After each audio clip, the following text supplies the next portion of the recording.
Northanger Abbey, by Jane Austen, 1803. Contents. Advertisement by the authors.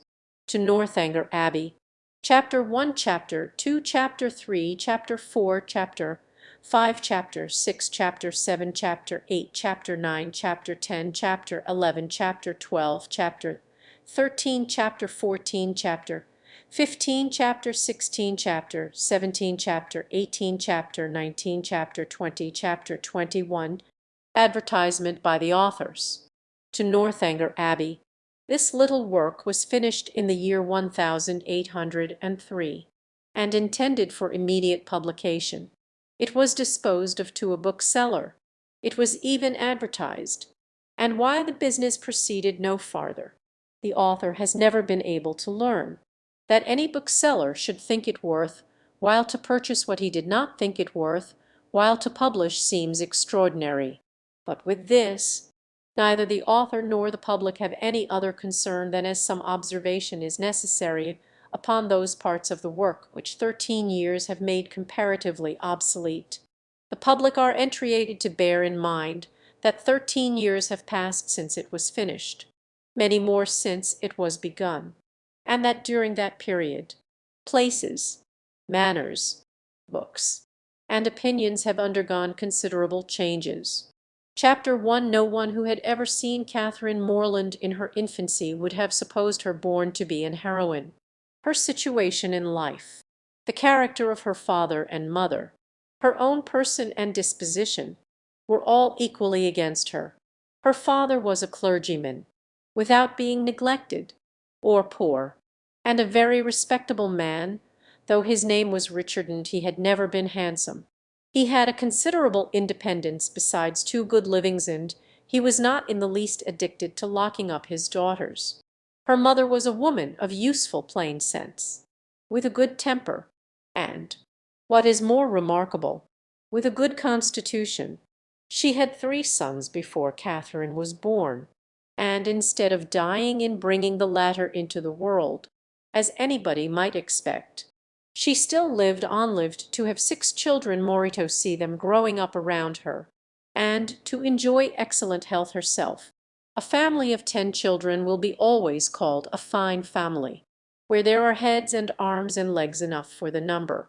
But the Morlands had little other right to the word, for they were in general very plain, and Catherine, for many years of her life, as plain as any. She had a thin, awkward figure, a sallow skin without color, dark lank hair, and strong feature. So much for her person, and not less unpropitious for heroism seemed her mind. She was fond of all boys' plays, and greatly preferred cricket not merely to dolls, but to the more heroic enjoyments of infancy, nursing a dormouse, feeding a canary bird, or watering a rose bush. Indeed, she had no taste for a garden, and if she gathered flowers at all, it was chiefly for the pleasure of mischief, at least so it was conjectured from her always preferring those which she was forbidden to take. Such were her propensities. Her abilities were quite as extraordinary. She never could learn or understand anything before she was taught, and sometimes not even then, for she was often inattentive, and occasionally stupid. Her mother was 3 months in teaching her only to repeat the beggar's petition, and after all, her next sister, Sally, could say it better than she did. Not that Catherine was always stupid, by no means. She learnt the fable of the hare and many friends as quickly as any girl in England.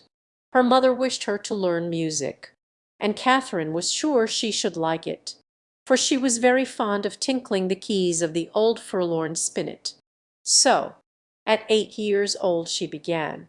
She learnt a year, and could not bear it, and Mrs. Morland, who did not insist on her daughter's being accomplished in spite of incapacity or distaste, allowed her to leave off.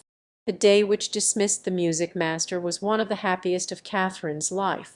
Her taste for drawing was not superior, though whenever she could obtain the outside of a letter from her mother or seize upon any other odd piece of paper, she did what she could in that way, by drawing houses and trees, hens and chickens, all very much like one another.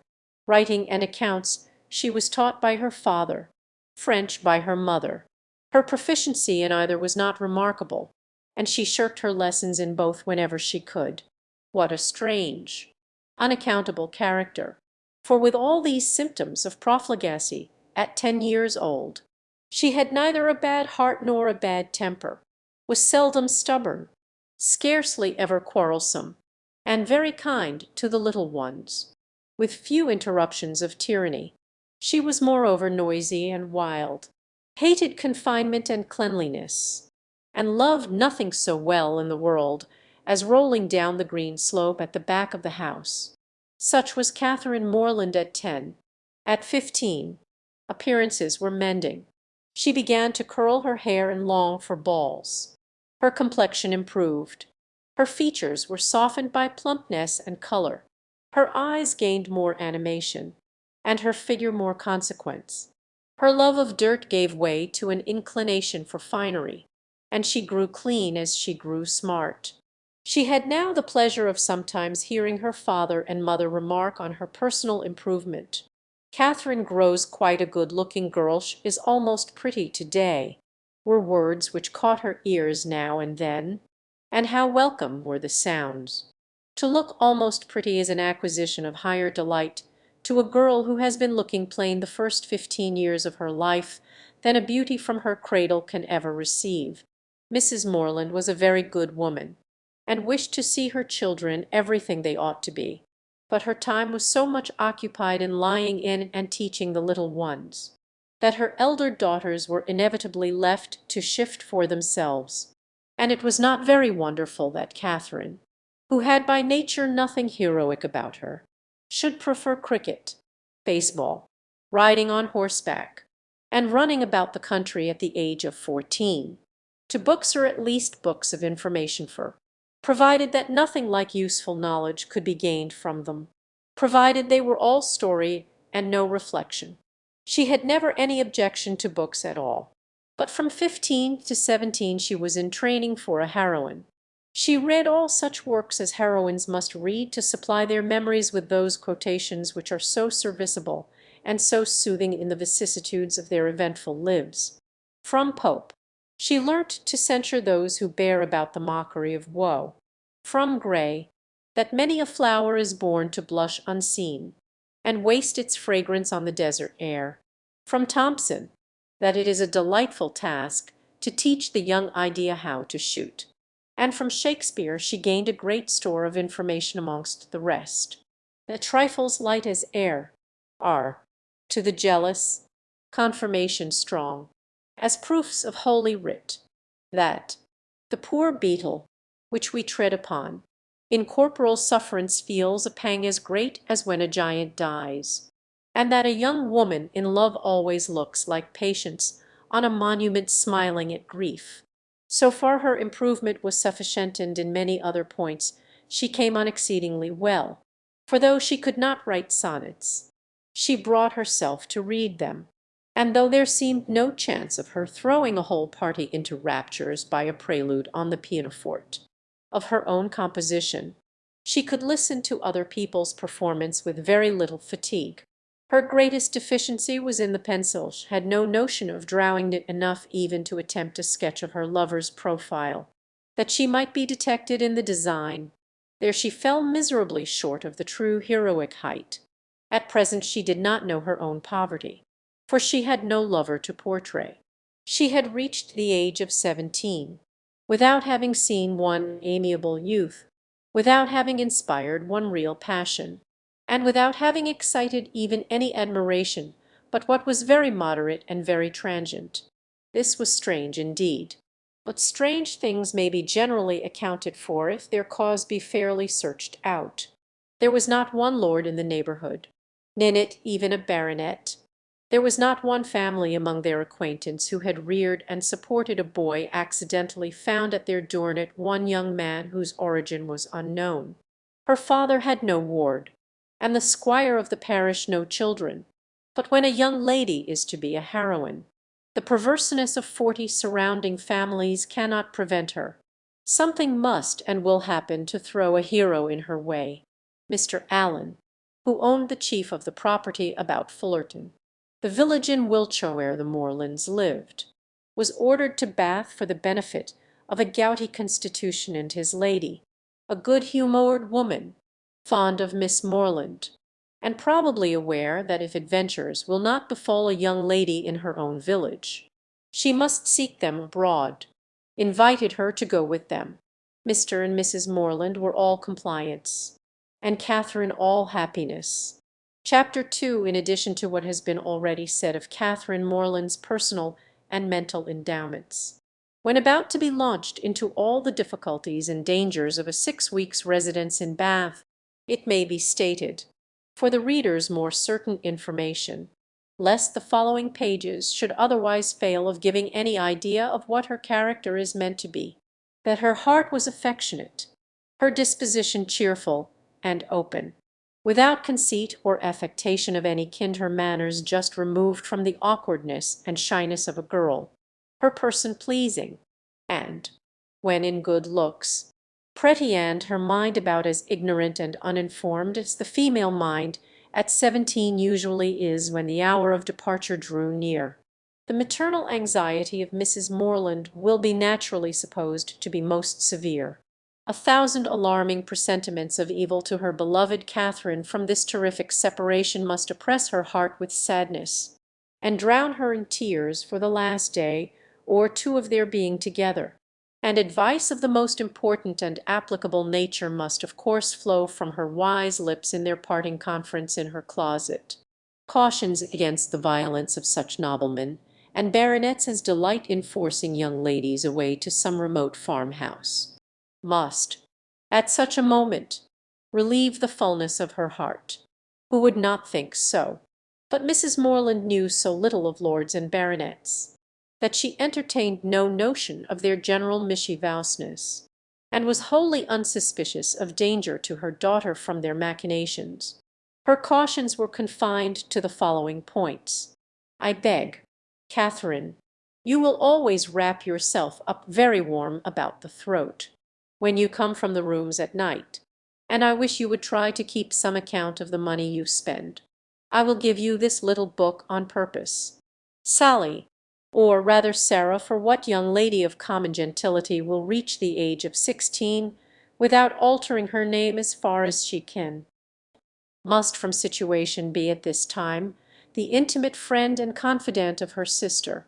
It is remarkable, however, that she neither insisted on Catherine's writing by every post, nor exacted her promise of transmitting the character of every new acquaintance, nor a detail of every interesting conversation that Bath might produce. Everything indeed relative to this important journey was done, on the part of the Morlands, with a degree of moderation and composure which seemed rather consistent with the common feelings of common life than with the refined susceptibilities, the tender emotions which the first separation of a heroine from her family ought always to excite. Her father, instead of giving her an unlimited order on his banker, or even putting in £100 bank bill into her hands, gave her only 10 guineas, and promised her more when she wanted it. Under these unpromising auspices the parting took place, and the journey began. It was performed with suitable quietness and uneventful safety. Neither robbers nor tempests befriended them, nor one lucky overturn to introduce them to the hero. Nothing more alarming occurred than a fear, on Mrs. Allen's side, of having once left her clogs behind her at an inn, and that fortunately proved to be groundless. They arrived at Bath. Catherine was all eager till their eyes were here, there, everywhere, as they approached its fine and striking environs, and afterwards drove through those streets which conducted them to the hotel. She was come to be happy, and she felt happy already. They were soon settled in comfortable lodgings in Pulteney Street. It is now expedient to give some description of Mrs. Allen, that the reader may be able to judge in what manner her actions will hereafter tend to promote the general distress of the work, and how she will, probably, contribute to reduce poor Catherine to all the desperate wretchedness of which a last volume is capable either by her imprudence, vulgarity, or whether by intercepting her letters, ruining her character, or turning her out of doors. Mrs. Allen was one of that numerous class of females whose society can raise no other emotion than surprise at there being any men in the world who could like them well enough to marry them. She had neither beauty, genius, accomplishment, nor manner, the air of a gentlewoman, a great deal of quiet, inactive good temper, and a trifling turn of mind were all that could account for her being the choice of a sensible, intelligent man like Mr. Allen. In one respect she was admirably fitted to introduce a young lady into public, being as fond of going everywhere and seeing everything herself as any young lady could be. Dress was her passion. She had a most harmless delight in being fine, and our heroine's entrée into life could not take place till after 3 or 4 days had been spent in learning what was mostly worn, and her chaperon was provided with a dress of the newest fashion. Catherine too made some purchases herself, and when all these matters were arranged, the important evening came which was to usher her into the upper rooms. Her hair was cut and dressed by the best hand, her clothes put on with care, and both Mrs. Allen and her maid declared she looked quite as she should do. With such encouragement, Catherine hoped at least to pass uncensored through the crowd. As for admiration, it was always very welcome when it came, but she did not depend on it. Mrs. Allen was so long in dressing that they did not enter the ballroom till late. The season was full, the room crowded, and the two ladies squeezed in as well as they could. As for Mr. Allen, he repaired directly to the card room, and left them to enjoy a mob by themselves, with more care for the safety of her new gown than for the comfort of her prittig. Mrs. Allen made her way through the throng of men by the door, as swiftly as the necessary caution would allow. Catherine, however, kept close at her side, and linked her arm too firmly within her friend's to be torn asunder by any common effort of a struggling assembly. But to her utter amazement she found that to proceed along the room was by no means the way to disengage themselves from the crowd. It seemed rather to increase as they went on, whereas she had imagined that when once fairly within the door, they should easily find seats and be able to watch the dances with perfect convenience. But this was far from being the case, and though by unwearied diligence they gained even the top of the room, their situation was just the same. They saw nothing of the dancers but the high feathers of some of the ladies. Still they moved, and something better was yet in view, and by a continued exertion of strength and ingenuity they found themselves at last in the passage behind the highest bench. Here there was something less of crowd than below, and hence Miss Morland had a comprehensive view of all the company beneath her, and of all the dangers of her late passage through them. It was a splendid sight, and she began, for the first time that evening, to feel herself at a ball. She longed to dance, but she had not an acquaintance in the room. Mrs. Allen did all that she could do in such a case by saying very placidly, every now and then, "I wish you could dance. My dearie, wish you could get a partner." For some time her young friend felt obliged to her for these wishes, but they were repeated so often, and proved so totally ineffectual, that Catherine grew tired at last, and would thank her no more. They were not long able, however, to enjoy the repose of the eminence they had so laboriously gained. Everybody was shortly in motion for tea, and they must squeeze out like the rest. Catherine began to feel something of disappointment. She was tired of being continually pressed against by people, the generality of whose faces possessed nothing to interest, and with all of whom she was so wholly unacquainted that she could not relieve the irksomeness of imprisonment by the exchange of a syllable with any of her fellow captives. And when at last arrived in the tea-room, she felt yet more the awkwardness of having no party to join, no acquaintance to claim, no gentleman to assist them. They saw nothing of Mr. Allen, and after looking about them in vain for a more eligible situation, were obliged to sit down at the end of a table, at which a large party were already placed, without having anything to do there, or anybody to speak to, except each other. Mrs. Allen congratulated herself, as soon as they were seated, on having preserved her gown from injury.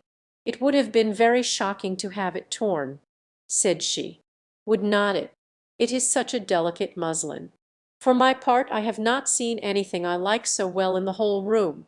I assure you, how uncomfortable it is," whispered Catherine, "not to have a single acquaintance here." "Yes, my dear," replied Mrs. Allen, with perfect serenity, "it is very uncomfortable indeed. What shall we do? The gentlemen and ladies at this table look as if they wondered why we came here seem forcing ourselves into their party." "Ay, so we do. That is very disagreeable. I wish we had a large acquaintance here. I wish we had any. It would be somebody to go to." "Very true, my dear. And if we knew anybody we would join them directly.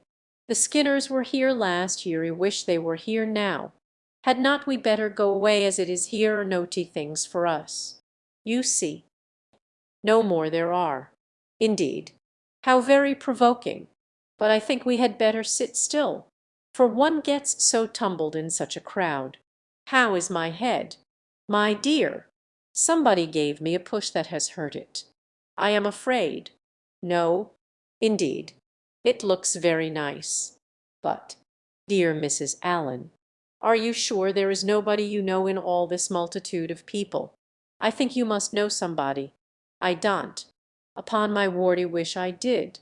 I wish I had a large acquaintance here with all my heart, and then I should get you a partner.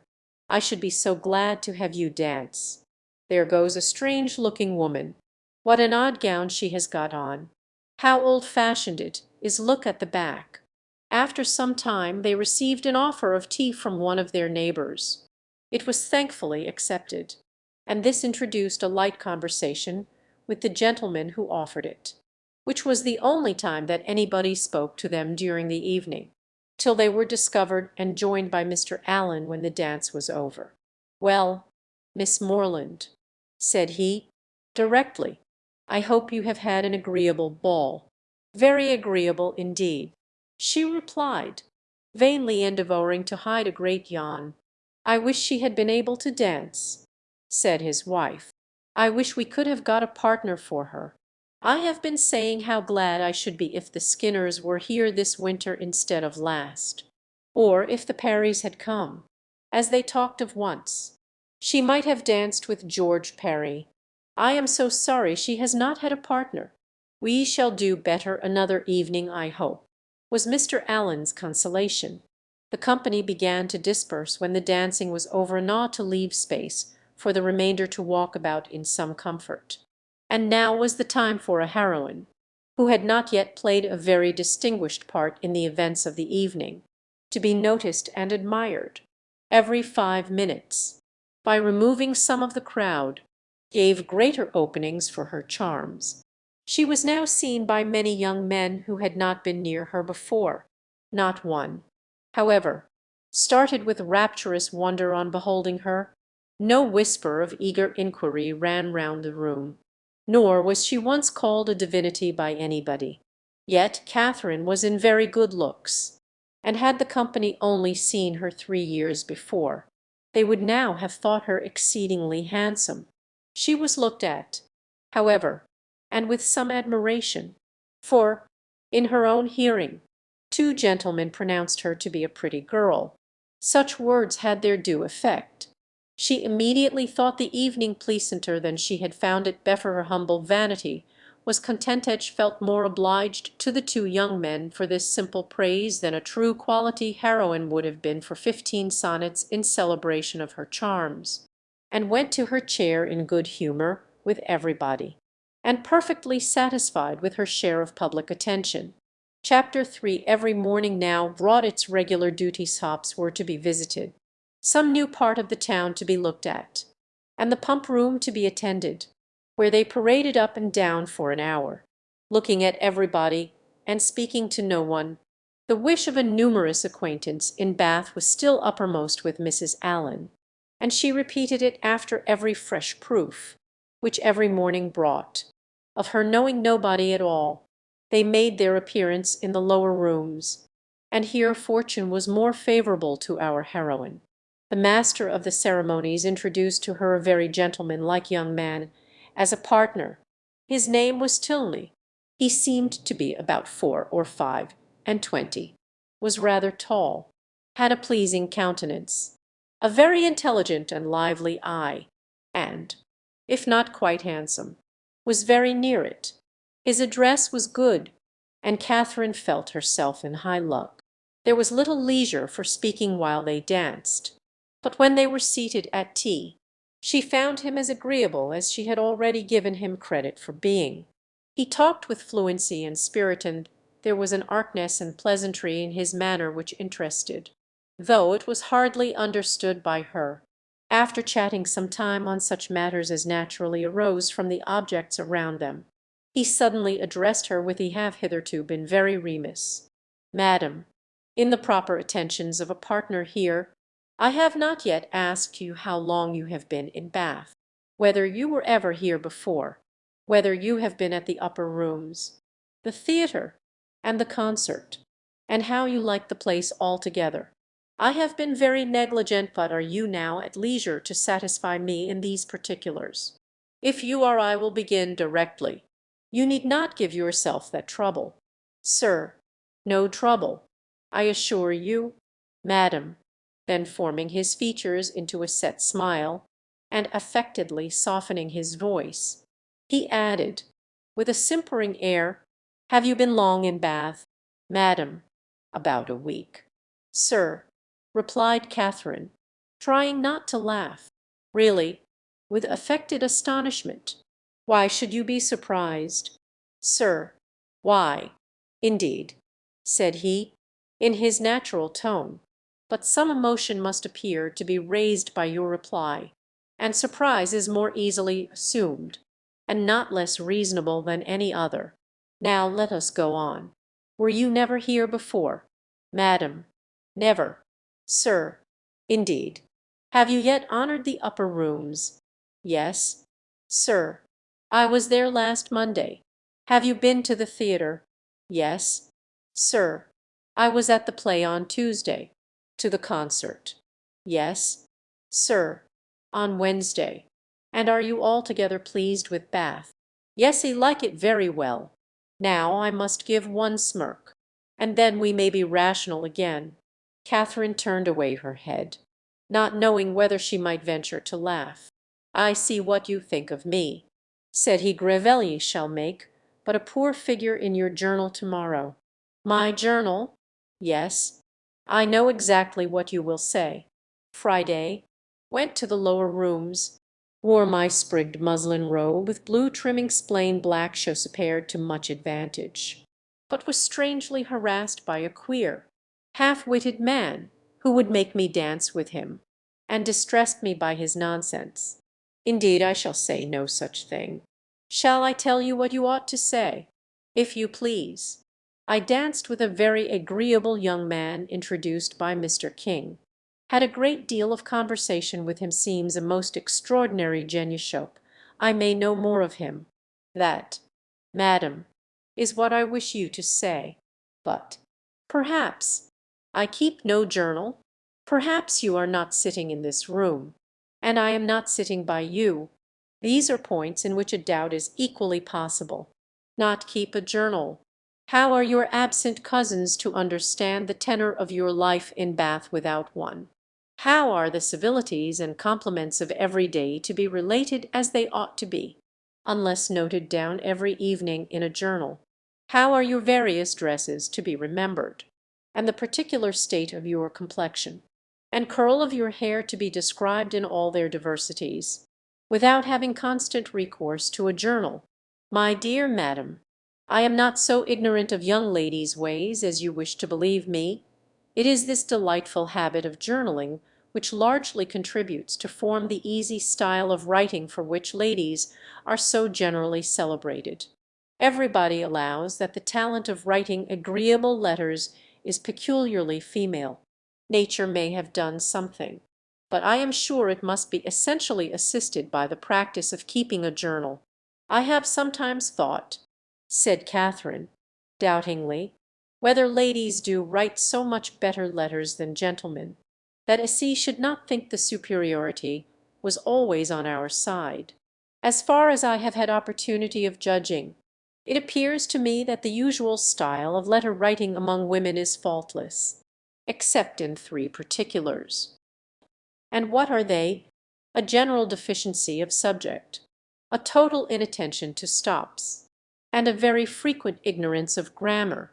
Upon my word, I need not have been afraid of disclaiming the compliment. You do not think too highly of us in that way.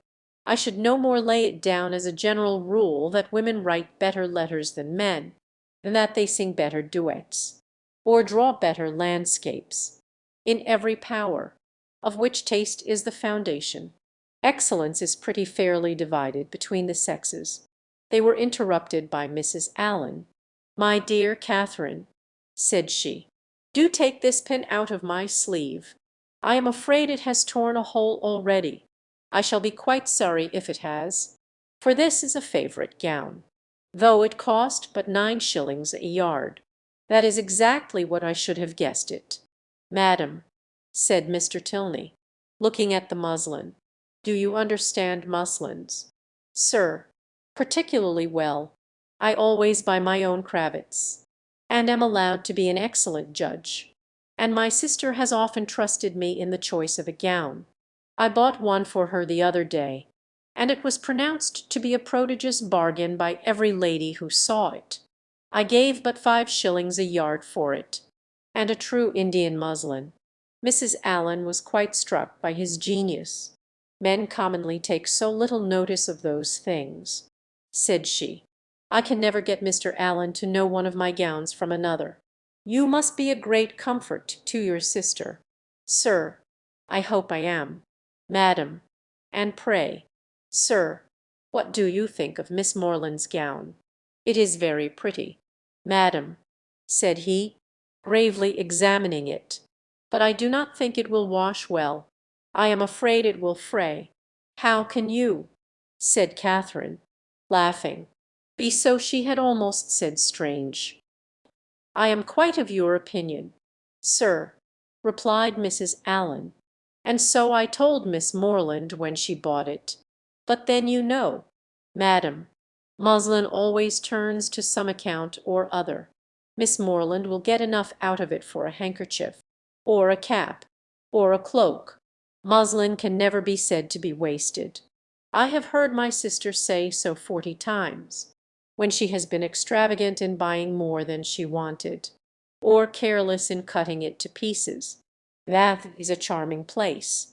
Sir, there are so many good shops here. We are sadly off in the country. Not but what we have very good shops in Salisbury, but it is so far to go 8 miles is a long way. Mr. Allen says it is 9, measured 9, but I am sure it cannot be more than 8, and it is such a faggy come back tired to death.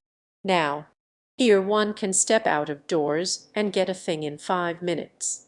Mr. Tilney was polite enough to seem interested in what she said, and she kept him on the subject of muslins till the dancing recommenced.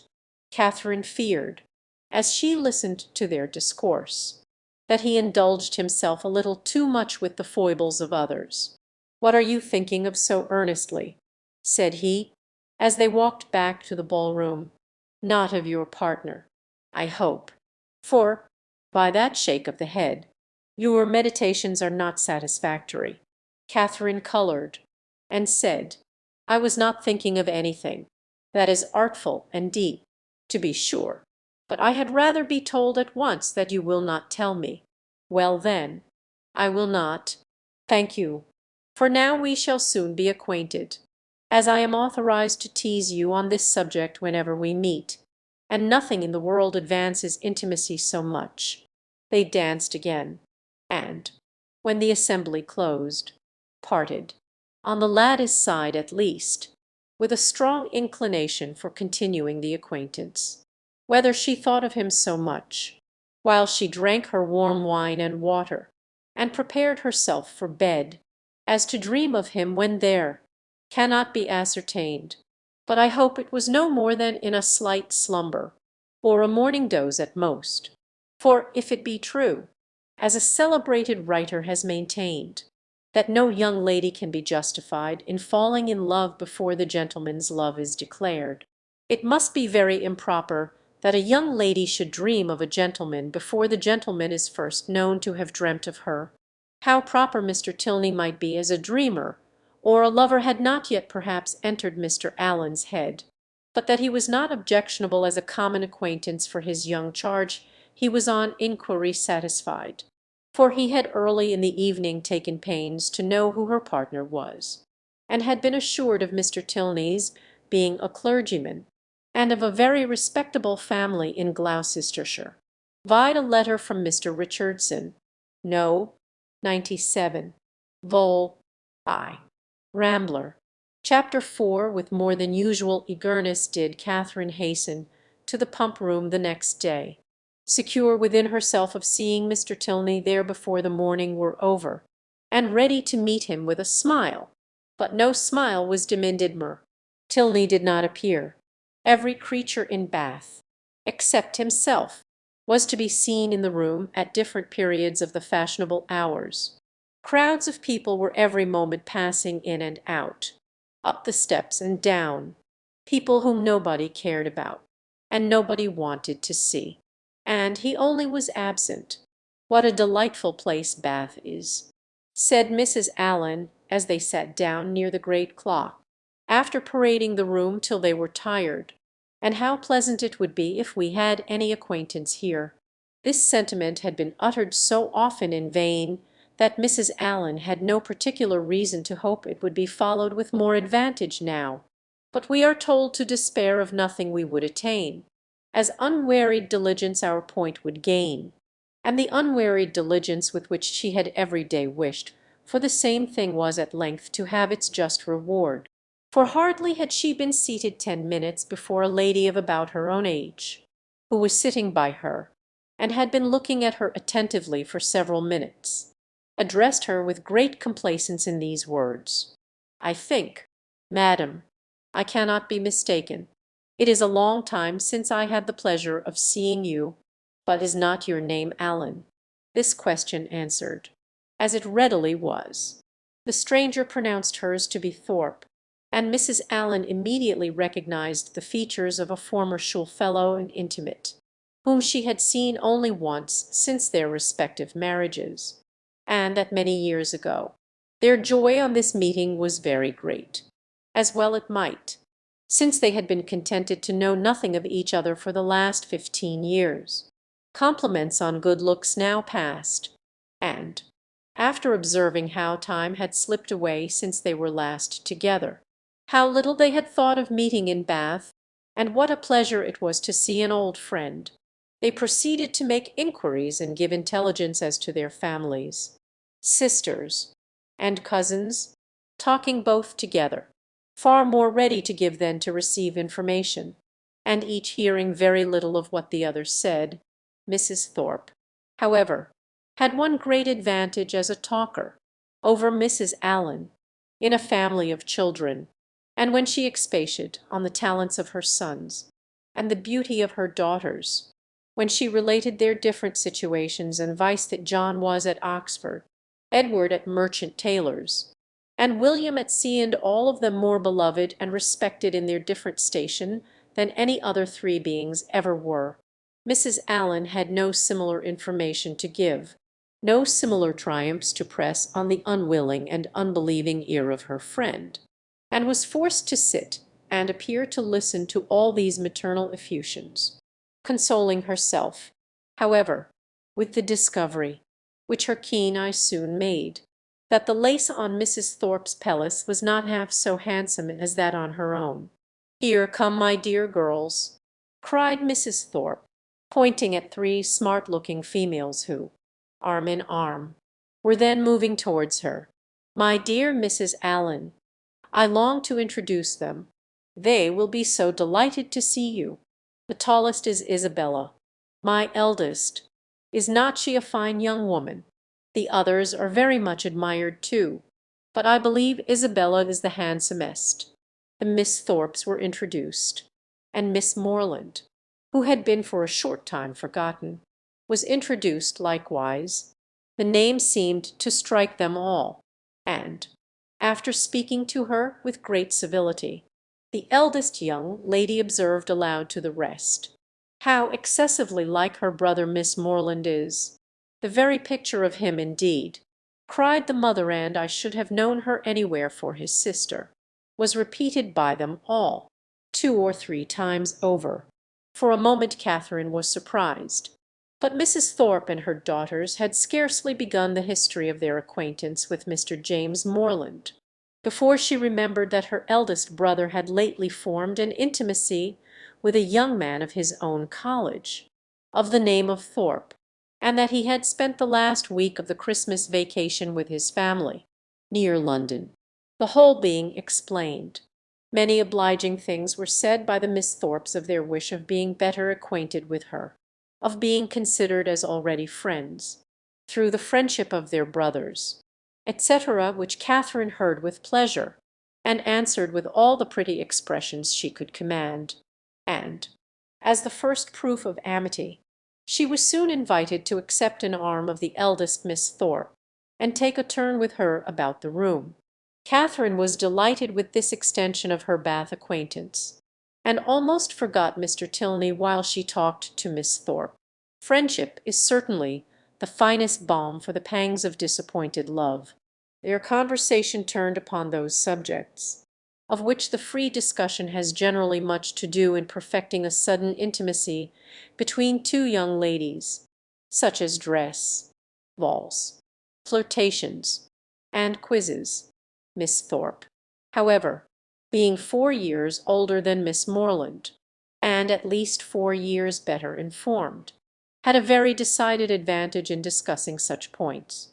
She could compare the balls of Bath with those of Tunbridge, its fashions with the fashions of London, could rectify the opinions of her new friend in many articles of tasteful attire, could discover a flirtation between any gentleman and lady who only smiled on each other, and point out a quiz through the thickness of a crowd.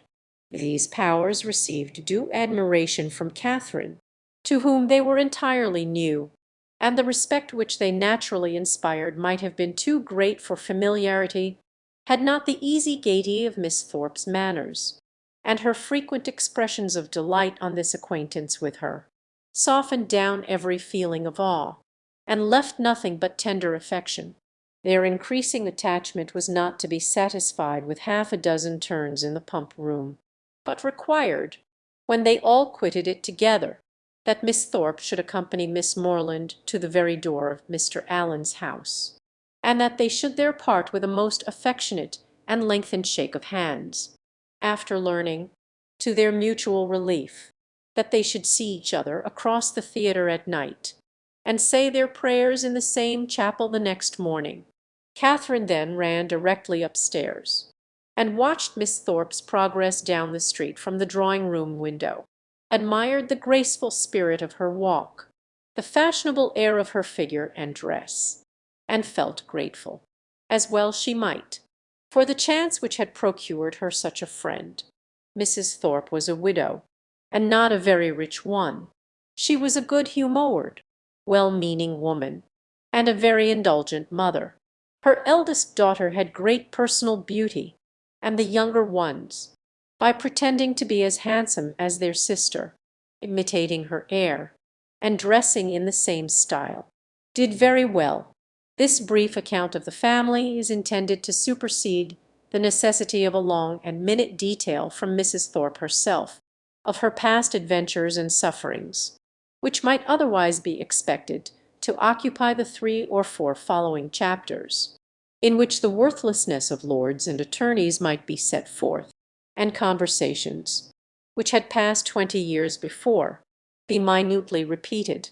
Chapter 5. Catherine was not so much engaged at the theatre that evening in returning the nods and smiles of Miss Thorpe though they certainly claimed much of her leisure, as to forget to look with an inquiring eye for Mr. Tilney in every box which her eye could reach. But she looked in vain. Mr. Tilney was no fonder of the play than the Pump Room. She hoped to be more fortunate the next day, and when her wishes for fine weather were answered by seeing a beautiful morning, she hardly felt a doubt of it, for a fine Sunday in Bath empties every house of its inhabitants, and all the world appears on such an occasion to walk about and tell their acquaintance what a charming day it is as soon as divine service was over. The Thorpes and Allens eagerly joined each other, and after staying long enough in the Pump Room to discover that the crowd was insupportable, and that there was not a genteel face to be seen, which everybody discovers every Sunday throughout the season, they hastened away to the Crescent, to breathe the fresh air of better company. Here Catherine and Isabella, arm in arm, again tasted the sweets of friendship in an unreserved conversation. They talked much, and with much enjoyment, but again was Catherine disappointed in her hope of re-seeing her partner. He was nowhere to be met with. Every search for him was equally unsuccessful. In morning lounges or evening assemblies, neither at the upper nor lower rooms, at dressed or undressed balls, was he perceivable, nor among the walkers, the horsemen, or the curricle drivers of the morning. His name was not in the Pump Room book, and curiosity could do no more. He must be gone from Bath. Yet he had not mentioned that his stay would be so short. This sort of mysteriousness, which is always so becoming in a hero, threw a fresh grace in Catherine's imagination around his person and manners, and increased her anxiety to know more of him. From the Thorpes she could learn nothing, for they had been only 2 days in Bath before they met with Mrs. Allen. It was a subject, however, in which she often indulged with her fair friend, from whom she received every possible encouragement to continue to think of him, and his impression on her fancy was not suffered therefore to weaken. Isabella was very sure that he must be a charming young man, and was equally sure that he must have been delighted with her dear Catherine, and would therefore shortly return. She liked him the better for being a clergyman, for she must confess herself very partial to the profession, and something like a sigh escaped her as she said it. Perhaps Catherine was wrong in not demanding the cause of that gentle emotion, but she was not experienced enough in the finesse of love, or the duties of friendship, to know when delicate raillery was properly called for, or when a confidence should be forced. Mrs. Allen was now quite happy, quite satisfied with Bath. She had found some acquaintance, had been so lucky too as to find in them the family of a most worthy old friend, and, as the completion of good fortune, had found these friends by no means so expensively dressed as herself. Her daily expressions were no longer, "I wish we had some acquaintance in Bath," they were changed into, "How glad I am we have met with Mrs. Thorpe," and she was as eager in promoting the intercourse of the two families as her young charge and Isabella themselves could be, never satisfied with the day unless she spent the chief of it by the side of Mrs. Thorpe, in what they called conversation, but in which there was scarcely ever any exchange of opinion, and not often any resemblance of subject. For Mrs. Thorpe talked chiefly of her children, and Mrs. Allen of her gowns. The progress of the friendship between Catherine and Isabella was quick as its beginning had been warm, and they passed so rapidly through every gradation of increasing tenderness that there was shortly no fresh proof of it to be given to their friends or themselves. They called each other by their Christian name, were always arm in arm when they walked, pinned up each other's train for the dance, and were not to be divided in the set. And if a rainy morning deprived them of other enjoyments, they were still resolute in meeting in defiance of wet and dirt, and shut themselves up to read novels together. Yes, novels, for I will not adopt of degrading by their contemptuous censure the very performances, to the number of which they are themselves adding, joining with their greatest enemies in bestowing the harshest epithets on such works. and scarcely ever permitting them to be read by their own heroine, who, if she accidentally take up a novel, is sure to turn over its insipid pages with disgust. Alas! if the heroine of one novel be not patronized by the heroine of another, from whom can she expect protection and regard? I cannot approve of it. Let us leave it to the reviewers to abuse such effusions of fancy at their leisure, and over every new novel to talk in threadbare strains of the trash with which the press now groans. Let us not desert one another. We are an injured body. Although our productions have afforded more extensive and unaffected pleasure than those of any other literary corporation in the world, no species of composition has been so much decried. From pride, ignorance, or fashion, our foes are almost as many as our readers. And while the abilities of the 900th abridger of the history of England, or of the man who collects and publishes in a volume some dozen lines of Milton, Pope, and Prior, with a paper from the Spectator, and a chapter from Sterne, are eulogized by 1,000 pence, there seems almost a general wish of decrying the capacity and undervaluing the labor of the novelist, and of slighting the performances which have only genius, wit, and taste to recommend them.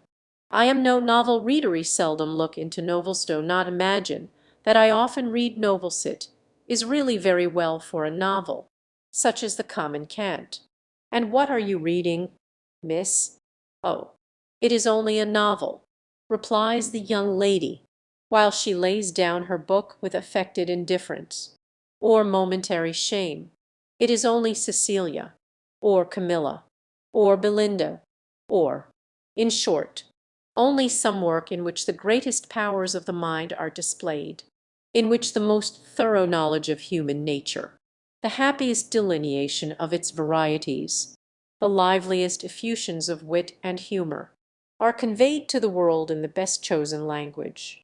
Now, had the same young lady been engaged with a volume of the Spectator, instead of such a work, how proudly would she have produced the book, and told its name, though the chances must be against her being occupied by any part of that voluminous publication, of which either the matter or manner would not disgust a young person of taste, the substance of its papers so often consisting in the statement of improbable circumstances, unnatural characters, and topics of conversation which no longer concern any one living, and their language, too, frequently so coarse as to give no very favorable idea of the age that could endure it.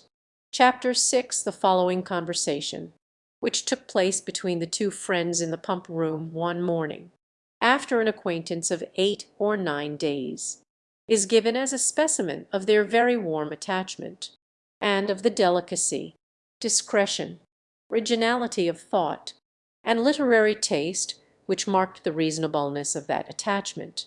They met by appointment, and as Isabella had arrived nearly 5 minutes before her friend, her first address naturally was, "My dearest creature, what can have made you so late? I have been waiting for you at least this age." "Have you? Indeed, I am very sorry for it, but really I thought I was in very good time. It is but just one.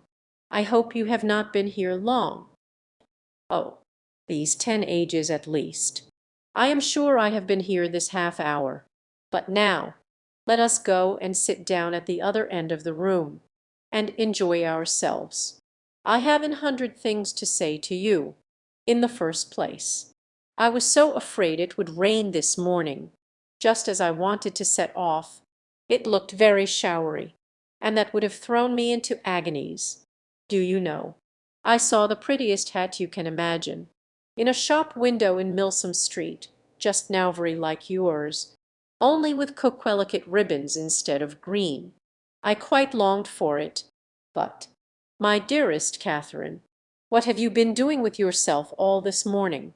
Have you gone on with Udolpho?" "Yes, I have been reading it ever since I woke, and I am got to the Black Veil." "Are you? Indeed. How delightful!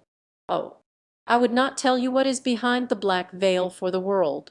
Are not you wild to know?" "Oh, yes. Quite. What can it be? But do not tell me would not be told upon any account. I know it must be a skeleton. I am sure it is Laurentini's skeleton. Oh, I am delighted with the book. I should like to spend my whole life in reading it. I assure you, if it had not been to meet you, I would not have come away from it for all the world. Dear creature, how much I am obliged to you! And when you have finished Udolpho, we will read the Italian together, and I have made out a list of 10 or 12 more of the same kind for you. Have you? Indeed. How glad I am! What are they all? I will read you their names directly. Here they are, in my pocket-book: Castle of Wolfenbach, Claremont, Mysterious Warnings, Necromancer of the Black Forest, Midnight Bell, Orphan of the Rhine, and Horrid Mysteries. Those will last us some time. Yes, pretty well, but are they all horrid? Are you sure they are all horrid? Yes, quite sure, for a particular friend of mine, a Miss Andrews, a sweet girl, one of the sweetest creatures in the world, has read every one of them. I wish you knew Miss Andrews. You would be delighted with her. She is netting herself the sweetest cloak you can conceive. I think her as beautiful as an angel, and I am so vexed with the men for not admiring her. I scold them all amazingly about it. Scold them? Do you scold them for not admiring her? Yes, that I do. There is nothing I would not do for those who are really my friends. I have no notion of loving people by halves. It is not my nature. My attachments are always excessively strong. I told Captain Hunt at one of our assemblies this winter that if he was to tease me all night, I would not dance with him, unless he would allow Miss Andrews to be as beautiful as an angel. The men think us incapable of real friendship, you know, and I am determined to show them the difference. Now, if I were to hear anybody speak slightingly of you, I should fire up in a moment. But that is not at all likely, for you are just the kind of girl to be a great favorite with the men. Oh, dear, cried Catherine, coloring, how can you say so? I know you very well.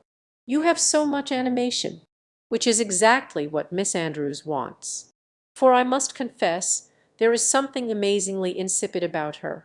Oh, I must tell you that just after we parted yesterday, I saw a young man looking at you so earnestly, am sure he is in love with you. Catherine colored, and disclaimed again. Isabella laughed. It is very true, upon my honor, but I see how it is you are indifferent to everybody's admiration, except that of one gentleman, who shall be nameless. Nay, I cannot blame you speaking more seriously. Your feelings are easily understood, where the heart is really attached. I know very well how little one can be pleased with the attention of anybody else. Everything is so insipid, so uninteresting, that does not relate to the beloved object. I can perfectly comprehend your feelings, but you should not persuade me that I think so very much about Mr. Tilney, for perhaps I may never see him again. Not see him again!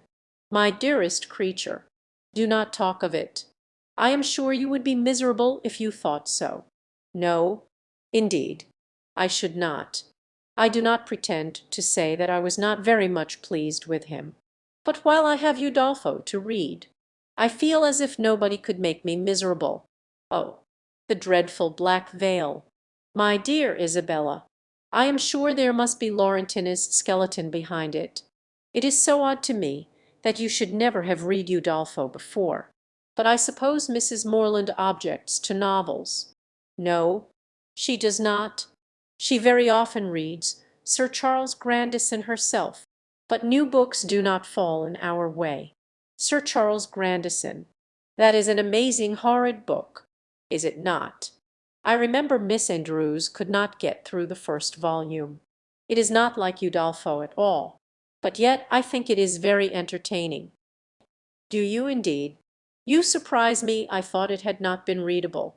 But, my dearest Catherine, Have you settled what to wear on your head tonight? I am determined at all events to be dressed exactly like you. The men take notice of that sometimes, you know, but it does not signify if they do," said Catherine, very innocently. "Signify? Oh, heavens! I make it a rule never to mind what they say. They are very often amazingly impertinent if you do not treat them with spirit, and make them keep their distance. Are they? Well, I never observed that. They always behave very well to me. Oh, they give themselves such airs. They are the most conceited creatures in the world, and think themselves of so much importance. By the by, though I have thought of it 100 times, I have always forgot to ask you what is your favorite complexion in a man. Do you like them best dark or fair? I hardly know. I never much thought about it. Something between both, I think. Brown it fair, and in not very dark. Very well, Catherine. That is exactly he. I have not forgot your description of Mr. Tilney Brown's skin, with dark eyes, and rather dark hair. Well, my taste is different. I prefer light eyes. And as to complexion, you know I like a sallow better than any other. You must not betray me if you should ever meet with one of your acquaintance answering that description. Betray you? What do you mean? Nay, do not distress me. I believe I have said too much. Let us drop the subject." Catherine, in some amazement, complied, and after remaining a few moments silent, was on the point of reverting to what interested her at that time rather more than anything else in the world, Laurentini's skeleton, when her friend prevented her by saying, "For heaven's sake, let us move away from this end of the room. Do you know, there are two odious young men who have been staring at me this half hour. They really put me quite out of countenance. Let us go and look at the arrivals. They will hardly follow us there." Away they walked to the book, and while Isabella examined the names, it was Catherine's employment to watch the proceedings of these alarming young men. "They are not coming this way, are they? I hope they are not so impertinent as to follow us. Pray let me know if they are coming. I am determined I will not look up." In a few moments Catherine, with unaffected pleasure, assured her that she need not be longer uneasy, as the gentlemen had just left the pump-room. "And which way are they gone?" said Isabella, turning hastily round.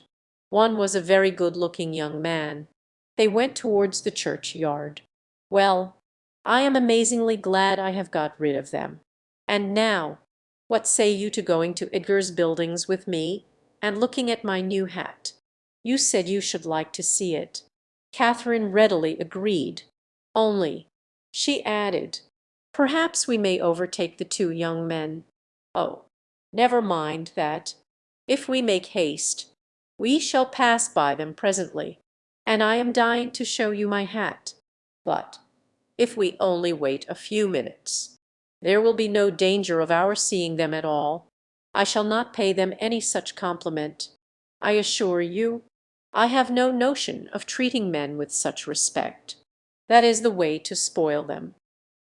Catherine had nothing to oppose against such reasoning, and therefore, to show the independence of Miss Thorpe, and her resolution of humbling the sex, they set off immediately as fast as they could walk, in pursuit of the two young men.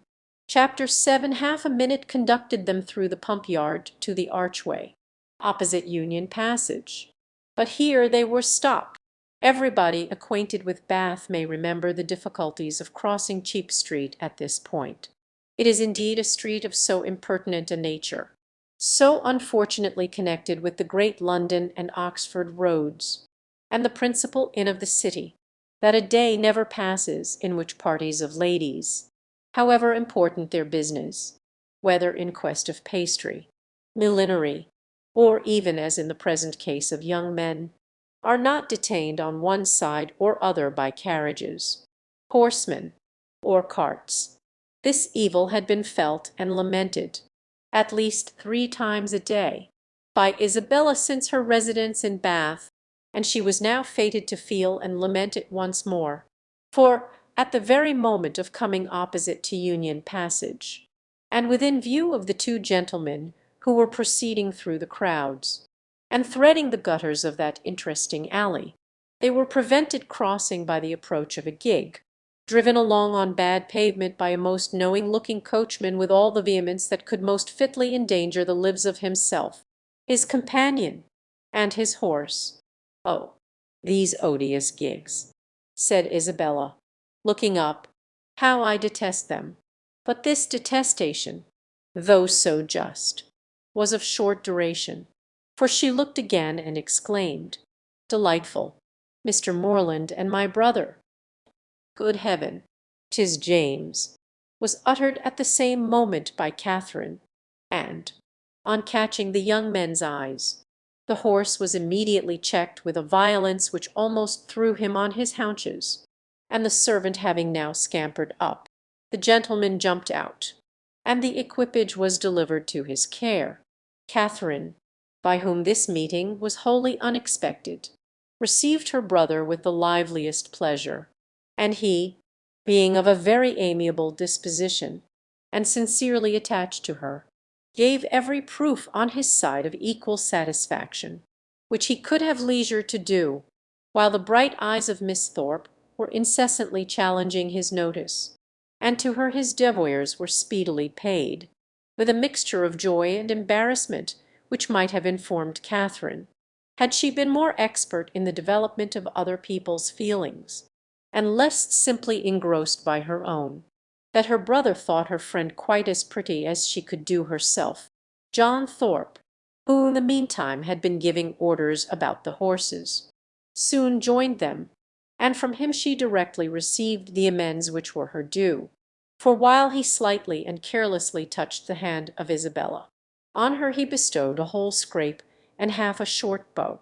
He was a stout young man of middling height, who, with a plain face and ungraceful form, seemed fearful of being too handsome unless he wore the dress of a groom, and too much like a gentleman unless he were easy where he ought to be civil, and impudent where he might be allowed to be easy. He took out his watch. "How long do you think we have been running it from Tetbury, Miss Morland?" "I do not know the distance." Her brother told her that it was 23 miles. "3 and 20," cried Thorpe. "5 and 20 if it is an inch."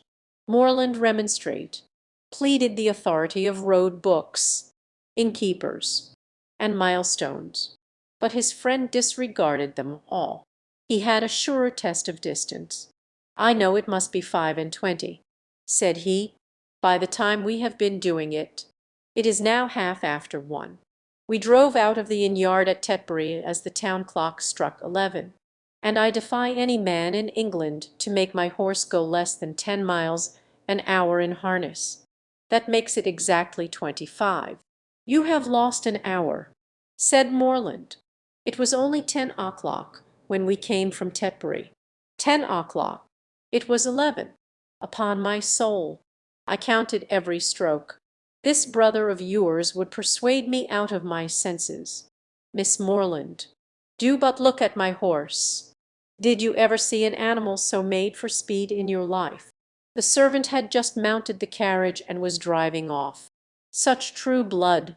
3 hours and a half, indeed, coming only 3 and 20 miles. Look at that creature, and suppose it possible if you can. He does look very hot, to be sure, hot. He had not turned a hair till we came to Walcot Church. But look at his forehand, look at his loins. Only see how he moves. That horse cannot go less than 10 miles an hour. Tie his legs and he will get on.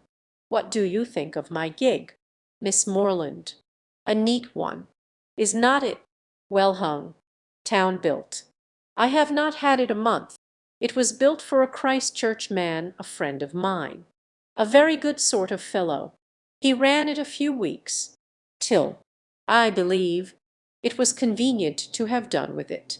I happened just then to be looking out for some light thing of the kind, though I had pretty well determined on a curricle too. but I chanced to meet him on Magdalen Bridge, as he was driving into Oxford last term. "Ah, Thorpe," said he, "do you happen to want such a little thing as this? It is a capital one of the kind, but I am cursed tired of it." "Oh, D," said I am your man. What do you ask? And how much do you think he did?" "Miss Morland, I am sure I cannot guess at all. Curricle hung, you see, seat, trunk, sword case, splashing board, lamps, silver moulding, all you see complete. The iron work as good as new, or better. He asked 50 guineas. I closed with him directly, threw down the money, and the carriage was mine. And I am sure," said Catherine, "I know so little of such things that I cannot judge whether it was cheap or dear, neither one nor t'other. I might have got it for less, I dare say, but I hate haggling, and poor Freeman wanted cash." "That was very good-natured of you," said Catherine, quite pleased. "Oh, it, when one has the means of doing a kind thing by a friend. I hate to be pitiful." An inquiry now took place into the intended movements of the young ladies, and, on finding whither they were going, it was decided that the gentlemen should accompany them to Edgar's Buildings, and pay their respects to Mrs. Thorpe. James and Isabella led the way, and so well satisfied was the latter with her lot, so contentedly was she endeavouring to ensure a pleasant walk to him who brought the double recommendation of being her brother's friend and her friend's brother, so pure and uncoquettish were her feelings, that, though they overtook and passed the two offending young men in Milsom Street, she was so far from seeking to attract their notice, that she looked back at them only 3 times. John Thorpe kept of course with Catherine, and, after a few minutes' silence, renewed the conversation about his gig. "You will find, however, Miss Morland, it would be reckoned a cheap thing by some people, for I might have sold it for 10 guineas more the next day. Jackson, of Oriel, bid me 60 at once. Morland was with me at the time." "Yes," said Morland, who overheard this, "but you forget that your horse was included." "My horse? Oh, it, I would not sell my horse for 100. Are you fond of an open carriage?" Miss Morland. "Yes, very. I have hardly ever an opportunity of being in one, but I am particularly fond of it. I am glad of it. I will drive you out in mine every day."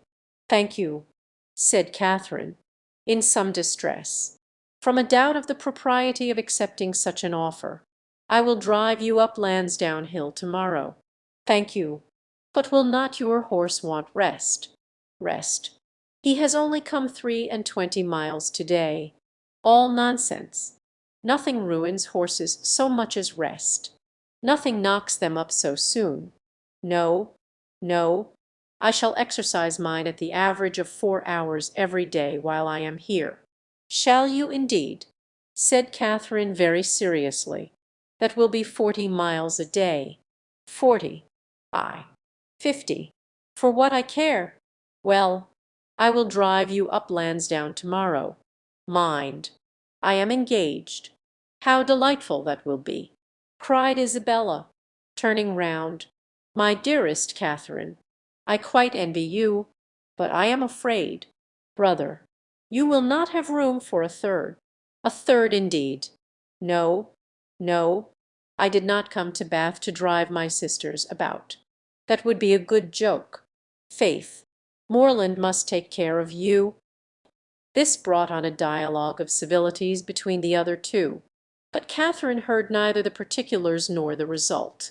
Her companion's discourse now sunk from its hitherto animated pitch to nothing more than a short decisive sentence of praise or condemnation on the face of every woman they met, and Catherine, after listening and agreeing as long as she could, with all the civility and deference of the youthful female mind, fearful of hazarding an opinion of its own in opposition to that of a self-assured man, especially where the beauty of her own sex is concerned, ventured at length to vary the subject by a question which had been long uppermost in her thoughts. It was, "Have you ever read Udolpho?" Mr. Thorpe. Udolpho. Oh, Lord. Not I. I never read novels. I have something else to do. Catherine, humbled and ashamed, was going to apologize for her question, but he prevented her by saying, "Novels are all so full of nonsense and stuff. There has not been a tolerably decent one come out since Tom Jones, except The Monk. I read that t'other day, but as for all the others, they are the stupidest things in creation. I think you must like Udolpho, if you were to read it. It is so very interesting." Not I. Faith, no. If I read any, it shall be Mrs. Radcliffe's. Her novels are amusing enough. They are worth reading. Some fun and nature in them.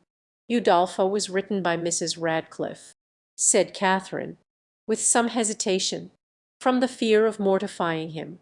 No, sure. Was it? I remember. So it was. I was thinking of that other stupid book, written by that woman they make such a fuss about. She who married the French emigrant.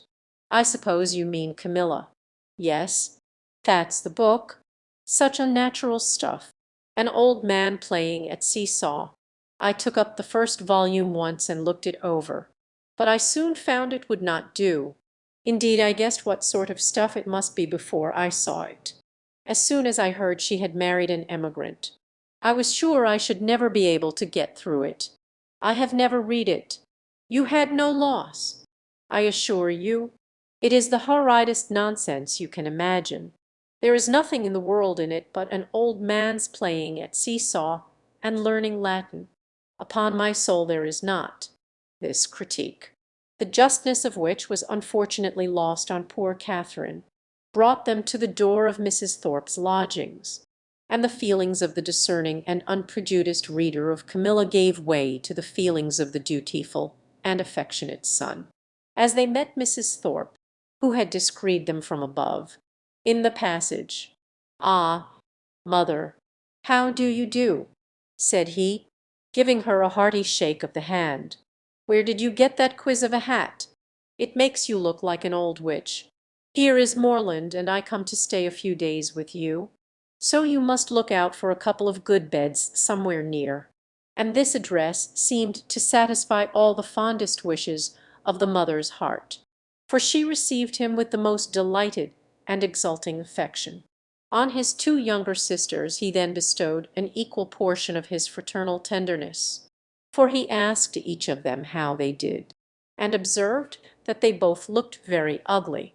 These manners did not please Catherine, but he was James's friend and Isabella's brother, and her judgment was further bought off by Isabella's assuring her, when they withdrew to see the new hat, that John thought her the most charming girl in the world, and by John's engaging her before they parted to dance with him that evening.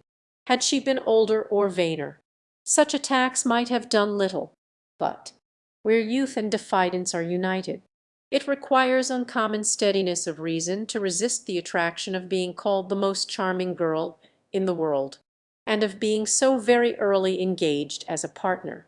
And the consequence was that, when the two Morlands, after sitting an hour with the Thorpes, set off to walk together to Mr. Allen's, and James, as the door was closed on them, said, "Well, Catherine, how do you like my friend Thorpe?"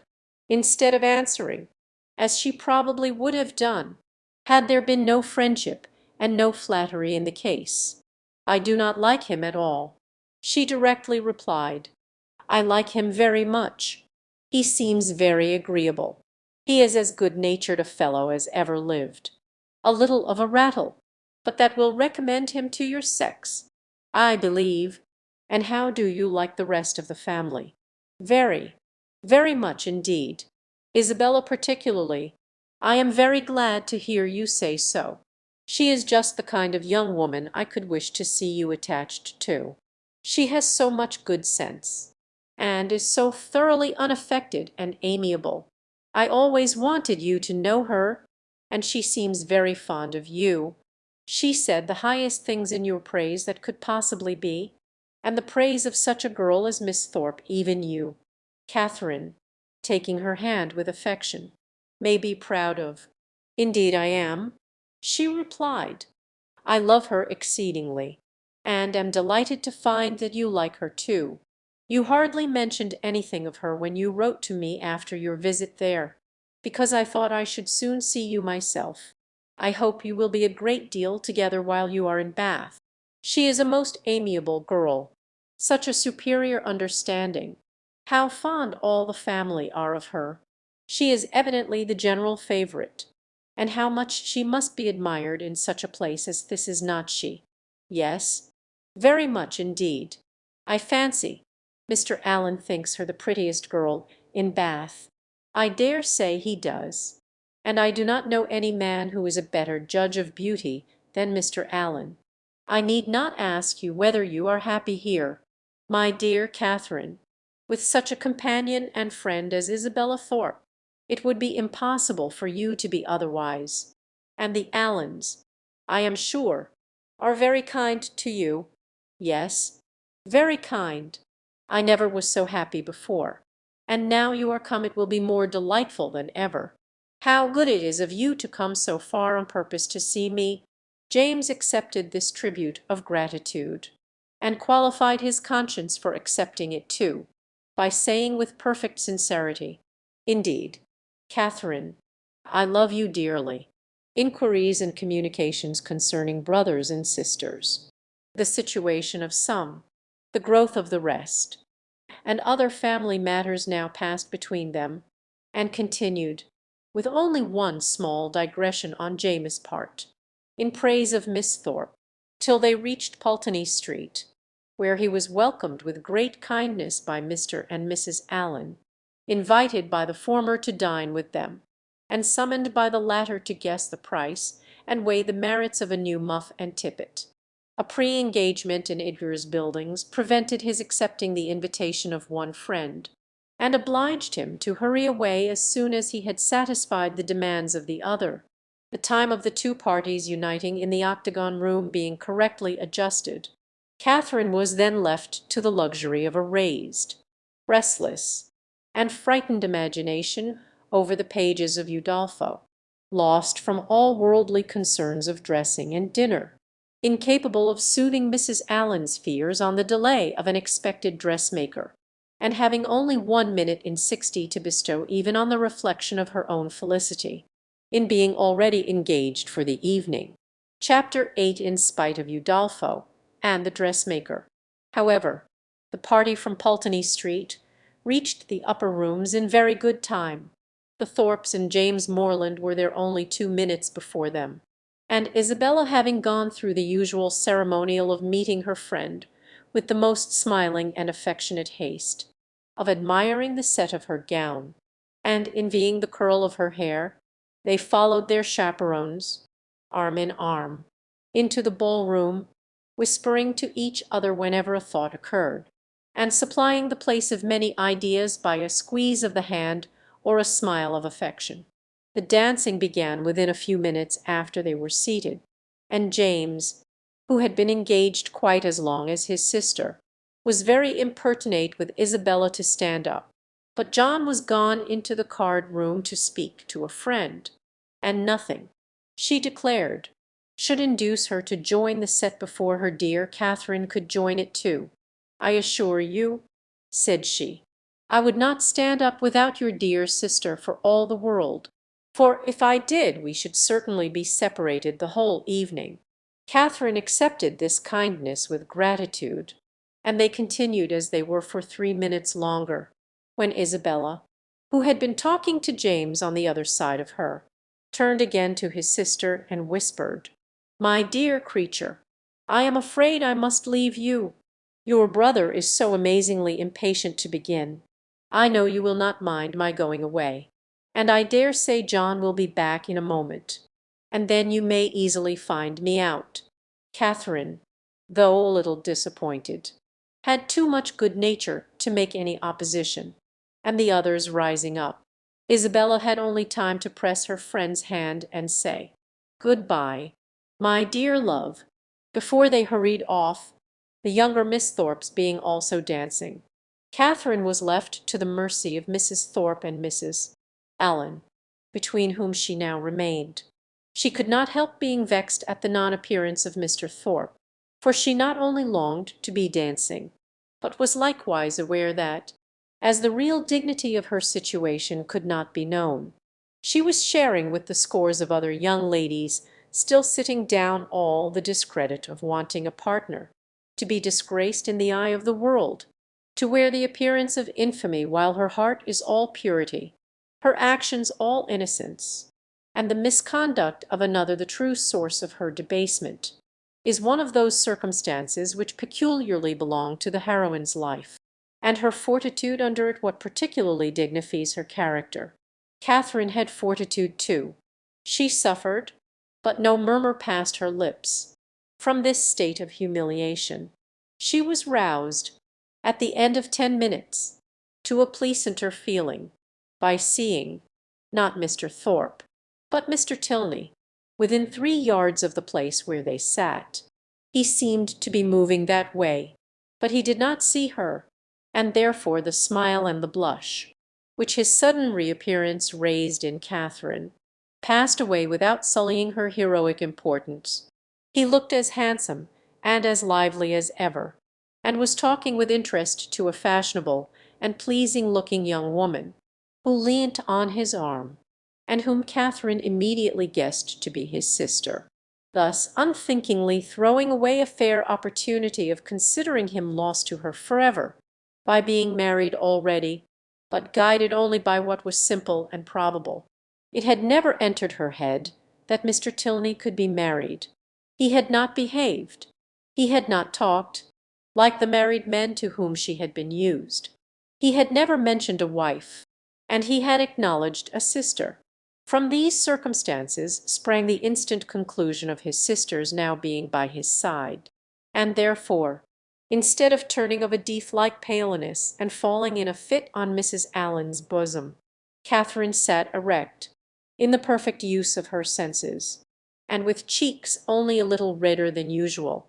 Mr. Tilney and his companion, who continued, though slowly, to approach, were immediately preceded by a lady, an acquaintance of Mrs. Thorpe, and this lady stopping to speak to her, they, as belonging to her, stopped likewise, and Catherine, catching Mr. Tilney's eye, instantly received from him the smiling tribute of recognition.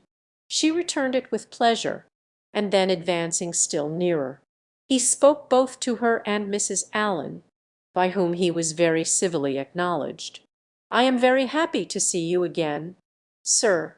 Indeed, I was afraid you had left Bath." He thanked her for her fears, and said that he had quitted it for a week, on the very morning after his having had the pleasure of seeing her.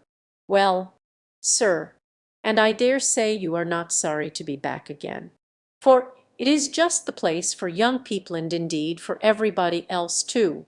I tell Mr. Allen, when he talks of being sick of it, that I am sure he should not complain, for it is so very agreeable a place, that it is much better to be here than at home at this dull time of year. I tell him he is quite in luck to be sent here for his health, and I hope, madam, that Mr. Allen will be obliged to like the place, from finding it of service to him. Thank you, sir. I have no doubt that he will.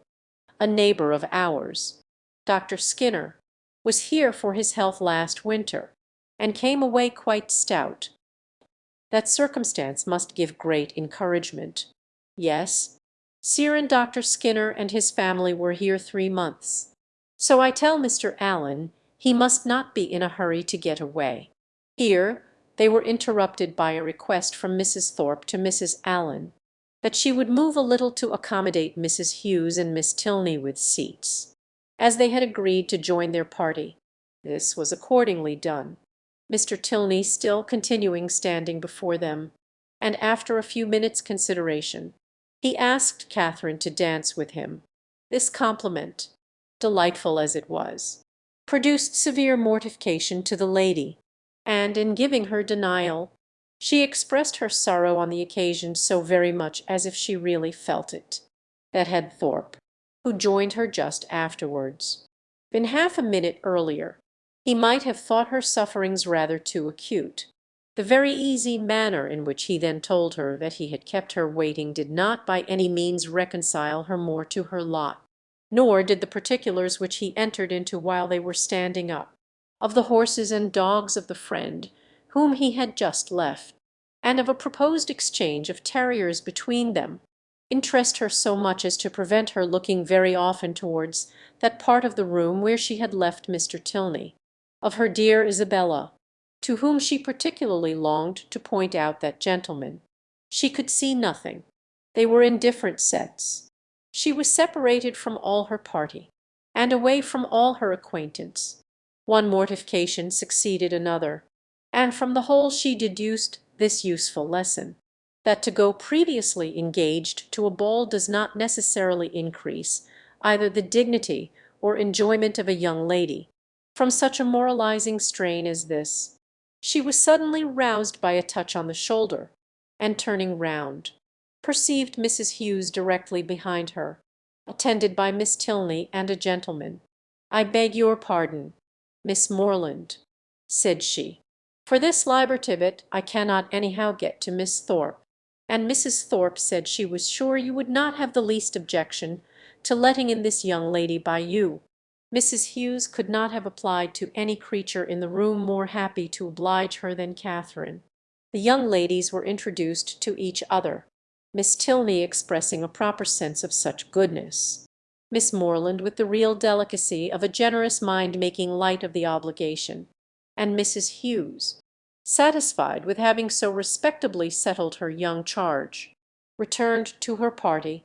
Miss Tilney had a good figure, a pretty face, and a very agreeable countenance, and her air, though it had not all the decided pretension, the resolute stillishness of Miss Thorpe's, had more real elegance. Her manners showed good sense and good breeding.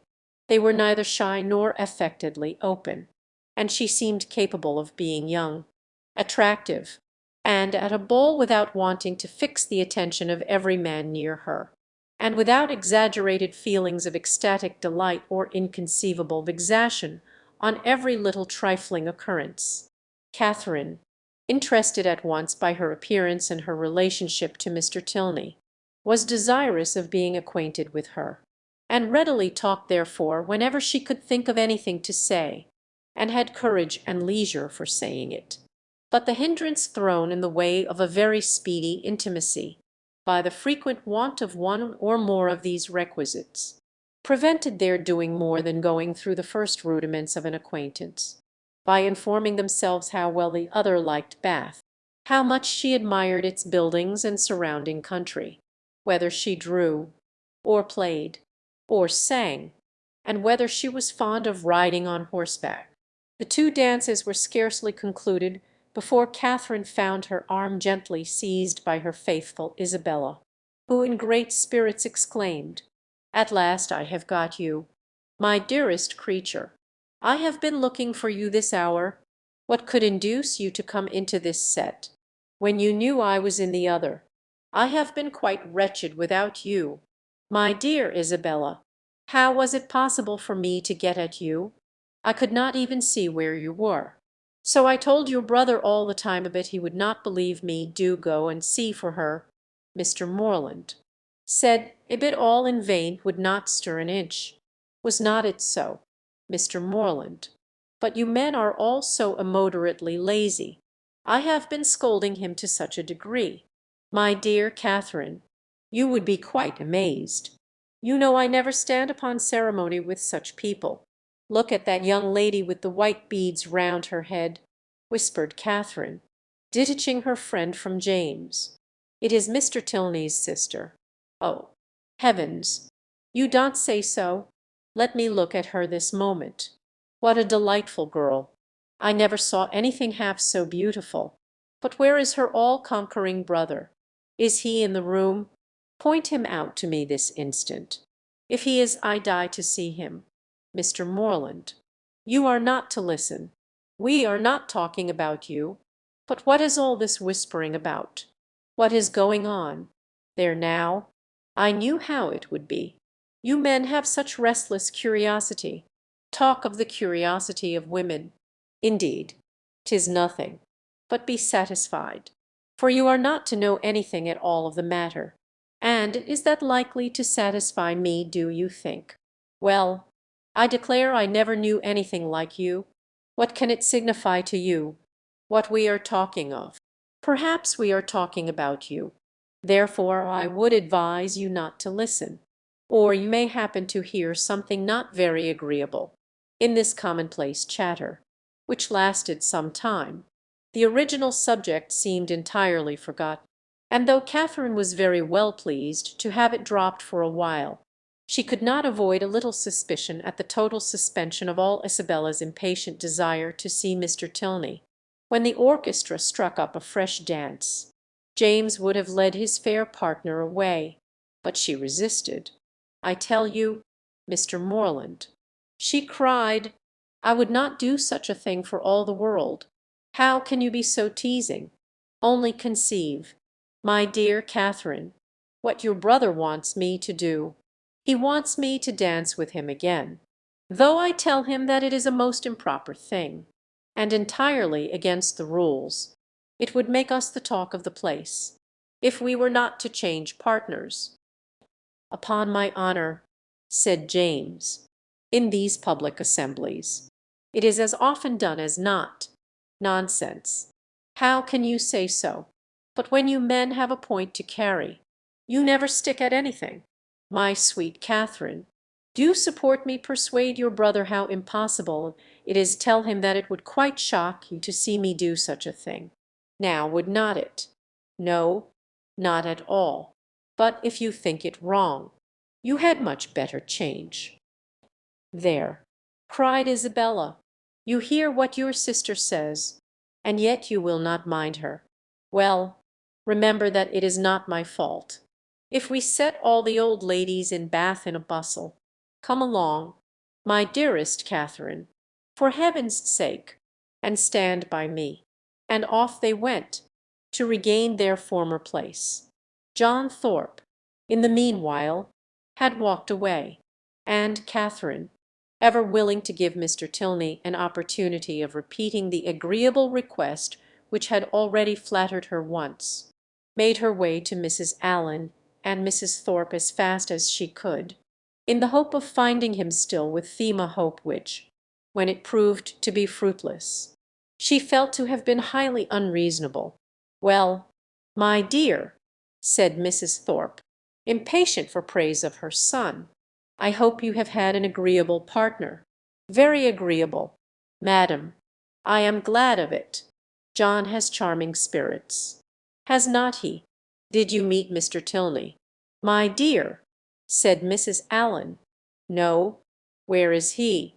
"He was with us just now, and said he was so tired of lounging about that he was resolved to go and dance. So I thought perhaps he would ask you if he met with you." "Where can he be?" said Catherine, looking round. But she had not looked round long before she saw him leading a young lady to the dance.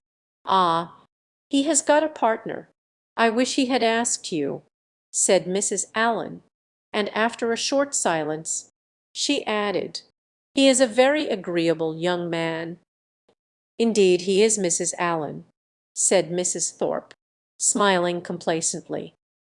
"I must say it, though I am his mother, that there is not a more agreeable young man in the world." This inapplicable answer might have been too much for the comprehension of many, but it did not puzzle Mrs. Allen, for after only a moment's consideration, she said, in a whisper to Catherine, "I dare say she thought I was speaking of her son." Catherine was disappointed and vexed. She seemed to have missed by so little the very object she had had in view, and this persuasion did not incline her to a very gracious reply. When John Thorpe came up to her soon afterwards and said, "Well, Miss Morland, I suppose you and I are to stand up and jig it together again. Oh, no, I am much obliged to you. Our 2 dances are over, and, besides, I am tired, and do not mean to dance any more. Do not you? Then let us walk about and quiz people. Come along with me, and I will show you the 4 greatest quizzers in the room, my 2 younger sisters and their partners. I have been laughing at them this half hour." Again Catherine excused herself, and at last he walked off to quiz his sisters by himself. The rest of the evening she found very dull. Mr. Tilney was drawn away from their party at tea to attend that of his partner. Miss Tilney, though belonging to it, did not sit near her, and James and Isabella were so much engaged in conversing together that the latter had no leisure to bestow more on her friend than one smile, one squeeze, and one "dearest Catherine." Chapter 9. The progress of Catherine's unhappiness from the events of the evening was as follows.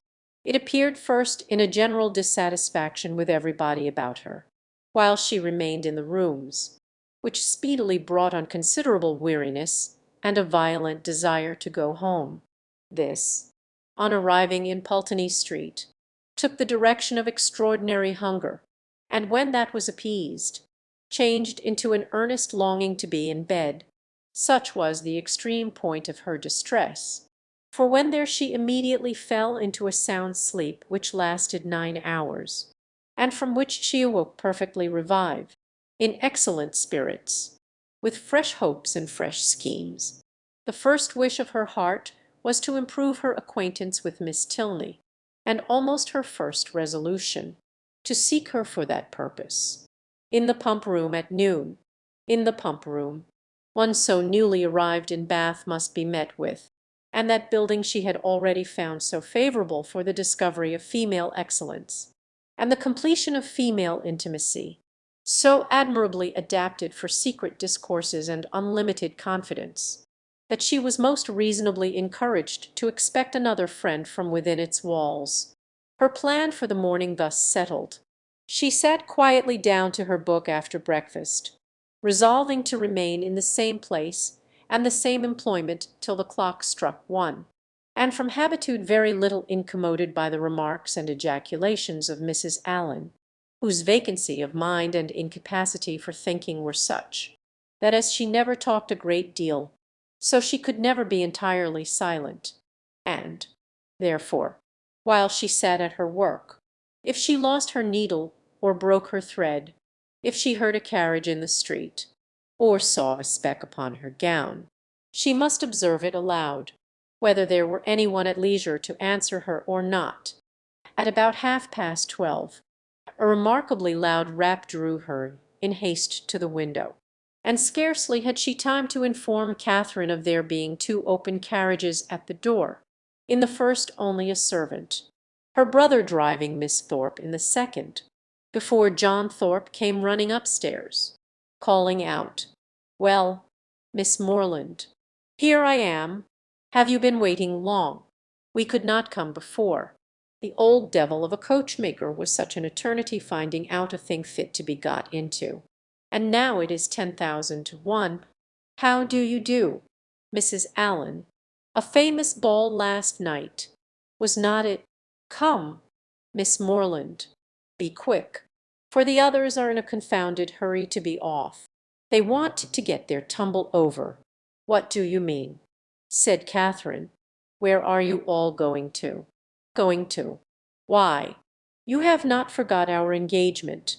Did not we agree together to take a drive this morning? What a head you have! We are going up Claverton down. Something was said about it, I remember," said Catherine, looking at Mrs. Allen for her opinion. "But really I did not expect you." "Not expect me, that's a good one. And what a dust you would have made if I had not come." Catherine's silent appeal to her friend, meanwhile, was entirely thrown away, for Mrs. Allen, not being at all in the habit of conveying any expression herself by a look, was not aware of its being ever intended by anybody else, and Catherine, whose desire of seeing Miss Tilney again could at that moment bear a short delay in favour of a drive, and who thought there could be no impropriety in her going with Mr. Thorpe, as Isabella was going at the same time with James, was therefore obliged to speak plainer. "Well, mum, what do you say to it? Can you spare me for an hour or two? Shall I go? Do just as you please." "My dear," replied Mrs. Allen, with the most placid indifference. Catherine took the advice, and ran off to get ready. In a very few minutes she reappeared, having scarcely allowed the two others time enough to get through a few short sentences in her praise, after Thorpe had procured Mrs. Allen's admiration of his gig, and then receiving her friend's parting good wishes, they both hurried downstairs. "My dearest creature," cried Isabella, to whom the duty of friendship immediately called her before she could get into the carriage, "you have been at least 3 hours getting ready. I was afraid you were ill. What a delightful ball we had last night! I have 1,000 things to say to you, but make haste and get in, for I long to be off." Catherine followed her orders and turned away, but not too soon to hear her friend exclaim aloud to James, "What a sweet girl she is! I quite dote on her. You will not be frightened, Miss Morland," said Thorpe, as he handed her in, "if my horse should dance about a little at first setting off. He will, most likely, give a plunge or two, and perhaps take the rest for a minute. But he will soon know his master. He is full of spirits, playful as can be, but there is no vice in him." Catherine did not think the portrait a very inviting one, but it was too late to retreat, and she was too young to own herself frightened. So, resigning herself to her fate, and trusting to the animal's boasted knowledge of its owner, she sat peaceably down, and saw Thorpe sit down by her, everything being then arranged. The servant who stood at the horse's head was bid in an important voice to let him go, and off they went in the quietest manner imaginable, without a plunge or a caper, or anything like one. Catherine, delighted at so happy an escape, spoke her pleasure aloud with grateful surprise, and her companion immediately made the matter perfectly simple by assuring her that it was entirely owing to the peculiarly judicious manner in which he had then held the reins, and the singular discernment and dexterity with which he had directed his whip. Catherine, though she could not help wondering that with such perfect command of his horse he should think it necessary to alarm her with a relation of its tricks, congratulated herself sincerely on being under the care of so excellent a coachman, and perceiving that the animal continued to go on in the same quiet manner, without showing the smallest propensity towards any unpleasant vivacity, and considering its inevitable pace was 10 miles an hour by no means alarmingly fast, gave herself up to all the enjoyment of air and exercise of the most invigorating kind, in a fine mild day of February, with the consciousness of safety. A silence of several minutes succeeded their first short dialogue. It was broken by Thorpe's saying very abruptly, "Old Allen is as rich as a Jew, is not he?" Catherine did not understand him, and he repeated his question, adding in explanation, "Old Allen, the man you are with." "Oh, Mr. Allen, you mean—" "Yes, I believe.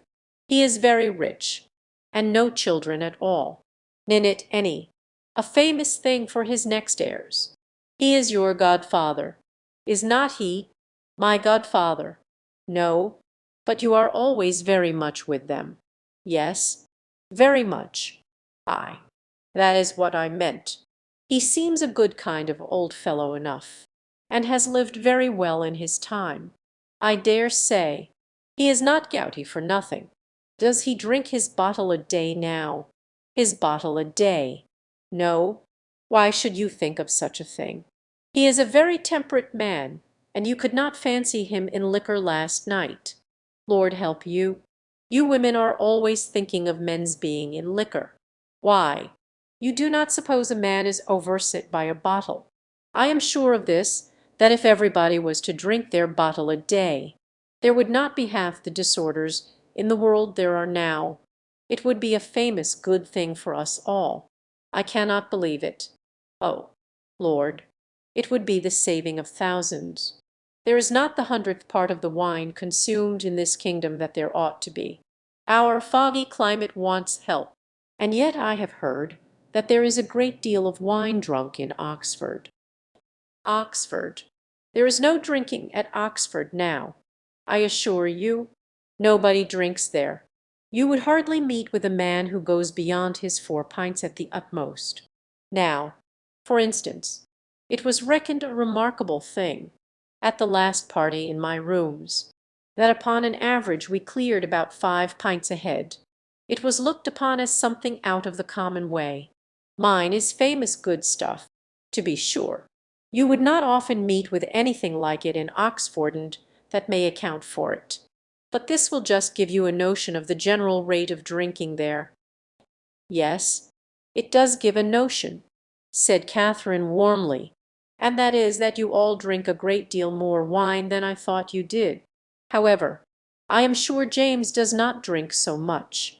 This declaration brought on a loud and overpowering reply, of which no part was very distinct, except the frequent exclamations, amounting almost to oaths, which adorned it, and Catherine was left, when it ended, with rather a strengthened belief of there being a great deal of wine drunk in Oxford, and the same happy conviction of her brother's comparative sobriety. Thorpe's ideas then all reverted to the merits of his own equipage, and she was called on to admire the spirit and freedom with which his horse moved along, and the ease which his paces, as well as the excellence of the springs, gave the motion of the carriage. She followed him in all his admiration as well as she could. To go before or beyond him was impossible. His knowledge and her ignorance of the subject, his rapidity of expression, and her diffidence of herself put that out of her power. She could strike out nothing new in commendation, but she readily echoed whatever he chose to assert, and it was finally settled between them without any difficulty that his equipage was altogether the most complete of its kind in England, his carriage the neatest, his horse the best goer, and himself the best coachman. You do not really think, Mr. Thorpe, said Catherine, venturing after some time to consider the matter as entirely decided, and to offer some little variation on the subject, that James's gig will break down. Break down. Oh, Lord, did you ever see such a little tuppy thing in your life? There is not a sound piece of iron about it. The wheels have been fairly worn out these 10 years at Lestand. As for the body, upon my soul, you might shake it to pieces yourself with a touch. It is the most devilish little rickety business I ever beheld. Thank God, we have got a better. I would not be bound to go 2 miles in it for £50,000. Good heavens! Cried Catherine, quite frightened. Then pray let us turn back. They will certainly meet with an accident if we go on. Do let us turn back. Mr. Thorpe, stop and speak to my brother, and tell him how very unsafe it is. Unsafe? Oh, Lord, what is there in that? They will only get a roll if it does break down. And there is plenty of dirt. It will be excellent falling. Oh, curse it! The carriage is safe enough, if a man knows how to drive it. A thing of that sort in good hands will last above 20 years after it is fairly worn out. Lord bless you, I would undertake for £5 to drive it to York and back again, without losing a nail. Catherine listened with astonishment. She knew not how to reconcile two such very different accounts of the same thing, for she had not been brought up to understand the propensities of a rattle, nor to know to how many idle assertions and impudent falsehoods the excess of vanity will lead. Her own family were plain, matter-of-fact people who seldom aimed at wit of any kind. Her father, at the utmost, being contented with a pun, and her mother with a proverb. They were not in the habit, therefore, of telling lies to increase their importance, or of asserting at one moment what they would contradict the next. She reflected on the affair for some time in much perplexity, and was more than once on the point of requesting from Mr. Thorpe a clearer insight into his real opinion on the subject. But she checked herself, because it appeared to her that he did not excel in giving those clearer insights, in making those things plain which he had before made ambiguous, and, joining to this, the consideration that he would not really suffer his sister and his friend to be exposed to a danger from which he might easily preserve them, she concluded at last that he must know the carriage to be in fact perfectly safe, and therefore would alarm herself no longer.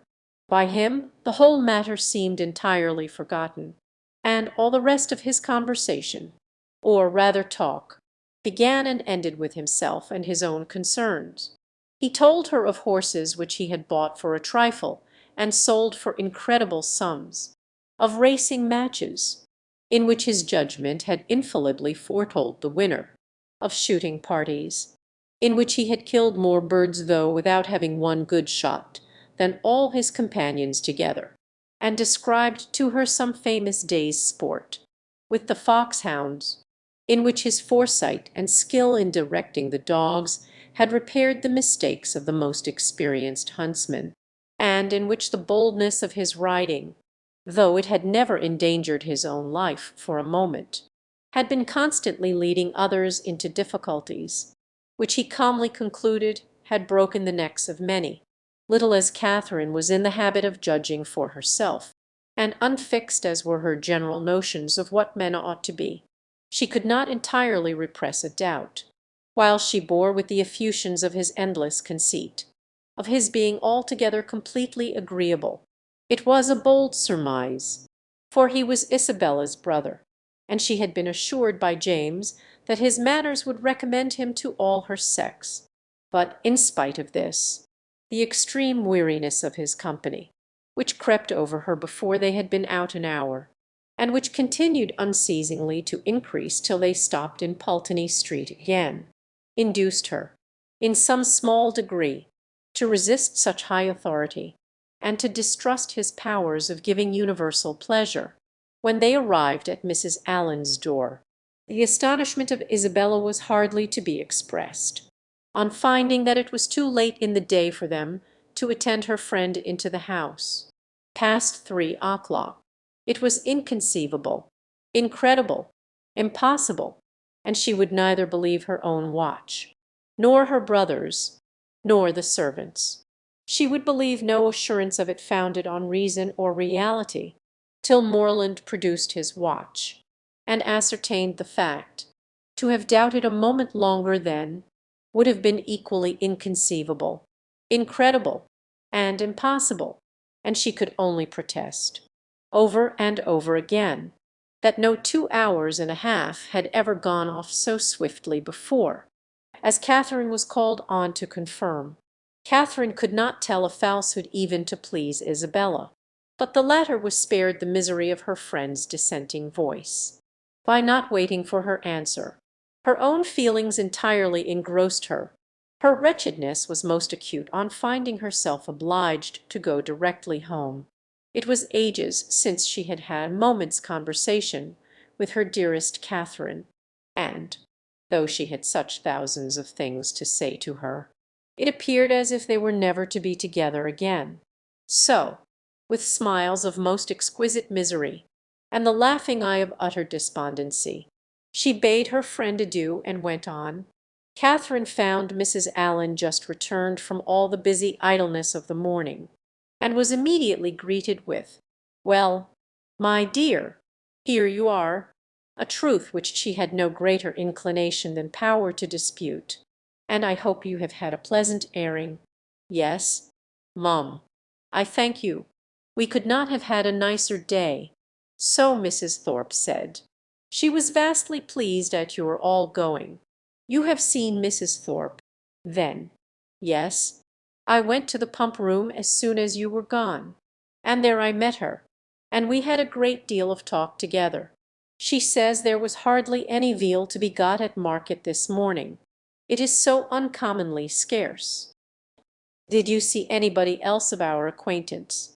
Yes, we agreed to take a turn in the Crescent, and there we met Mrs. Hughes, and Mr. and Miss Tilney walking with her. Did you indeed? And did they speak to you? Yes, we walked along the Crescent together for half an hour. They seem very agreeable people. Miss Tilney was in a very pretty spotted muslin, and I fancy, by what I can learn, that she always dresses very handsomely. Mrs. Hughes talked to me a great deal about the family. And what did she tell you of them? Oh, a vast deal indeed. She hardly talked of anything else. Did she tell you what part of Gloucestershire they come from? Yes, she did, but I cannot recollect now. But they are very good kind of people, and very rich.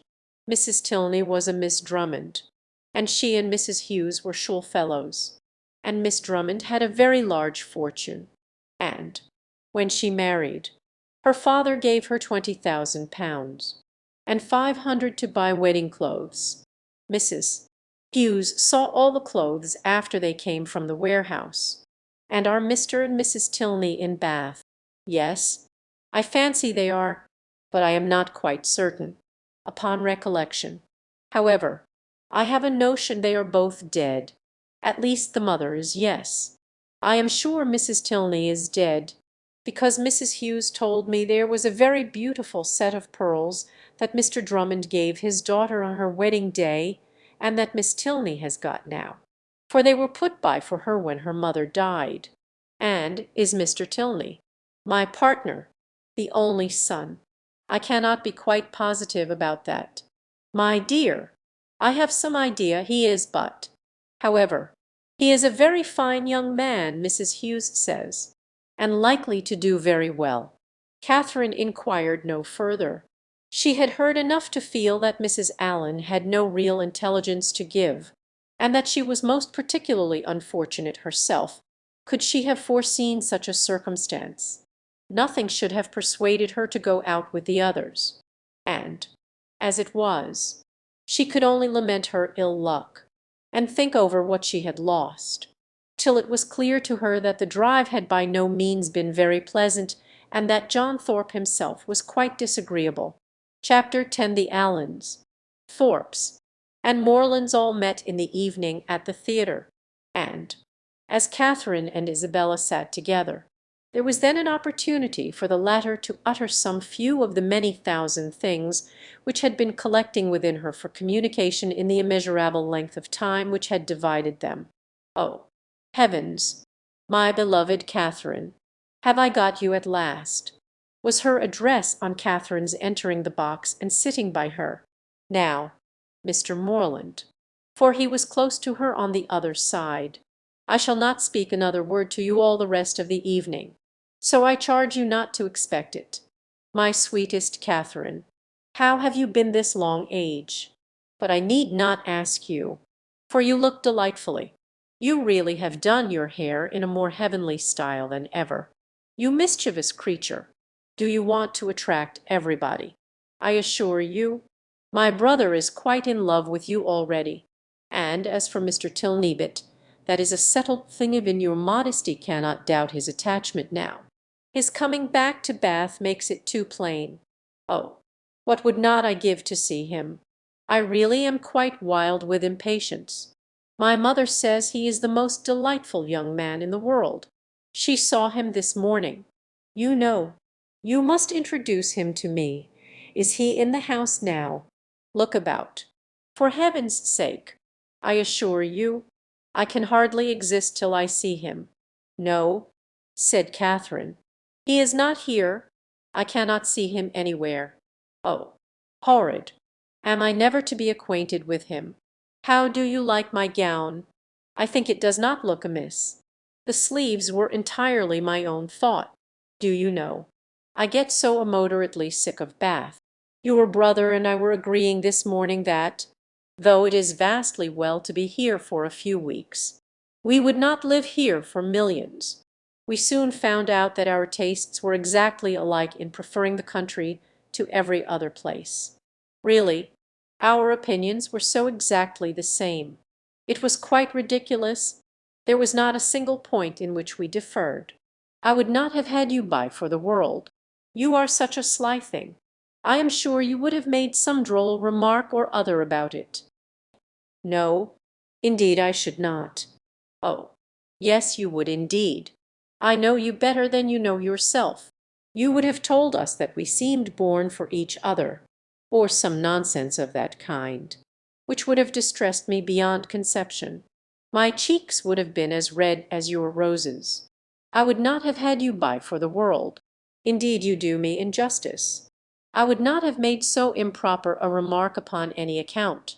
And besides, I am sure it would never have entered my head."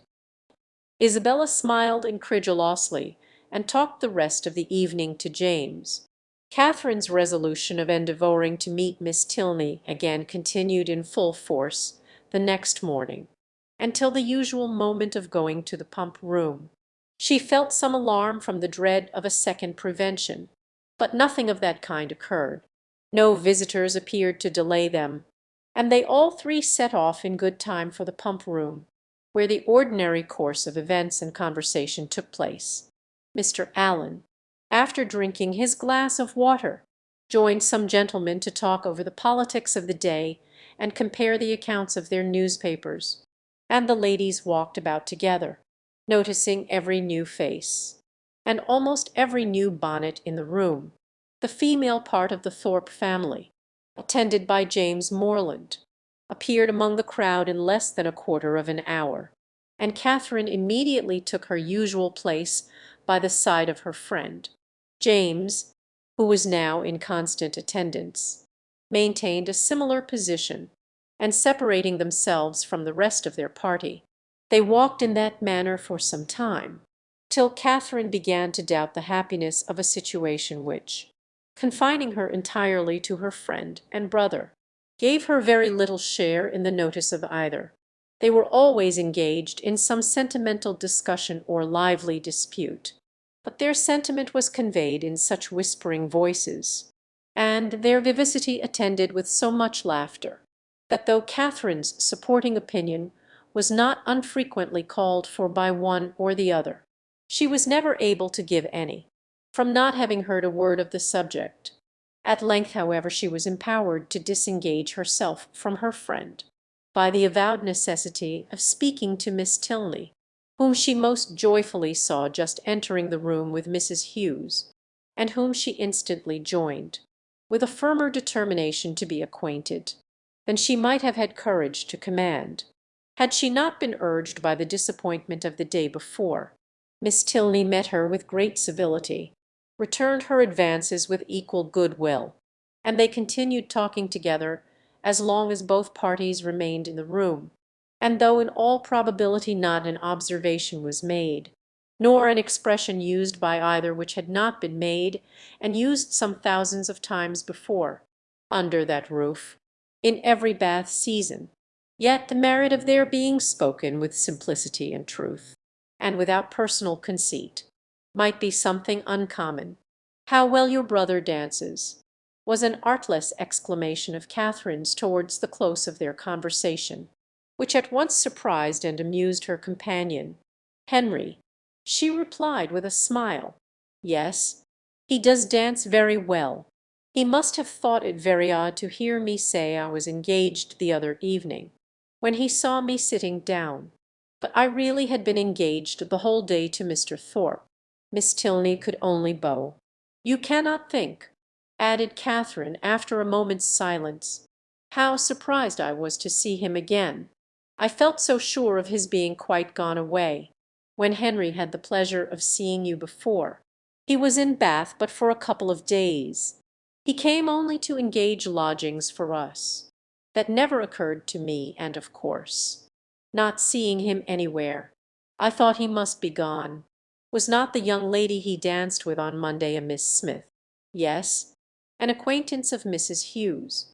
I dare say she was very glad to dance. Do you think her pretty?" "Not very. He never comes to the Pump Room, I suppose?" "Yes, sometimes, but he has rid out this morning with my father." Mrs. Hughes now joined them, and asked Miss Tilney if she was ready to go. "I hope I shall have the pleasure of seeing you again soon," said Catherine. "Shall you be at the cotillion ball to-morrow?" "Perhaps, Wise. I think we certainly shall. I am glad of it, for we shall all be there." This civility was duly returned, and they parted on Miss Tilney's side with some knowledge of her new acquaintance's feelings, and on Catherine's, without the smallest consciousness of having explained them. She went home very happy. The morning had answered all her hopes, and the evening of the following day was now the object of expectation. The future good.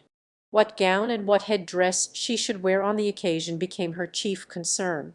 She cannot be justified in it. Dress is at all times a frivolous distinction, and excessive solicitude about it often destroys its own aim. Catherine knew all this very well. Her great-aunt had read her a lecture on the subject only the Christmas before, and yet she lay awake 10 minutes on Wednesday night debating between her spotted and her tamboured muslin, and nothing but the shortness of the time prevented her buying a new one for the evening. This would have been an error in judgment, great though not uncommon, from which one of the other sex rather than her own, a brother rather than a great-aunt, might have warned her, for man only can be aware of the insensibility of man towards a new gown.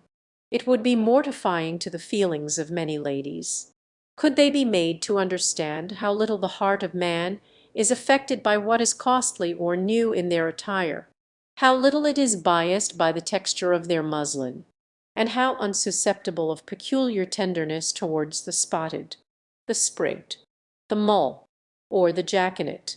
Woman is fine for her own satisfaction alone. No man will admire her the more. No woman will like her the better for it. Neatness and fashion are enough for the former, and a something of shabiness or impropriety will be most endearing to the latter. But not one of these grave reflections troubled the tranquillity of Catherine.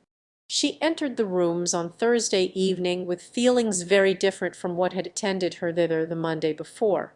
She had then been exulting in her engagement to Thorpe, and was now chiefly anxious to avoid his sight, lest he should engage her again, for though she could not, dared not expect that Mr. Tilney should ask her a third time to dance.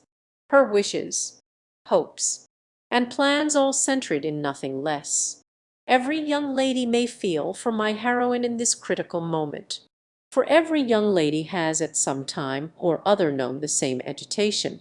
All have been, or at least all have believed themselves to be, in danger from the pursuit of someone whom they wished to avoid, and all have been anxious for the attentions of someone whom they wished to please. As soon as they were joined by the Thorpes, Catherine's agony began. She fidgeted about if John Thorpe came towards her, hid herself as much as possible from his view, and when he spoke to her pretended not to hear him. The cotillions were over, the country dancing beginning, and she saw nothing of the Tilneys. "Do not be frightened, my dear Catherine," whispered Isabella, "but I am really going to dance with your brother again. I declare positively it is quite shocking. I tell him he ought to be ashamed of himself. But you and John must keep us in countenance. Make haste, my dear creature, and come to us. John is just walked off, but he will be back in a moment." Catherine had neither time nor inclination to answer. The others walked away. John Thorpe was still in view, and she gave herself up for lost. That she might not appear, however, to observe or expect him, she kept her eyes intently fixed on her fan, and a self-condemnation for her folly, in supposing that among such a crowd they should even meet with the Tilneys in any reasonable time, had just passed through her mind, when she suddenly found herself addressed, and again solicited to dance, by Mr. Tilney himself. With what sparkling eyes and ready motion she granted his request, and with how pleasing a flutter of heart she went with him to the set, may be easily imagined, to escape, and, as she believed, so narrowly escape John Thorpe, and to be asked, so immediately on his joining her, asked by Mr. Tilney, as if he had sought her on purpose. It did not appear to her that life could supply any greater felicity. Scarcely had they worked themselves into the quiet possession of a place, however, when her attention was claimed by John Thorpe, who stood behind her. "Heyday, Miss Morland," said he, "what is the meaning of this? I thought you and I were to dance together. I wonder you should think so, for you never asked me. That is a good one. By Jove, I asked you as soon as I came into the room, and I was just going to ask you again, but when I turned round, you were gone. This is a cursed shabby trick. I only came for the sake of dancing with you, and I firmly believe you were engaged to me ever since Monday. Yes, I remember. I asked you while you were waiting in the lobby for your cloak, and here have I been telling all my acquaintance that I was going to dance with the prettiest girl in the room, and when they see you standing up with somebody else, they will quiz me famously. Oh, no, they will never think of me. After such a description as that, by heavens, if they do not, I will kick them out of the room for blockheads. What chap have you there?" Catherine satisfied his curiosity. "Tilney," he repeated. "You do not know him. A good figure of a man well put together. Does he want a horse? Here is a friend of mine, Sam Fletcher, has got one to sell that would suit anybody. A famous clever animal for the road only 40 guineas. I had 50 minds to buy it myself, for it is one of my maxims always to buy a good horse when I meet with one, but it would not answer my purpose. It would not do for the field. I would give any money for a real good hunter. I have 3 now, the best that ever were backed. I would not take 800 guineas for them. Fletcher and I mean to get a house in Leicestershire against the next season. It is so duncomfortable, living at an inn." This was the last sentence by which he could weary Catherine's attention, for he was just then borne off by the resistless pressure of a long string of passing ladies. Her partner now drew near, and said, "That gentleman would have put me out of patience, had he stayed with you half a minute longer. He has no business to withdraw the attention of my partner from me. We have entered into a contract of mutual agreeableness for the space of an evening, and all our agreeableness belongs solely to each other for that time. Nobody can fasten themselves on the notice of one, without injuring the rights of the other. I consider a country dance as an emblem of marriage. Fidelity and complaisance are the principal duties of both, and those men who do not choose to dance or marry themselves have no business with the partners or wives of their neighbors. But they are such very different things that you think they cannot be compared together. To be sure not. People that marry can never part, but must go and keep house together. People that dance only stand opposite each other in a long room for half an hour. And such is your definition of matrimony and dancing, taken in that light certainly. Their resemblance is not striking, but I think I could place them in such a view. You will allow that in both, man has the advantage of choice, woman only the power of refusal; that in both, it is an engagement between man and woman, formed for the advantage of each, and that when once entered into, they belong exclusively to each other till the moment of its dissolution; that it is their duty, each to endeavour to give the other no cause for wishing that he or she had bestowed themselves elsewhere, and their best interest to keep their own imaginations from wandering towards the perfections of their neighbours, or fancying that they should have been better off with any one else. You will allow all this. Yes, to be sure, as you state it, all this sounds very well, but still they are so very different. I cannot look upon them at all in the same light, nor think the same duties belong to them. In one respect, there certainly is a difference. In marriage, the man is supposed to provide for the support of the woman to make the home agreeable to the man he is to purvey, and she is to smile. But in dancing, their duties are exactly changed. The agreeableness, The compliance are expected from him, while she furnishes the fan and the lavender water. That, I suppose, was the difference of duties which struck you, as rendering the conditions incapable of comparison. No, indeed, I never thought of that. Then I am quite at a loss. One thing, however, I must observe. This disposition on your side is rather alarming. You totally disallow any similarity in the obligations. And may I not thence infer that your notions of the duties of the dancing state are not so strict as your partner might wish? Have I not reason to fear that if the gentleman who spoke to you just now were to return, or if any other gentleman were to address you, there would be nothing to restrain you from conversing with him as long as you chose? Mr. Thorpe is such a very particular friend of my brother's, that if he talks to me, I must talk to him again. But there are hardly 3 young men in the room besides him that I have any acquaintance with, and is that to be my only security? Alas! Alas! Nay, I am sure you cannot have a better, for if I do not know anybody, it is impossible for me to talk to them, and, besides, I do not want to talk to anybody. Now you have given me a security worth having, and I shall proceed with courage.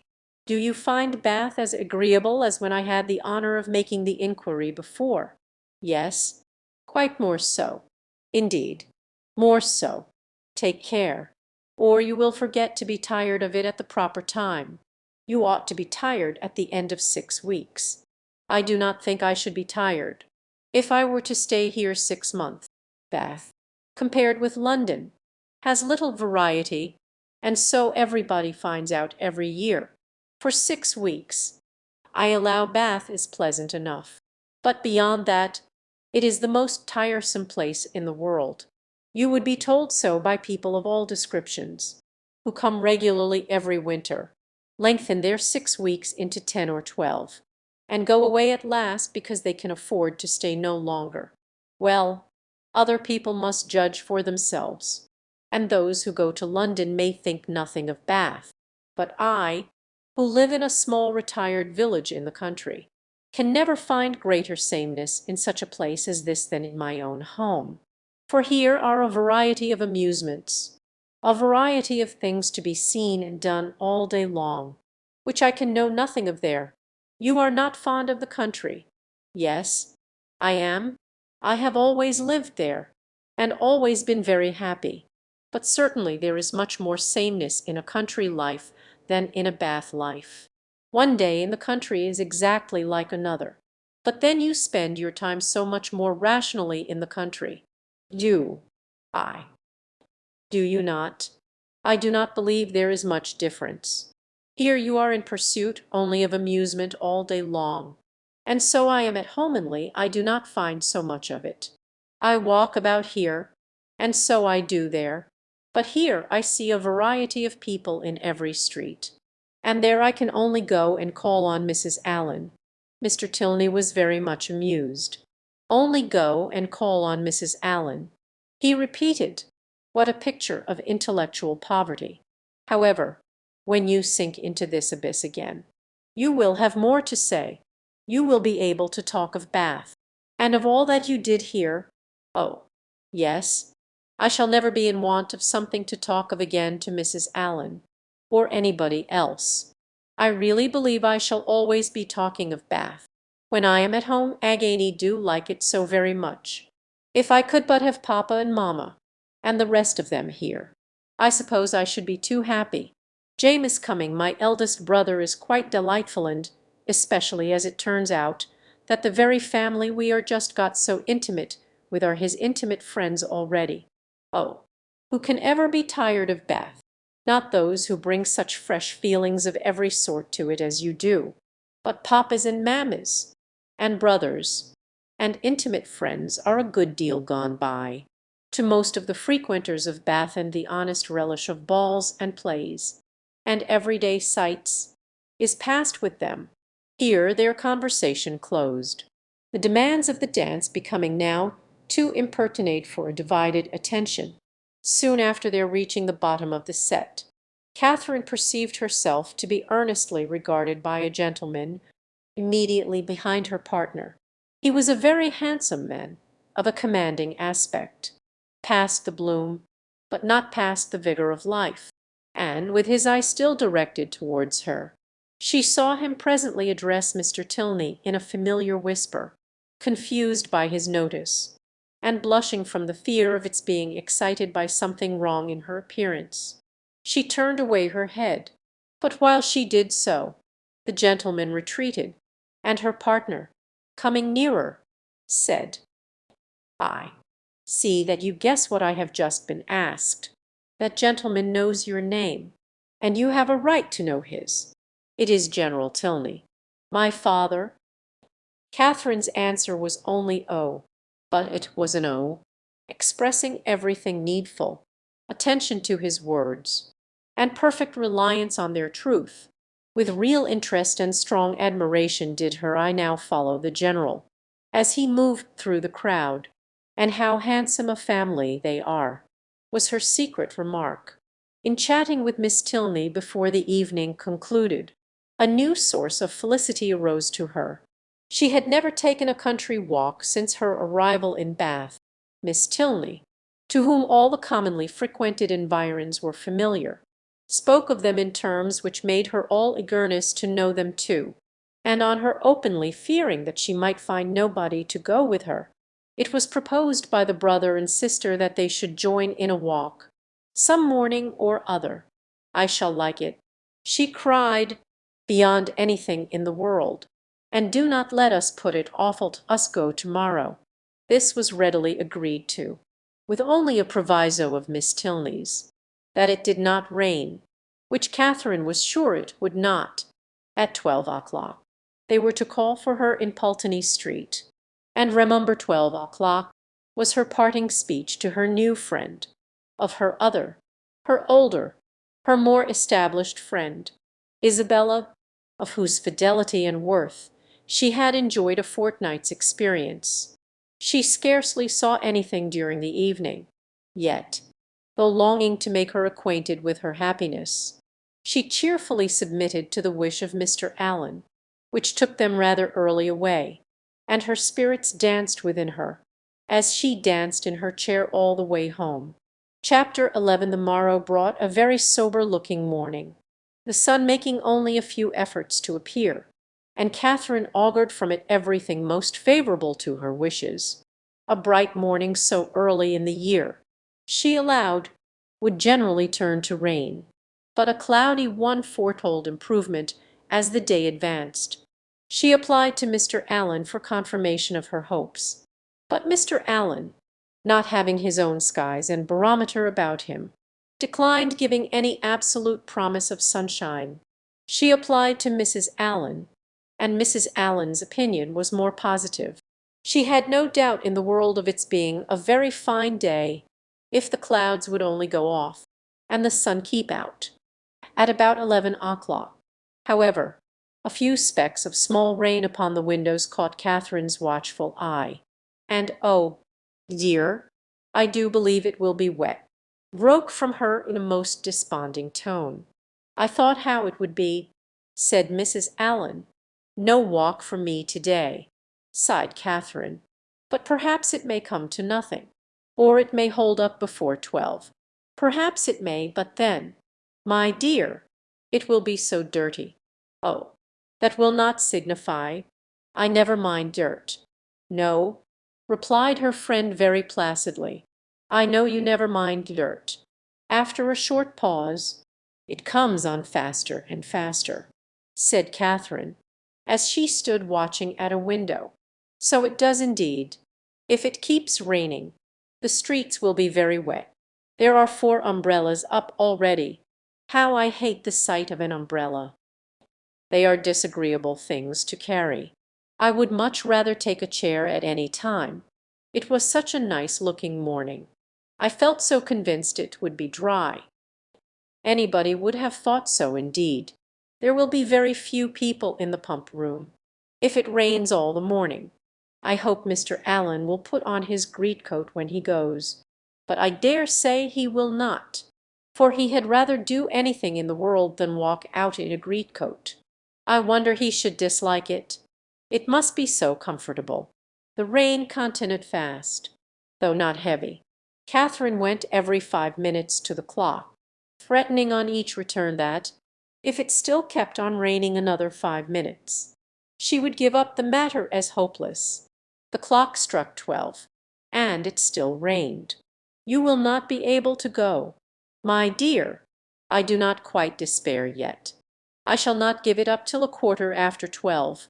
This is just the time of day for it to clear up, and I do think it looks a little lighter. There, it is 20 minutes after 12, and now I shall give it up entirely. Oh, that we had such weather here as they had at Udolpho, or at least in Tuscany and the south of France, the night that poor St. Aubin died. Such beautiful weather!" At 12:30, when Catherine's anxious attention to the weather was over, and she could no longer claim any merit from its amendment, the sky began voluntarily to clear. A gleam of sunshine took her quite by surprise. She looked round. The clouds were parting, and she instantly returned to the window to watch over and encourage the happy appearance. 10 minutes more made it certain that a bright afternoon would succeed, and justified the opinion of Mrs. Allen, who had always thought it would clear up. But whether Catherine might still expect her friends, whether there had not been too much rain for Miss Tilney to venture, must yet be a question. It was too dirty for Mrs. Allen to accompany her husband to the pump room. He accordingly set off by himself, and Catherine had barely watched him down the street when her notice was claimed by the approach of the same two open carriages, containing the same three people that had surprised her so much a few mornings back. "Isabella, my brother, and Mr. Thorpe. I declare, they are coming for me perhaps, but I shall not go. I cannot go indeed, for you know Miss Tilney may still call." Mrs. Allen agreed to it. John Thorpe was soon with them, and his voice was with them yet sooner, for on the stairs he was calling out to Miss Morland to be quick. "Make haste, make haste." As he threw open the door, "Put on your hat this moment, there is no time to be lost who are going to Bristol." "How'd I do, Mrs. Allen? To Bristol? Is not that a great way off? But, however, I cannot go with you to-day, because I am engaged. I expect some friends every moment." This was of course vehemently talked down as no reason at all. Mrs. Allen was called on to second him, and the two others walked in, to give their assistance. "My sweetest Catherine, is not this delightful? We shall have a most heavenly drive. You are to thank your brother and me for the scheme. It darted into our heads at breakfast time, I verily believe at the same instant, and we should have been off 2 hours ago if it had not been for this detestable rain. But it does not signify. The nights are moonlight, and we shall do delightfully. Oh, I am in such ecstasies at the thoughts of a little country air and quiet.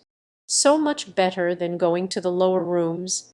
We shall drive directly to Clifton and dine there, and, as soon as dinner is over, if there is time for it, go on to Kingsweston. I doubt our being able to do so much," said Morland. "You croaking fellow," cried Thorpe.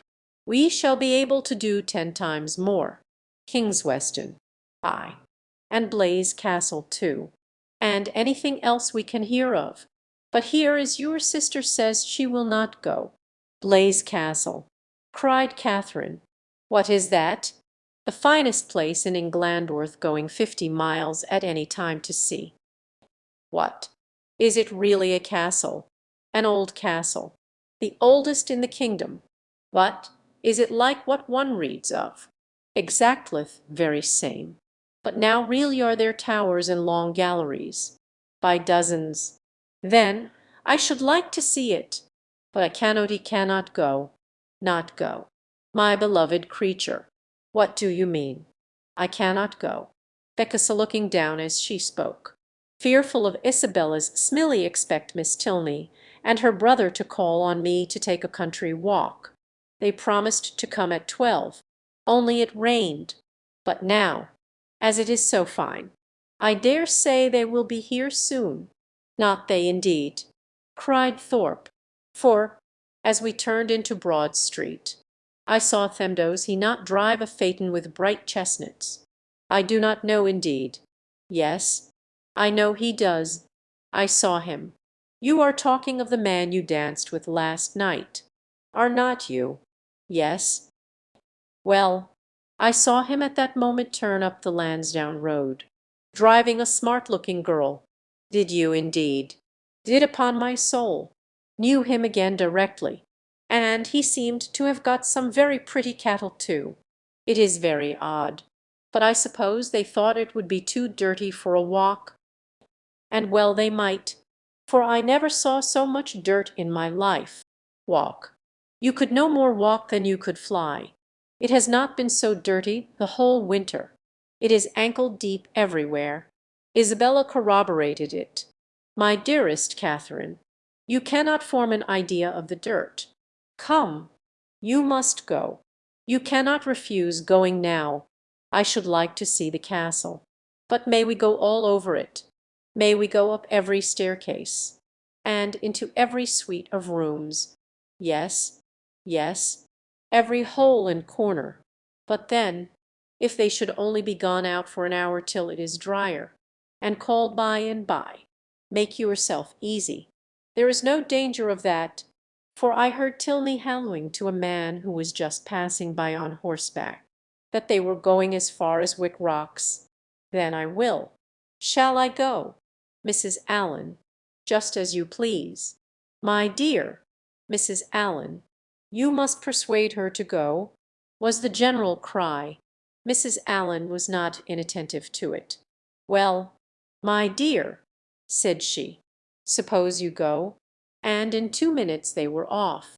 Catherine's feelings, as she got into the carriage, were in a very unsettled state, divided between regret for the loss of one great pleasure, and the hope of soon enjoying another, almost its equal in degree, however unlike in kind.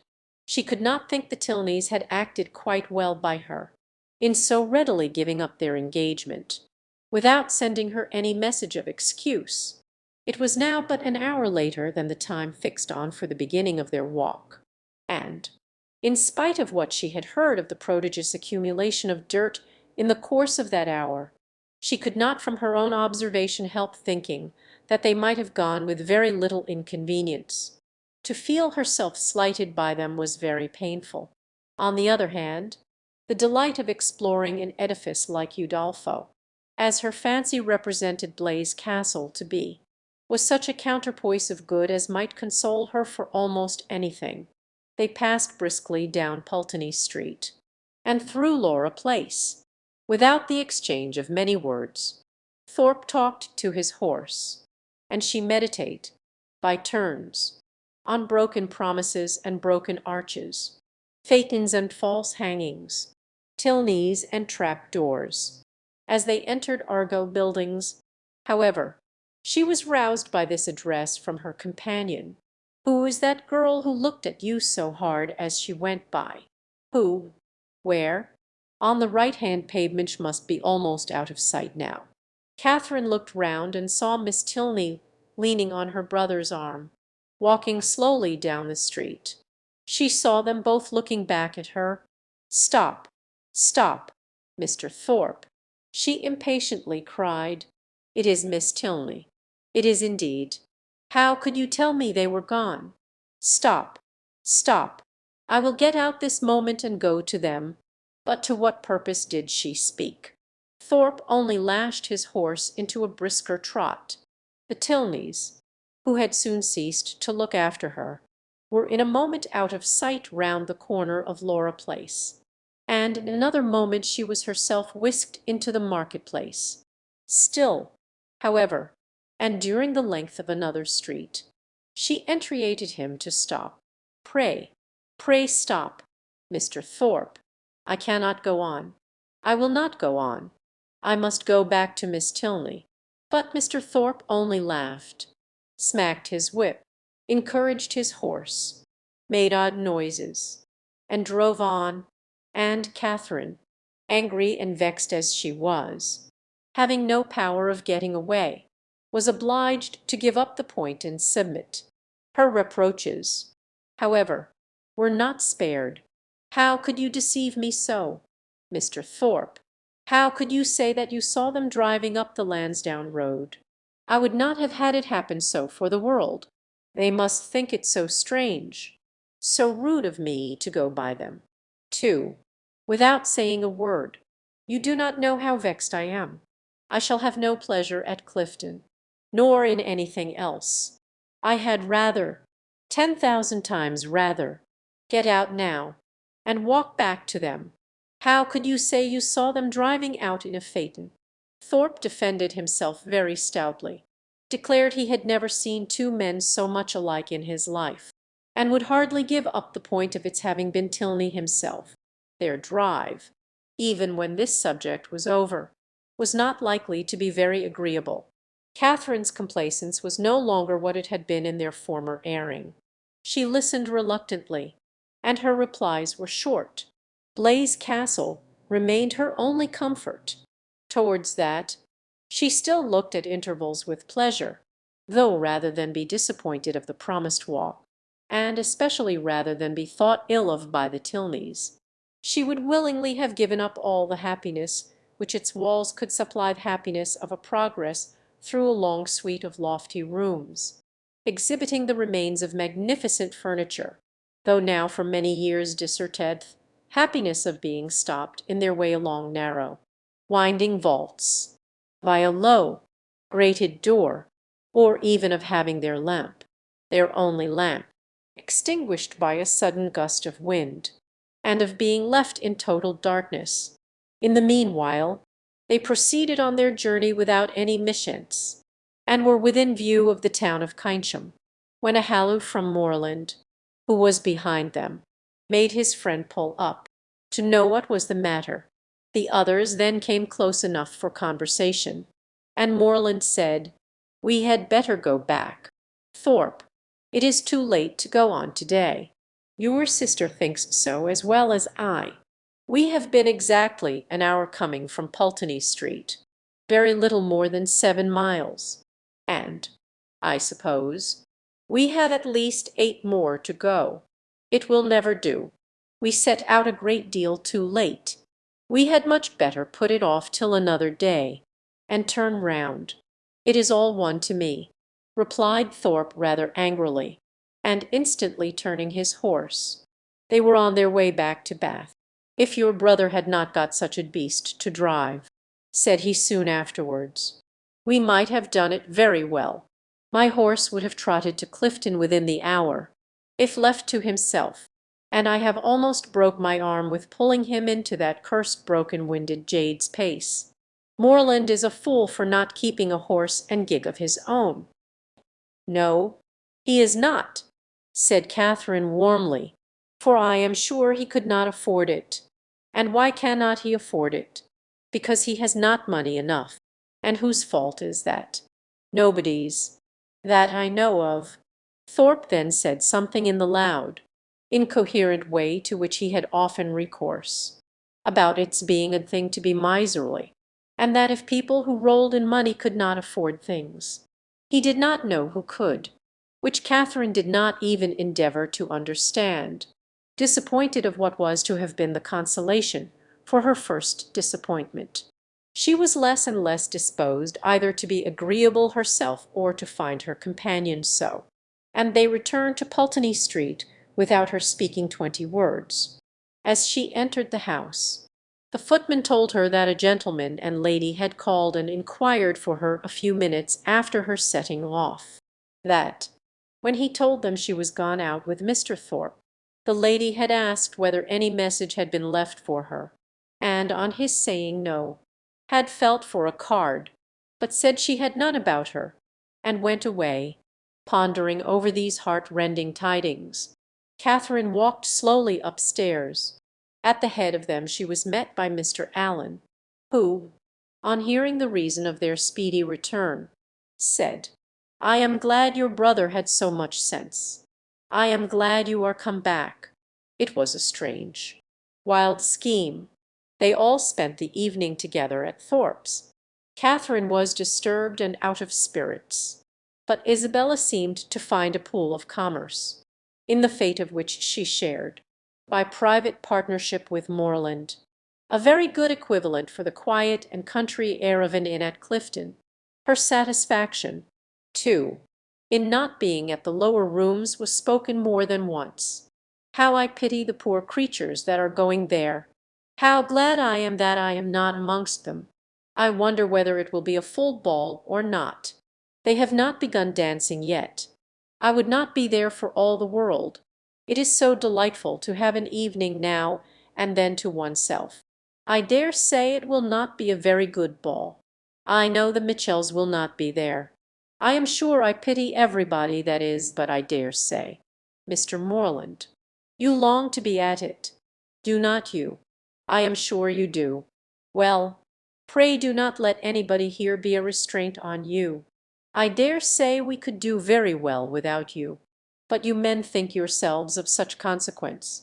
Catherine could almost have accused Isabella of being wanting in tenderness towards herself and her sorrows.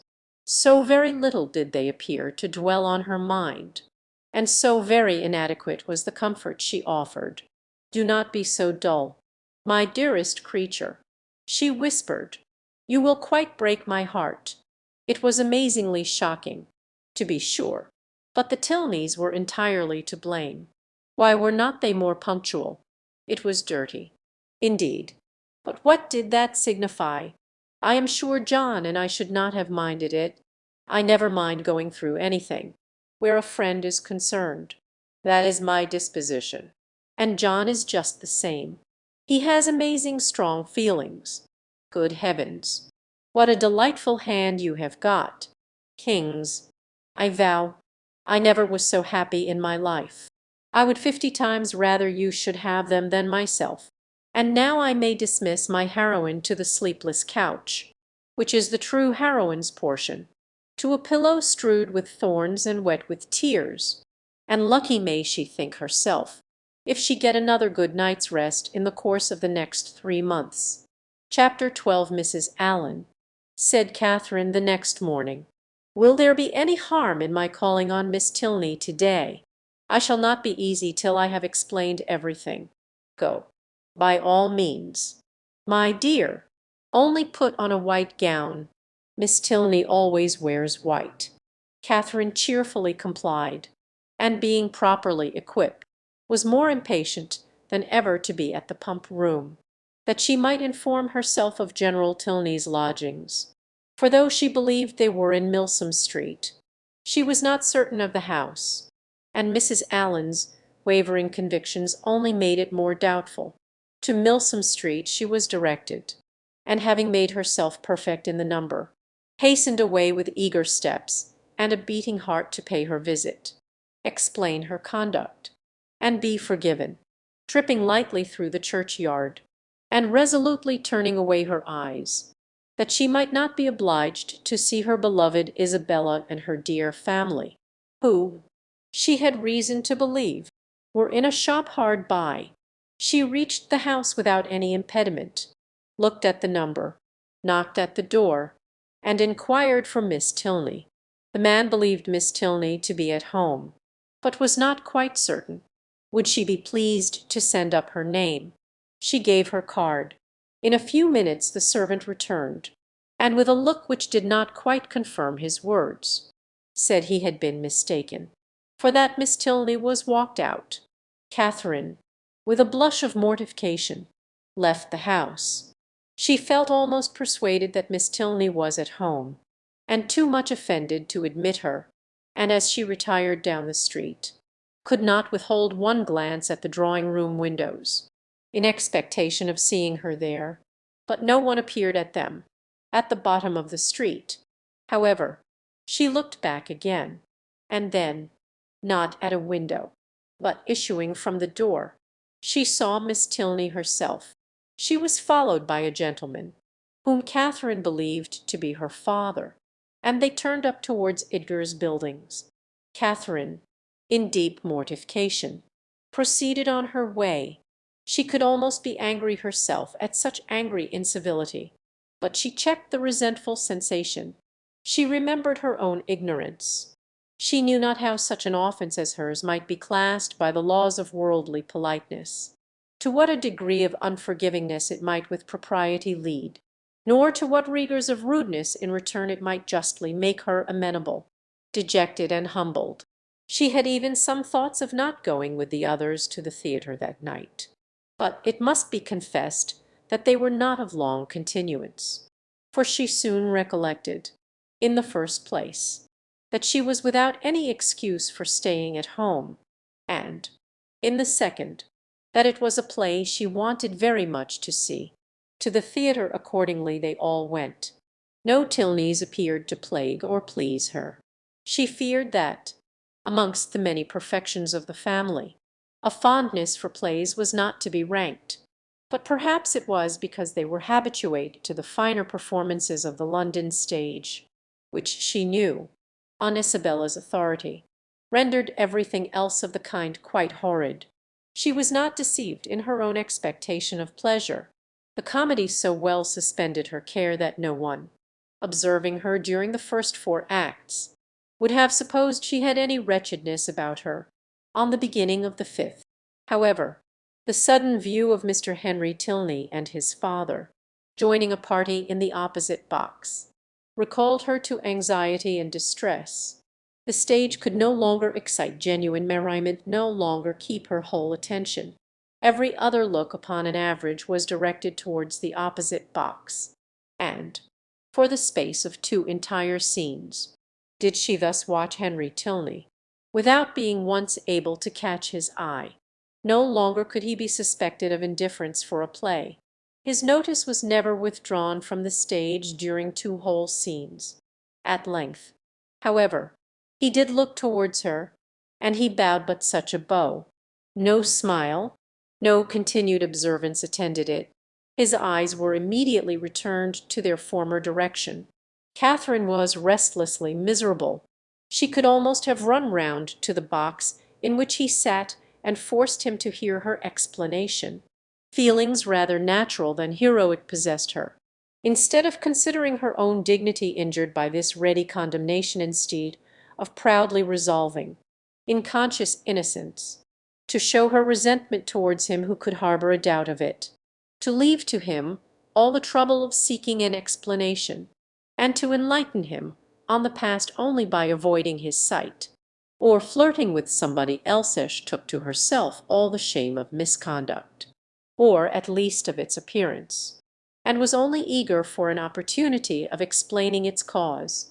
The play concluded, the curtain fell. Henry Tilney was no longer to be seen where he had hitherto sat, but his father remained, and perhaps he might be now coming round to their box. She was right. In a few minutes he appeared, and, making his way through the then thinning rows, spoke with like calm politeness to Mrs. Allen and her friend.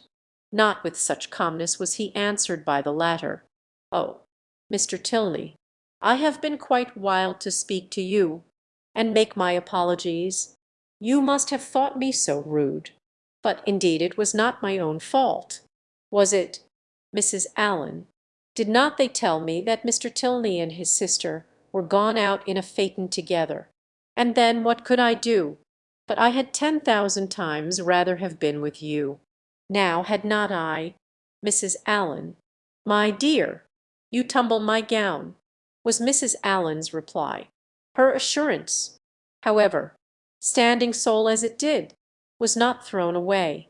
It brought a more cordial, more natural smile into his countenance, and he replied in a tone which retained only a little affected reserve, "We were much obliged to you at any rate for wishing us a pleasant walk after our passing you in Argyle Street. You were so kind as to look back on purpose. But indeed I did not wish you a pleasant walk. I never thought of such a thing. But I begged Mr. Thorpe so earnestly to stop. I called out to him as soon as ever I saw you.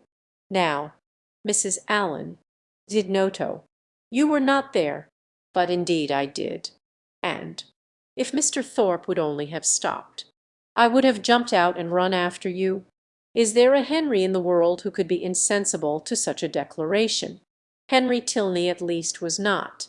With a yet sweeter smile, he said everything that need be said of his sister's concern, regret, and dependence on Catherine's honour.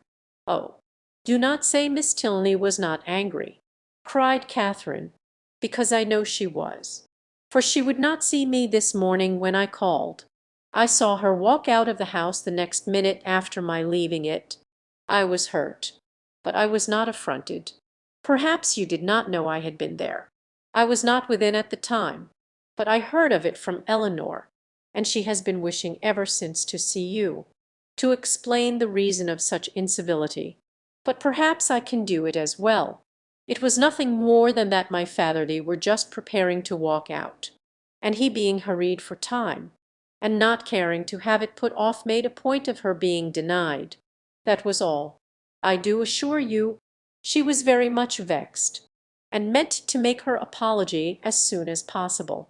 Catherine's mind was greatly eased by this information, yet a something of solicitude remained, from which sprang the following question, thoroughly artless in itself, though rather distressing to the gentleman. "But, Mr. Tilney, why were you less generous than your sister, if she felt such confidence in my good intentions, and could suppose it to be only a mistake? Why should you be so ready to take offence?" "Me I take offence. Nay, I am sure by your look, when you came into the box. You were angry." "I angry? I could have no right." "Well, nobody would have thought you had no right who saw your face." He replied by asking her to make room for him, and talking of the play. He remained with them some time, and was only too agreeable for Catherine to be contented when he went away. Before they parted, however, it was agreed that the projected walk should be taken as soon as possible, and, setting aside the misery of his quitting their box, she was, upon the whole, left one of the happiest creatures in the world. While talking to each other, she had observed with some surprise that John Thorpe, who was never in the same part of the house for 10 minutes together, was engaged in conversation with General Tilney, and she felt something more than surprise when she thought she could perceive herself the object of their attention and discourse. What could they have to say of her? She feared General Tilney did not like her appearance. She found it was implied in his preventing her admittance to his daughter, rather than postpone his own walk a few minutes. "How came Mr. Thorpe to know your father?" was her anxious inquiry, as she pointed them out to her companion. "He knew nothing about it, but his father, like every military man, had a very large acquaintance. When the entertainment was over, Thorpe came to assist them in getting out. Catherine was the immediate object of his gallantry, and, while they waited in the lobby for a chair, he prevented the inquiry which had travelled from her heart almost to the tip of her tongue, by asking, in a consequential manner, whether she had seen him talking with General Tilney. "He is a fine old fellow, upon my soul, stout, active, looks as young as his son. I have a great regard for him, I assure you, a gentleman-like, good sort of fellow as ever lived. But how came you to know him?" "Know him? There are few people much about town that I do not know.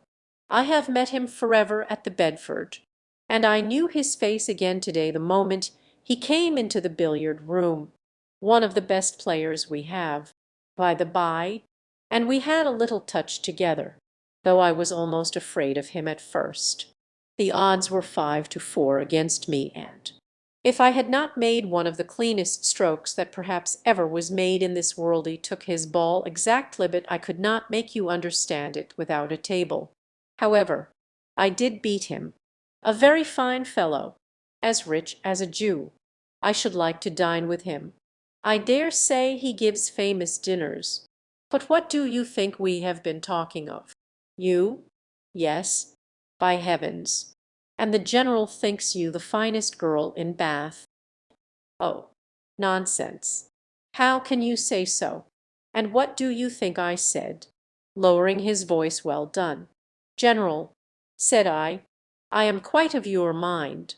Here Catherine, who was much less gratified by his admiration than by General Tilney's, was not sorry to be called away by Mr. Allen. Thorpe, however, would see her to her chair, and, till she entered it, continued the same kind of delicate flattery, in spite of her entreating him to have done, that General Tilney, instead of disliking, should admire her, was very delightful, and she joyfully thought that there was not one of the family whom she need now fear to meet. The evening had done more, much more, for her than could have been expected. Chapter 13. Monday, Tuesday, Wednesday, Thursday, Friday, and Saturday have now passed in review before the reader. The events of each day, its hopes and fears, mortifications and pleasures, have been separately stated, and the pangs of Sunday only now remain to be described, and close the week. The Clifton scheme had been deferred, not relinquished, and on the afternoon's crescent of this day it was brought forward again, in a private consultation between Isabella and James, the former of whom had particularly set her heart upon going, and the latter no less anxiously placed his upon pleasing her.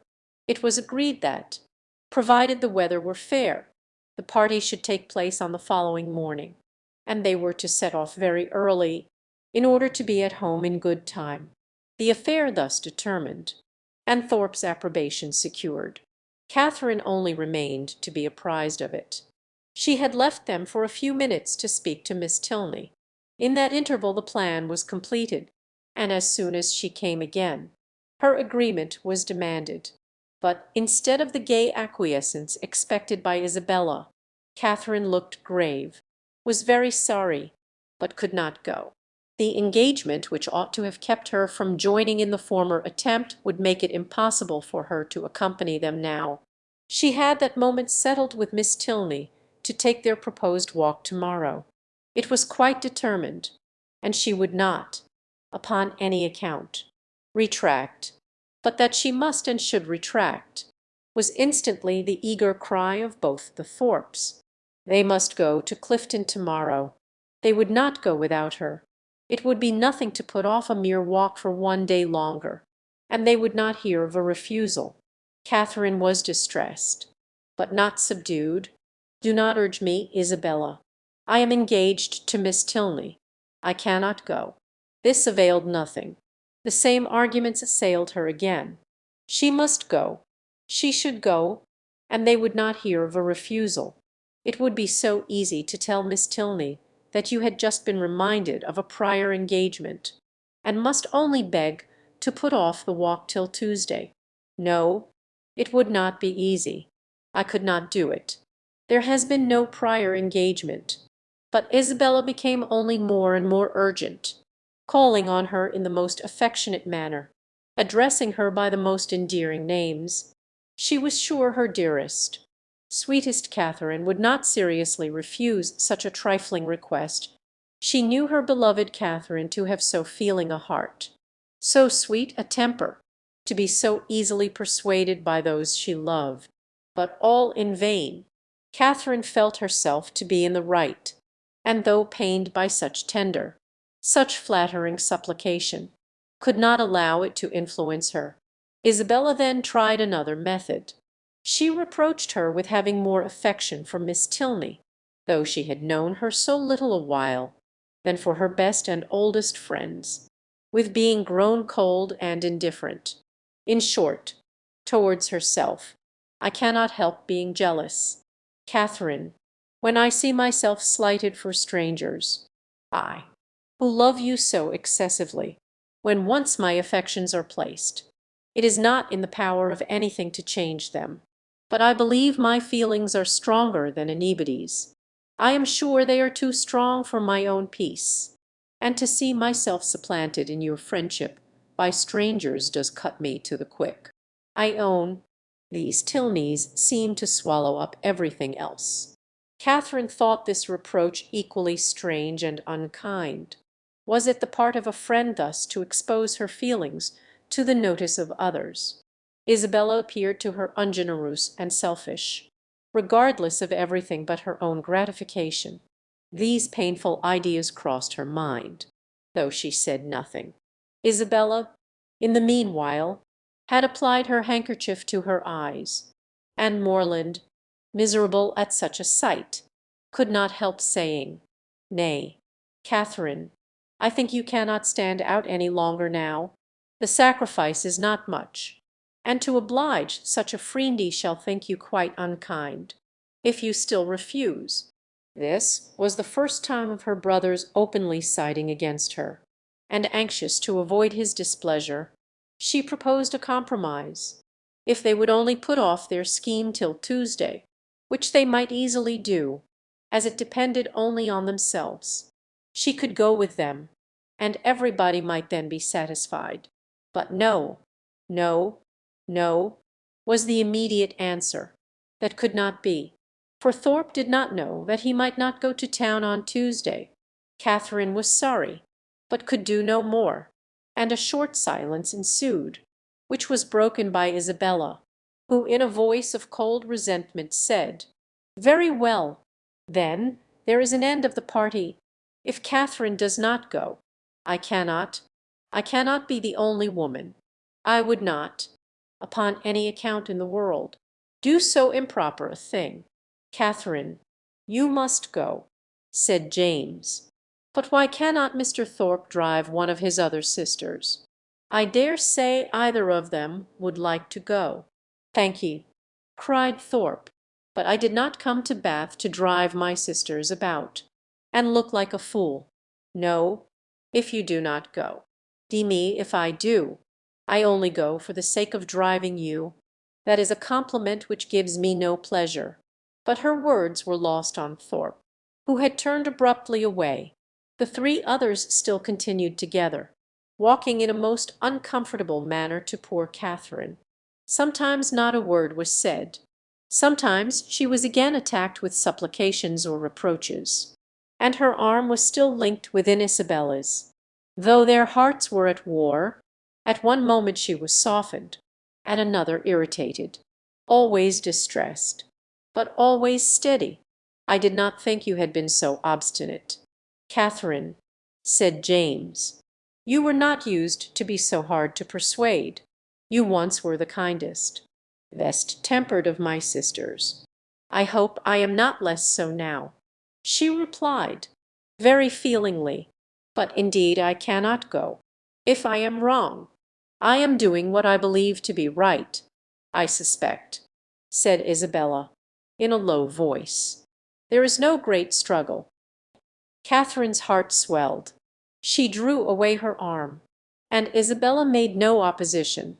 Thus passed a long 10 minutes, till they were again joined by Thorpe, who, coming to them with a gayer look, said, "Well, I have settled the matter, and now we may all go to-morrow with a safe conscience. I have been to Miss Tilney, and made your excuses." "You have not," cried Catherine. "I have, upon my soul, left her this moment, told her you had sent me to say that, having just recollected a prior engagement of going to Clifton with us to-morrow. You could not have the pleasure of walking with her till Tuesday." She said very well. Tuesday was just as convenient to her. "So there is an end of all our difficulties. A pretty good thought of mine he." Isabella's countenance was once more all smiles and good humour, and James too looked happy again. A most heavenly thought indeed. "Now, my sweet Catherine, all our distresses are over. You are honourably acquitted, and we shall have a most delightful party." "This will not do," said Catherine. "I cannot submit to this. I must run after Miss Tilney directly and set her right." Isabella, however, caught hold of one hand, Thorpe of the other, and remonstrances poured in from all three. Even James was quite angry, when everything was settled, when Miss Tilney herself said that Tuesday would suit her as well. It was quite ridiculous, quite absurd, to make any further objection. "I do not care. Mr. Thorpe had no business to invent any such message. If I had thought it right to put it off, I could have spoken to Miss Tilney myself. This is only doing it in a ruder way, and how do I know that Mr. Thorpe Hash may be mistaken again perhaps? He led me into one act of rudeness by his mistake on Friday. Let me go. Mr. Thorpe. Isabella, do not hold me. Thorpe told her it would be in vain to go after the Tilneys. They were turning the corner into Brock Street, when he had overtaken them, and were at home by this time. Then I will go after them, said Catherine. Wherever they are I will go after them. It does not signify talking. If I could not be persuaded into doing what I thought wrong, I never will be tricked into it. And with these words she broke away and hurried off. Thorpe would have darted after her, but Morland withheld him. Let her go. Let her go. If she will go. She is as obstinate as Thorpe never finished the simile, for it could hardly have been a proper one. Away walked Catherine in great agitation, as fast as the crowd would permit her, fearful of being pursued, yet determined to persevere. As she walked, she reflected on what had passed. It was painful to her to disappoint and displease them, particularly to displease her brother, but she could not repent her resistance, setting her own inclination apart. To have failed a second time in her engagement to Miss Tilney, to have retracted a promise voluntarily made only 5 minutes before, and on a false pretence too, must have been wrong. She had not been withstanding them on selfish principles alone. She had not consulted merely her own gratification, that might have been ensured in some degree by the excursion itself, by seeing Blaise Castle.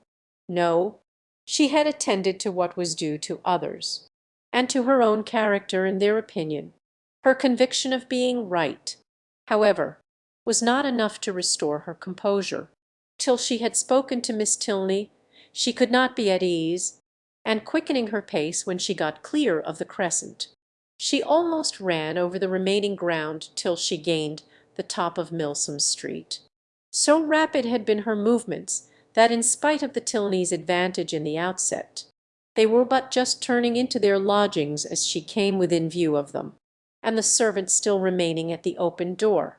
She used only the ceremony of saying that she must speak with Miss Tilney that moment, and hurrying by him proceeded upstairs. Then, opening the first door before her, which happened to be the right, she immediately found herself in the drawing-room with General Tilney, his son, and daughter. Her explanation, defective only in being from her irritation of nerves and shortness of brief no explanation at all, was instantly given. "I am come in a great hurry. It was all a mistake. He never promised to go. I told them from the first I could not go. I ran away in a great hurry to explain it. I did not care what you thought of me. I would not stay for the servant. The business, however, though not perfectly elucidated by this speech, soon ceased. Catherine found that John Thorpe had given the message, and Miss Tilney had no scruple in owning herself greatly surprised by it. But whether her brother had still exceeded her in resentment, Catherine, though she instinctively addressed herself as much to one as to the other in her vindication, had no means of knowing. Whatever might have been felt before her arrival, her eager declarations immediately made every look and sentence as friendly as she could desire. The affair thus happily settled, she was introduced by Miss Tilney to her father, and received by him with such solicitous politeness as recalled Thorpe's information to her mind, and made her think with pleasure that he might be sometimes depended on. To such anxious attention was the General's civility carried, that not aware of her extraordinary swiftness in entering the house, he was quite angry with the servant whose neglect had reduced her to open the door of the apartment herself. What did William mean by it? He should make a point of inquiring into the matter, and if Catherine had not most warmly asserted his innocence, it seemed likely that William would lose the favour of his master forever, if not his place, by her rapidity. After sitting with them a quarter of an hour, she rose to take leave. and was then most agreeably surprised by General Tilney's asking her if she would do his daughter the honour of dining and spending the rest of the day with her. Miss Tilney added her own wishes. Catherine was greatly obliged, but it was quite out of her power. Mr. and Mrs. Allen would expect her back every moment. The General declared he could say no more. The claims of Mr. and Mrs. Allen were not to be superseded, but on some other day he trusted, when longer notice could be given, they would not refuse to spare her to her friend. Oh, no, Catherine was sure they would not have the least objection, and she should have great pleasure in coming. The General attended her himself to the street door, saying everything gallant as they went downstairs, admiring the elasticity of her walk, which corresponded exactly with the spirit of her dancing, and making her one of the most graceful beaux she had ever beheld. When they parted, Catherine, delighted by all that had passed, proceeded gaily to Pulteney Street, walking, as she concluded, with great elasticity, though she had never thought of it before. She reached home without seeing anything more of the offended party, and now that she had been triumphant throughout, had carried her point, and was secure of her walk, she began as the flutter of her spirits subsided to doubt whether she had been perfectly right. A sacrifice was always noble, and if she had given way to their entreaties, she should have been spared the distressing idea of a friend displeased, a brother angry, and a scheme of great happiness to both destroyed, perhaps through her means, to ease her mind, and ascertain by the opinion of an unprejudiced person what her own conduct had really been. She took occasion to mention before Mr. Allen the half-settled scheme of her brother and the Thorpes for the following day. Mr. Allen caught at it directly. "Well," said he, "and do you think of going too?" "No. I had just engaged myself to walk with Miss Tilney before they told me of it, and therefore you know I could not go with them." "Could I?" "No, certainly not, and I am glad you do not think of it. These schemes are not at all the thing.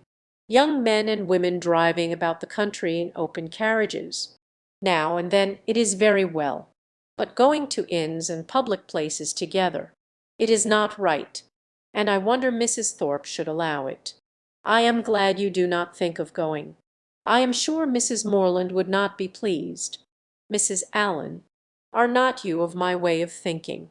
Do not you think these kind of projects objectionable?" "Yes, very much so indeed. Open carriages are nasty things. A clean gown is not 5 minutes' wear in them. You are splashed getting in and getting out, and the wind takes your hair and your bonnet in every direction. I hate an open carriage myself. I know you do, but that is not the question. Do not you think it has an odd appearance, if young ladies are frequently driven about in them by young men, to whom they are not even related?" "Yes, my dear, a very odd appearance indeed. I cannot bear to see it." "Dear madam," cried Catherine, "then why did not you tell me so before? I am sure if I had known it to be improper, I would not have gone with Mr. Thorpe at all. But I always hoped you would tell me, if you thought I was doing wrong, and so I should. My dear, you may depend on it, for as I told Mrs. Morland at parting, I would always do the best for you in my power, but one must not be over particular. Young people will be young people, as your good mother says herself. You know I wanted you, when we first came, not to buy that sprigged muslin, but you would. Young people do not like to be always thwarted. But this was something of real consequence, and I do not think you would have found me hard to persuade, as far as it has gone hitherto. There is no harm done," said Mr. Allen, "and I would only advise you, my dear, not to go out with Mr. Thorpe any more." "That is just what I was going to say," added his wife. Catherine, relieved for herself, felt uneasy for Isabella, and after a moment's thought, asked Mr. Allen whether it would not be both proper and kind in her to write to Miss Thorpe, and explained the indecorum of which she must be as insensible as herself, for she considered that Isabella might otherwise perhaps be going to Clifton the next day, in spite of what had passed. Mr. Allen, however, discouraged her from doing any such thing. "You had better leave her alone, my dear. She is old enough to know what she is about, and if not, has a mother to advise her. Mrs. Thorpe is too indulgent beyond a doubt. But, however, you had better not interfere. She and your brother choose to go, and you will be only getting ill will." Catherine submitted, and though sorry to think that Isabella should be doing wrong, felt greatly relieved by Mr. Allen's approbation of her own conduct, and truly rejoiced to be preserved by his advice from the danger of falling into such an error herself. Her escape from being one of the party to Clifton was now an escape indeed, for what would the Tilneys have thought of her if she had broken her promise to them in order to do what was wrong in itself, if she had been guilty of one breach of propriety, only to enable her to be guilty of another? Chapter 14. The next morning was fair, and Catherine almost expected another attack from the assembled party, with Mr. Allen to support her. She felt no dread of the event, but she would gladly be spared a contest, where victory itself was painful, and was heartily rejoiced therefore at neither seeing nor hearing anything of them. The Tilneys called for her at the appointed time, and no new difficulty arising, no sudden recollection, no unexpected summons, no impertinent intrusion to disconcert their measures, my heroine was most unnaturally able to fulfil her engagement, though it was made with the hero himself. They determined on walking round Beechen Cliff, that noble hill whose beautiful verdure and hanging coppice render it so striking an object from almost every opening in Bath. "I never look at it," said Catherine, as they walked along the side of the river, "without thinking of the south of France." "You have been abroad, then?" said Henry, a little surprised. "Oh, no, I only mean what I have read about. It always puts me in mind of the country that Emily and her father travelled through, in the Mysteries of Udolpho. But you never read novels." "I dare say. Why not?" "Because they are not clever enough for you gentlemen read better books. The person, be it gentleman or lady, who has not pleasure in a good novel, must be intolerably stupid. I have read all Mrs. Radcliffe's works, and most of them with great pleasure. The Mysteries of Udolpho, when I had once begun it, I could not lay down again. I remember finishing it in 2 days, me hair standing on end the whole time." "Yes," added Miss Tilney, "and I remember that you undertook to read it aloud to me, and that when I was called away for only 5 minutes to answer a note, instead of waiting for me you took the volume into the Hermitage Walk, and I was obliged to stay till you had finished it." "Thank you, Eleanor, a most honourable testimony. You see, Miss Morland, the injustice of your suspicions. Here was I, in my eagerness to get on, refusing to wait only 5 minutes for my sister, breaking the promise I had made of reading it aloud, and keeping her in suspense at a most interesting part, by running away with the volume, which, you are to observe, was her own, particularly her own.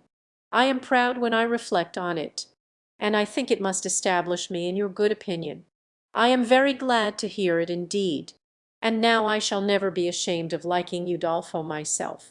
But I really thought before, young men despised novels amazingly. It is amazingly. It may well suggest amazement if they doffer they read nearly as many as women. I myself have read hundreds and hundreds.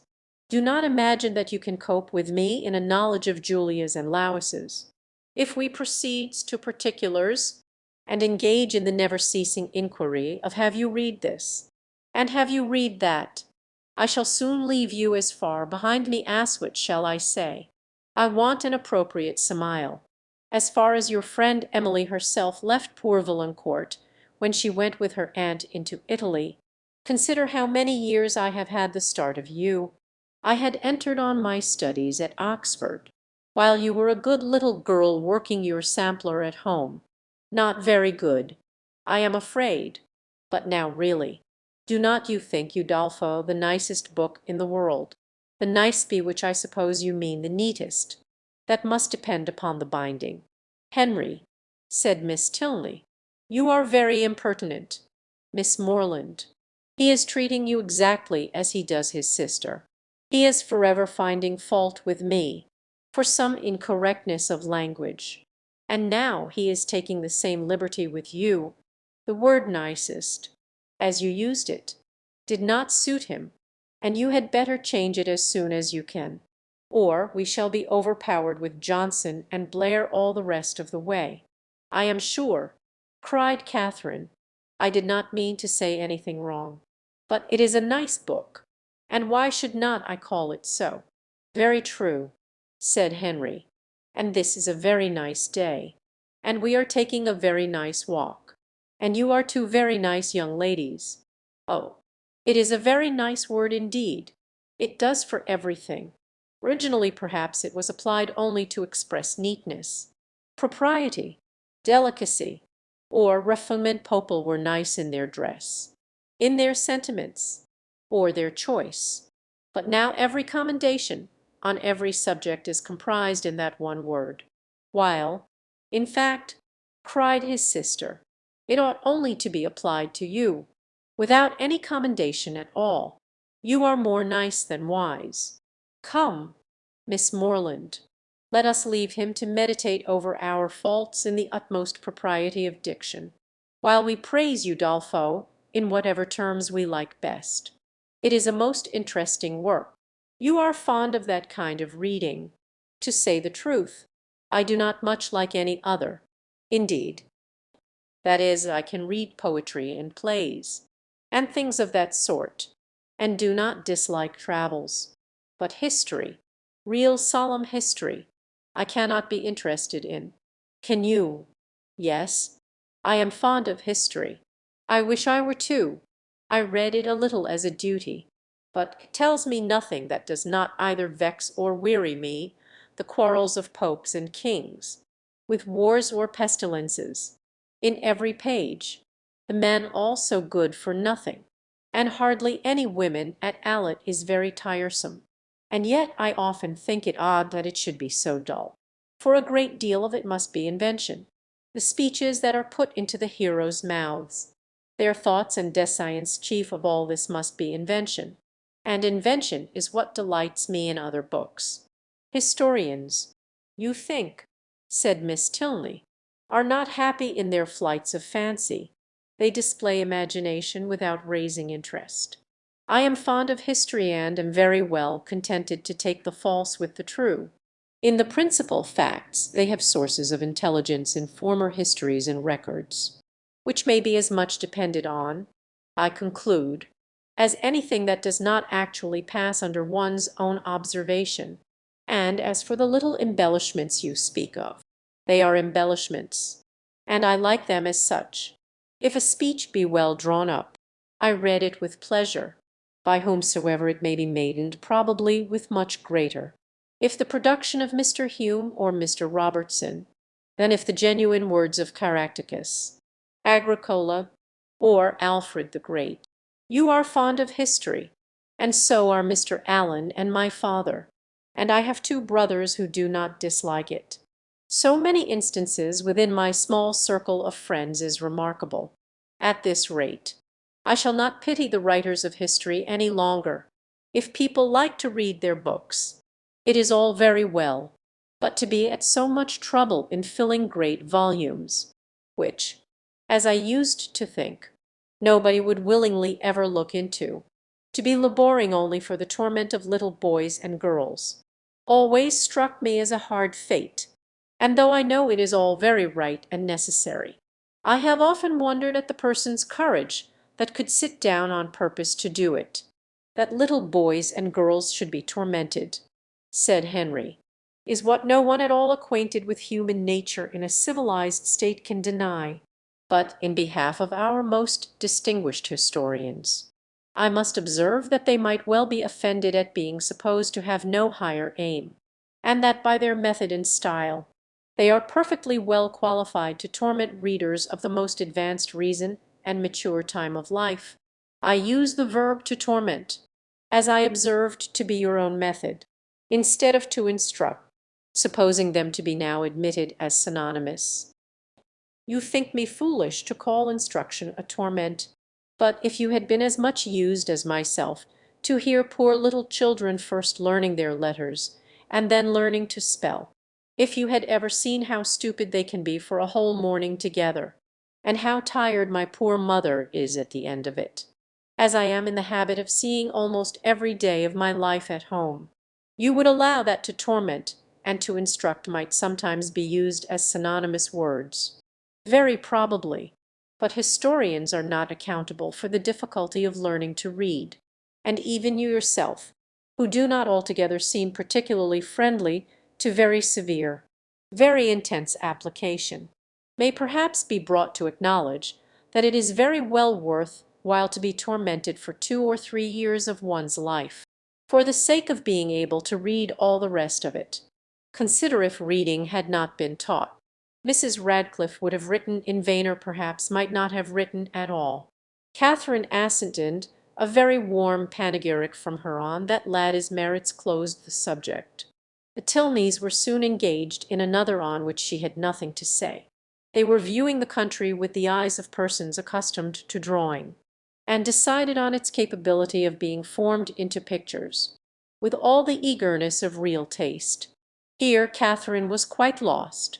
She knew nothing of drawing, nothing of taste, and she listened to them with an attention which brought her little profit, for they talked in phrases which conveyed scarcely any idea to her. The little which she could understand, however, appeared to contradict the very few notions she had entertained on the matter before. It seemed as if a good view were no longer to be taken from the top of an high hill, and that a clear blue sky was no longer a proof of a fine day. She was heartily ashamed of her ignorance, a misplaced shame. Where people wish to attach, they should always be ignorant. To come with a well-informed mind is to come with an inability of administering to the vanity of others, which a sensible person would always wish to avoid. A woman especially, if she have the misfortune of knowing anything, should conceal it as well as she can. The advantages of natural folly in a beautiful girl have been already set forth by the capital pen of a sister author, and to her treatment of the subject I will only add, in justice to men, that though to the larger and more trifling part of the sex, imbecility in females is a great enhancement of their personal charms, there is a portion of them too reasonable and too well informed themselves to desire anything more in woman than ignorance. But Catherine did not know her own advantage, did not know that a good-looking girl, with an affectionate heart and a very ignorant mind, cannot fail of attracting a clever young man, unless circumstances are particularly untoward. In the present instance, she confessed and lamented her want of knowledge, declared that she would give anything in the world to be able to draw, and a lecture on the picturesque immediately followed, in which his instructions were so clear that she soon began to see beauty in everything admired by him, and her attention was so earnest that he became perfectly satisfied of her having a great deal of natural taste. He talked of foregrounds, distances, and second distances, screens and perspectives, lights and shades, and Catherine was so hopeful a scholar that when they gained the top of beach and cliff, she voluntarily rejected the whole city of Bath as unworthy to make part of a landscape, delighted with her progress, and fearful of wearying her with too much wisdom at once. Henry suffered the subject to decline, and by an easy transition from a piece of rocky fragment and the withered oak which he had placed near its summit, to oaks in general, to forests, the enclosure of them, waste lands, crown lands, and government, he shortly found himself arrived at politics, and from politics it was an easy step to silence. The general pause which succeeded his short disquisition on the state of the nation was put an end to by Catherine, who, in rather a solemn tone of voice, uttered these words. "I have heard that something very shocking indeed will soon come out in London." Miss Tilney, to whom this was chiefly addressed, was startled, and hastily replied, "Indeed, and of what nature? That I do not know, nor who is the author. I have only heard that it is to be more horrible than anything we have met with yet." "Good heaven! Where could you hear of such a thing?" "A particular friend of mine had an account of it in a letter from London yesterday. It is to be uncommonly dreadful. I shall expect murder and everything of the kind." "You speak with astonishing composure. But I hope your friend's accounts have been exaggerated, and if such a design is known beforehand, proper measures will undoubtedly be taken by government to prevent its coming to effect." "Government," said Henry, endeavouring not to smile, "neither desires nor dares to interfere in such matters. There must be murder, and government cares not how much." The ladies stared. He laughed, and added, "Come, shall I make you understand each other, or leave you to puzzle out an explanation as you can? Noy will be noble. I will prove myself a man, no less by the generosity of my soul than the clearness of my head. I have no patience with such of my sex as disdain to let themselves sometimes down to the comprehension of yours. Perhaps the abilities of women are neither sound nor acute, and neither vigorous nor keen. Perhaps they may want observation, discernment, judgment, fire, genius, and wit. Miss Morland, do not mind what he says, but have the goodness to satisfy me as to this dreadful riot." "Riot? What riot? My dear Eleanor, the riot is only in your own brain. The confusion there is scandalous.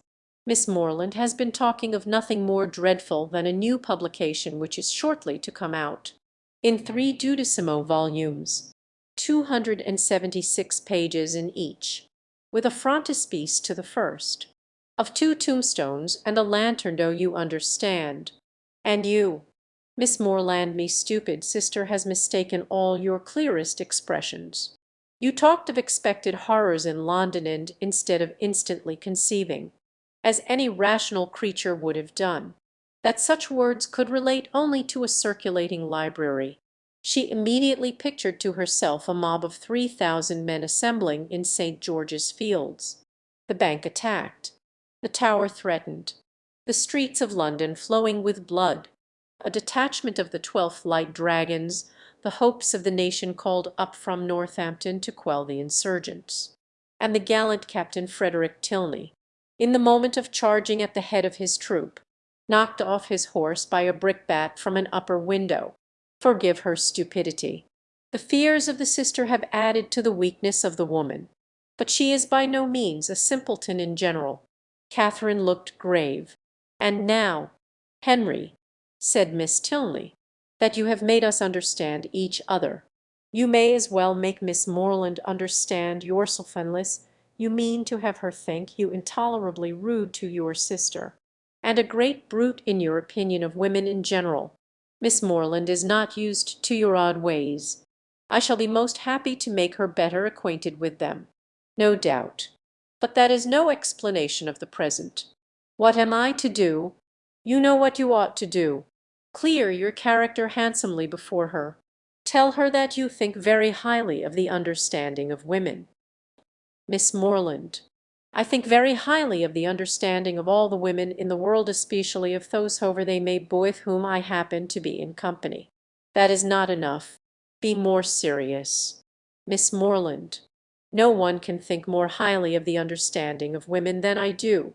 In my opinion, nature has given them so much that they never find it necessary to use more than half. We shall get nothing more serious from him now. Miss Morland, he is not in a sober mood, but I do assure you that he must be entirely misunderstood, if he can ever appear to say an unjust thing of any woman at all, or an unkind one of me." It was no effort to Catherine to believe that Henry Tilney could never be wrong. His manner might sometimes surprise, but his meaning must always be just. And what she did not understand, she was almost as ready to admire as what she did. The whole walk was delightful, and though it ended too soon, its conclusion was delightful too. Her friends attended her into the house, and Miss Tilney, before they parted, addressing herself with respectful form, as much to Mrs. Allen as to Catherine, petitioned for the pleasure of her company to dinner on the day after the next. No difficulty was made on Mrs. Allen's side, and the only difficulty on Catherine's was in concealing the excess of her pleasure. The morning had passed away so charmingly as to banish all her friendship and natural affection, for no thought of Isabella or James had crossed her during their walk. When the Tilneys were gone, she became amiable again, but she was amiable for some time to little effect. Mrs. Allen had no intelligence to give that could relieve her anxiety. She had heard nothing of any of them towards the end of the morning. However, Catherine, having occasion for some indispensable yard of ribbon which must be bought without a moment's delay, walked out into the town, and in Bond Street overtook the second Miss Thorpe as she was loitering towards Idgar's Buildings between two of the sweetest girls in the world, who had been her dear friends all the morning. From her she soon learned that the party to Clifton had taken place. "They set off at 8 this morning," said Miss Anne, "and I am sure I do not envy them their drive. I think you and I are very well off to be out of the scrape. It must be the dullest thing in the world, for there is not a soul at Clifton at this time of year. Bell went with your brother, and John drove Maria." Catherine spoke the pleasure she really felt on hearing this part of the arrangement. "Oh, yes," rejoined the other, "Maria is gone. She was quite wild to go.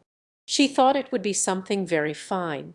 I cannot say I admire her taste, and for my part, I was determined from the first not to go, if they pressed me ever so much."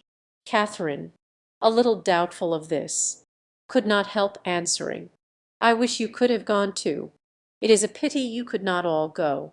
Thank you, but it is quite a matter of indifference to me indeed. I would not have gone on any account. I was saying so to Emily and Sophia when you overtook us." Catherine was still unconvinced, but glad that Anne should have the friendship of an Emily and a Sophia to console her.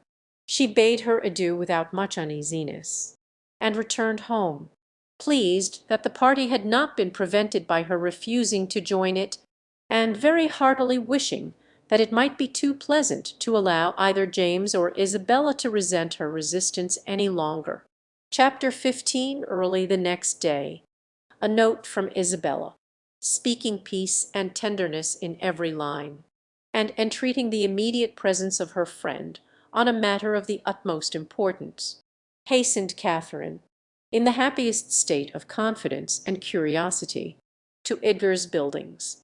The two youngest Miss Thorpes were by themselves in the parlour, and, on Anna's quitting it to call her sister, Catherine took the opportunity of asking the other for some particulars of their yesterday's party. Maria desired no greater pleasure than to speak of it, and Catherine immediately learnt that it had been altogether the most delightful scheme in the world, that nobody could imagine how charming it had been, and that it had been more delightful than anybody could conceive. Such was the information of the first 5 minutes. The second unfolded thus much in detail that they had driven directly to the York Hotel, ate some soup, and bespoke an early dinner, walked down to the pump room, tasted the water, and laid out some shillings in purses and spars, thence adjourned to eat ice at a pastry cook's, and hurrying back to the hotel, swallowed their dinner in haste, to prevent being in the dark, and then had a delightful drive back. Only the moon was not up, and it rained a little, and Mr. Morland's horse was so tired he could hardly get it along. Catherine listened with heartfelt satisfaction. It appeared that Blaise Castle had never been thought of, and, as for all the rest, there was nothing to regret for half an instant. Maria's intelligence concluded with a tender effusion of pity for her sister Anne, whom she represented as insupportably cross, from being excluded the party. She will never forgive me, I am sure. But, you know, how could I help it?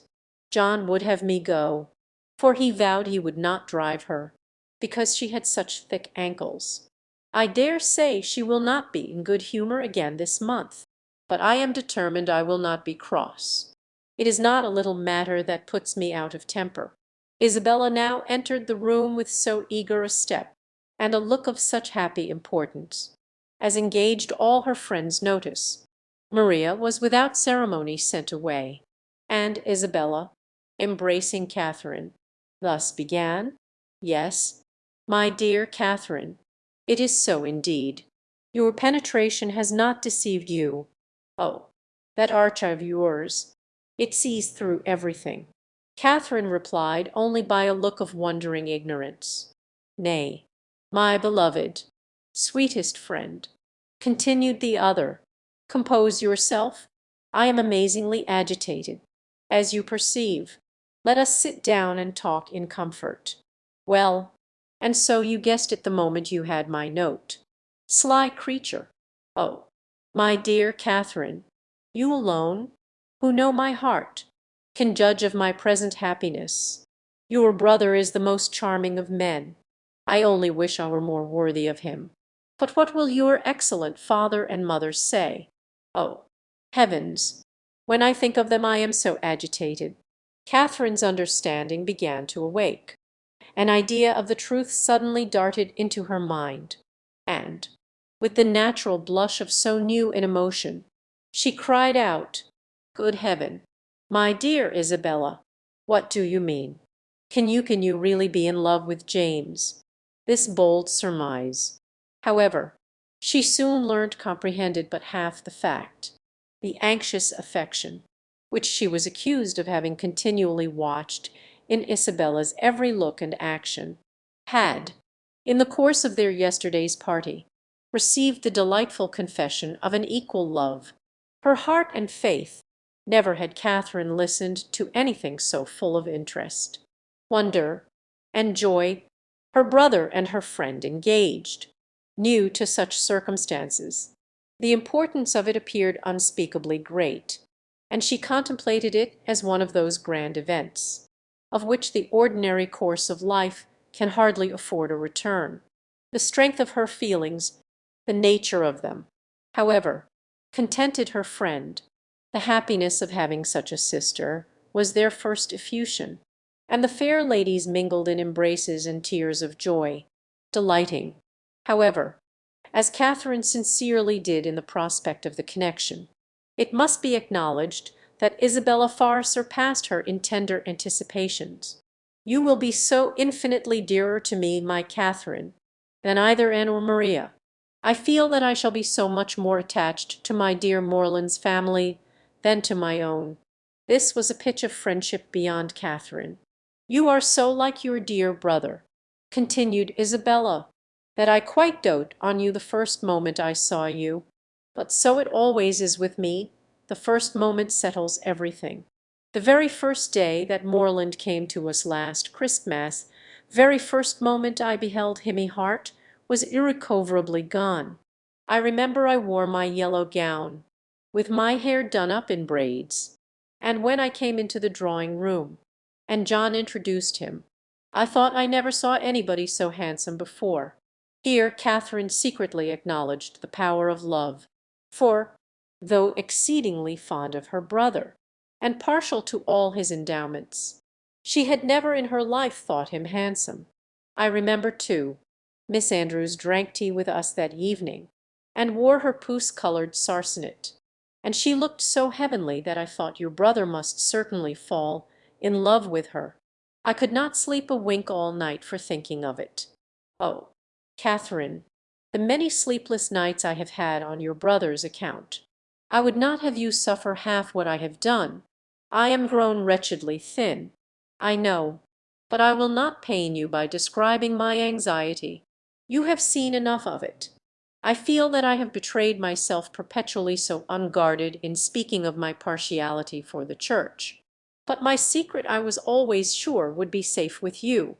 Catherine felt that nothing could have been safer, but, ashamed of an ignorance little expected, she dared no longer contest the point, nor refuse to have been as full of arch penetration and affectionate sympathy as Isabella chose to consider her. Her brother, she found, was preparing to set off with all speed to Fullerton, to make known his situation and ask consent. And here was a source of some real agitation to the mind of Isabella. Catherine endeavoured to persuade her, as she was herself persuaded, that her father and mother would never oppose their son's wishes. "It is impossible," said she, "for parents to be more kind, or more desirous of their children's happiness. I have no doubt of their consenting immediately." "Morland says exactly the same," replied Isabella, "and yet I dare not expect it. My fortune will be so small, they never can consent to it. Your brother, who might marry anybody." Here Catherine again discerned the force of love. "Indeed, Isabella, you are too humble. The difference of fortune can be nothing to signify. Oh, my sweet Catherine, in your generous heart I know it would signify nothing. But we must not expect such disinterestedness in many. As for myself, I am sure I only wish our situations were reversed. Had I the command of millions, were I mistress of the whole world, your brother would be my only choice." This charming sentiment, recommended as much by sense as novelty, gave Catherine a most pleasing remembrance of all the heroines of her acquaintance, and she thought her friend never looked more lovely than in uttering the grand idea. "I am sure they will consent," was her frequent declaration. "I am sure they will be delighted with you." "For my own part," said Isabella, "my wishes are so moderate that the smallest income in nature would be enough for me where people are really attached. Poverty itself is wealth. Grandeur I detest. I would not settle in London for the universe. A cottage in some retired village would be ecstasy. There are some charming little villas about Richmond." "Richmond!" cried Catherine. "You must settle near Fullerton. You must be near us. I am sure I shall be miserable if we do not. If I can but be near you, I shall be satisfied. But this is idle talking. I will not allow myself to think of such things till we have your father's answer. Morland says that by sending it tonight to Salisbury, we may have it tomorrow. Tomorrow? I know I shall never have courage to open the letter. I know it will be the death of me." A reverie succeeded this conviction, and when Isabella spoke again, it was to resolve on the quality of her wedding gown. Their conference was put an end to by the anxious young lover himself, who came to breathe his parting sigh before he set off for Wiltshire. Catherine wished to congratulate him, but knew not what to say, and her eloquence was only in her eyes. From them, however, the 8 parts of speech shone out most expressively, and James could combine them with ease. Impatient for the realization of all that he hoped at home, his Adis were not long, and they would have been yet shorter, had he not been frequently detained by the urgent entreaties of his fair one that he would go. Twice was he called almost from the door by her eagerness to have him gone. "Indeed, Morland, I must drive you away. Consider how far you have to ride. I cannot bear to see you linger so. For heaven's sake, waste no more time. There, go. Boy, insist on it." The two friends, with hearts now more united than ever, were inseparable for the day, and in schemes of sisterly happiness the hours flew along. Mrs. Thorpe and her son, who were acquainted with everything, and who seemed only to want Mr. Morland's consent, to consider Isabella's engagement as the most fortunate circumstance imaginable for their family, were allowed to join their counsels, and add their quota of significant looks and mysterious expressions to fill up the measure of curiosity to be raised in the unprivileged younger sisters. To Catherine's simple feelings, this odd sort of reserve seemed neither kindly meant, nor consistently supported, and its unkindness she would hardly have forborne pointing out. had its inconsistency been less their friend. But Anne and Maria soon set her heart at ease by the sagacity of their I know what, and the evening was spent in a sort of war of wit, a display of family ingenuity, on one side in the mystery of an affected secret, on the other of undefined discovery, all equally acute. Catherine was with her friend again the next day, endeavouring to support her spirits and while away the many tedious hours before the delivery of the letters, a needful exertion, for as the time of reasonable expectation drew near, Isabella became more and more desponding, and, before the letter arrived, had worked herself into a state of real distress. But when it did come, where could distress be found? I have had no difficulty in gaining the consent of my kind parents, and am promised that everything in their power shall be done to forward my happiness, were the first 3 lines. And in one moment all was joyful security. The brightest glow was instantly spread over Isabella's features. All care and anxiety seemed removed. Her spirits became almost too high for control, and she called herself without scruple the happiest of mortals. Mrs. Thorpe, with tears of joy, embraced her daughter, her son, her visitor, and could have embraced half the inhabitants of Bath with satisfaction. Her heart was overflowing with tenderness. It was dear John and dear Catherine at every word. Dear Anne and dear Maria must immediately be made sures in their felicity, and 2 dares at once before the name of Isabella were not more than that beloved child had now well earned. John himself was no skulker in joy. He not only bestowed on Mr. Morland the high commendation of being one of the finest fellows in the world, but swore off many sentences in his praise. The letter, whence sprang all this felicity, was short, containing little more than this assurance of success, and every particular was deferred till James could write again, but for particulars Isabella could well afford to wait. The needful was comprised in Mr. Morland's promise.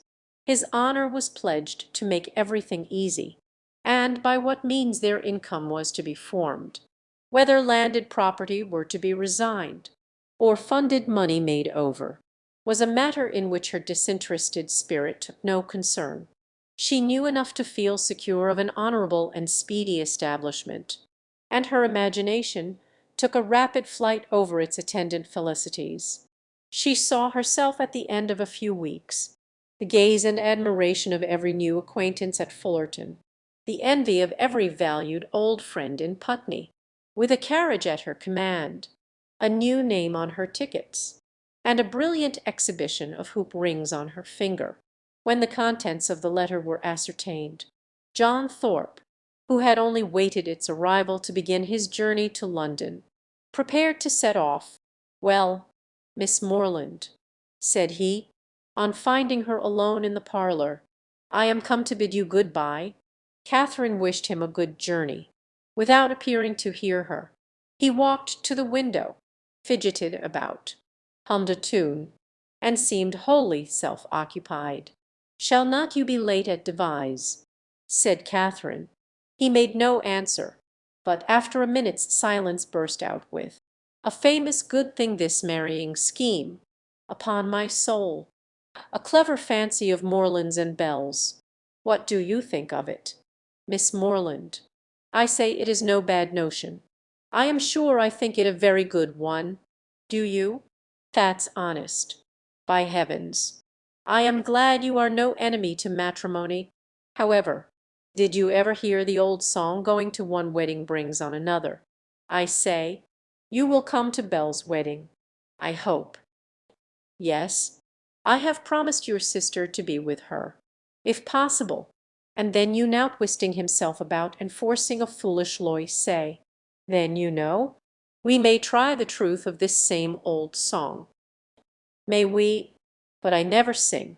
Well, I wish you a good journey. I dine with Miss Tilney to-day, and must now be going home. Nay, but there is no such confounded hurry. Who knows when we may be together again? Not but that I shall be down again by the end of a fortnight, and a devilish long fortnight it will appear to me." "Then why do you stay away so long?" replied Catherine, finding that he waited for an answer. "That is kind of you, Halverkind, and good-natured. I shall not forget it in a hurry. But you have more good nature, and all that, than anybody living, I believe, a monstrous deal of good nature. And it is not only good nature, but you have so much of everything. And then you have suck up in my soul. I do not know anybody like you. Oh, dear, there are a great many people like me, I dare say, only a great deal better. Good morning to you. But I say, Miss Morland, I shall come and pay my respects at Fullerton before it is long, if not disagreeable. Pray do.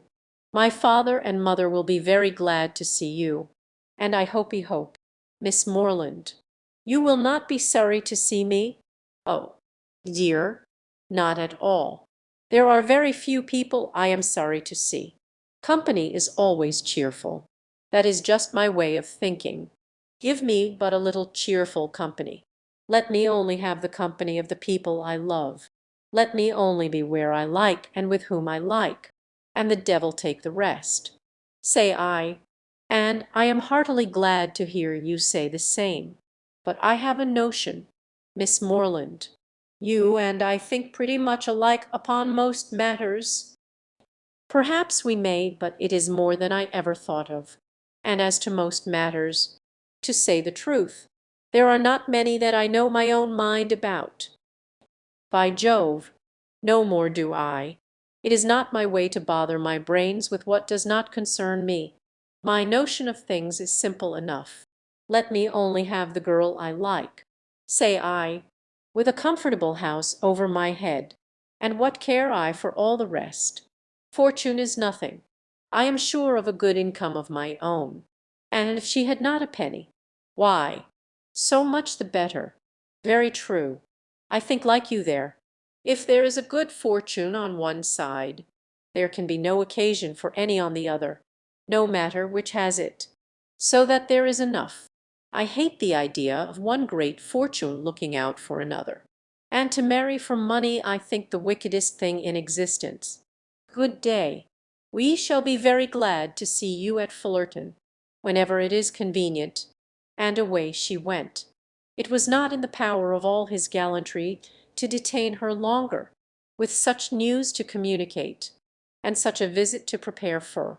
Her departure was not to be delayed by anything in his nature to urge, and she hurried away, leaving him to the undivided consciousness of his own happy address, and her explicit encouragement. The agitation which she had herself experienced on first learning her brother's engagement made her expect to raise no inconsiderable emotion in Mr. and Mrs. Allen by the communication of the wonderful event. How great was her disappointment!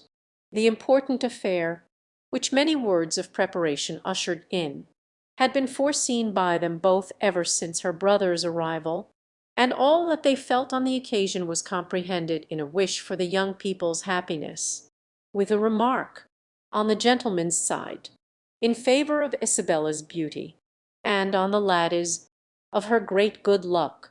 It was to Catherine the most surprising insensibility. The disclosure, however, of the great secret of James going to Fullerton the day before did raise some emotion in Mrs. Allen.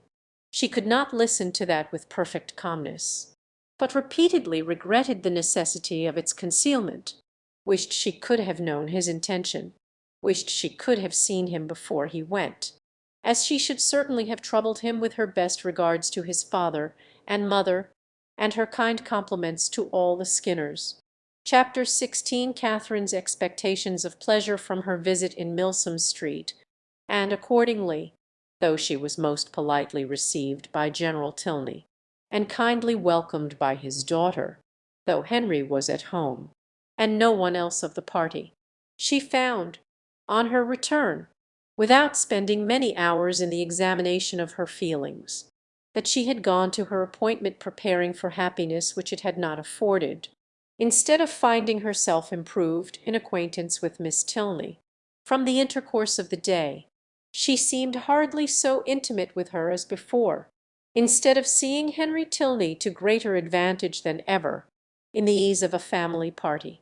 He had never said so little, nor been so little agreeable, and, in spite of their father's great civilities to her, in spite of his thanks, invitations, and compliments, it had been a release to get away from him. It puzzled her to account for all this. It could not be General Tilney's fault. That he was perfectly agreeable and good-natured, and altogether a very charming man, did not admit of a doubt, for he was tall and handsome, and Henry's father. He could not be accountable for his children's want of spirits, or for her want of enjoyment in his company. The former she hoped at last might have been accidental, and the latter she could only attribute to her own stupidity. Isabella, on hearing the particulars of the visit, gave a different explanation. It was all pride, insufferable haughtiness and pride. She had long suspected the family to be very high, and this made it certain. Such insolence of behaviour as Miss Tilney's she had never heard of in her life. Not to do the honours of her house with common good breeding, to behave to her guest with such superciliousness, hardly even to speak to her. But it was not so bad as that. Isabella, there was no superciliousness. She was very civil. Oh, not to defend her. And then the brother, he who had appeared so attached to you. Good heavens! Well, some people's feelings are incomprehensible, and so he hardly looked once at you the whole day. I do not say so, but he did not seem in good spirits. How contemptible! Of all things in the world, inconstancy is my aversion. Let me entreat you never to think of him again. My dear Catherine, indeed he is unworthy of you. Unworthy! I do not suppose he ever thinks of me. That is exactly what I say. He never thinks of you. Such fickleness! Oh, how different to your brother and to mine! I really believe John has the most constant heart. But as for General Tilney, I assure you it would be impossible for anybody to behave to me with greater civility and attention. It seemed to be his only care to entertain and make me happy. Oh, I know no harm of him. I do not suspect him of pride. I believe he is a very gentlemanlike man. John thinks very well of him. And John's judgment. Well, I shall see how they behave to me this evening. We shall meet them at the Rooms. And must I go? Do not you intend it? I thought it was all settled. Nay, since you make such a point of it, I can refuse you nothing. But do not insist upon my being very agreeable, for my heart, you know, will be some 40 miles off. And as for dancing, do not mention it, I beg. That is quite out of the question. Charles Hodges will plague me to death, I dare say, but I shall cut him very short.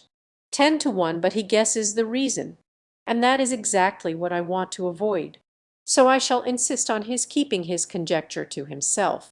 Isabella's opinion of the Tilneys did not influence her friend. She was sure there had been no insolence in the manners either of brother or sister, and she did not credit there being any pride in their hearts. The evening rewarded her confidence. She was met by one with the same kindness, and by the other with the same attention, as heretofore. Miss Tilney took pains to be near her, and Henry asked her to dance, having heard the day before in Milsom Street that their elder brother, Captain Tilney, was expected almost every hour. She was at no loss for the name of a very fashionable-looking, handsome young man whom she had never seen before, and who now evidently belonged to their party. She looked at him with great admiration, and even supposed it possible that some people might think him handsomer than his brother, though, in her eyes, his air was more assuming, and his countenance less prepossessing.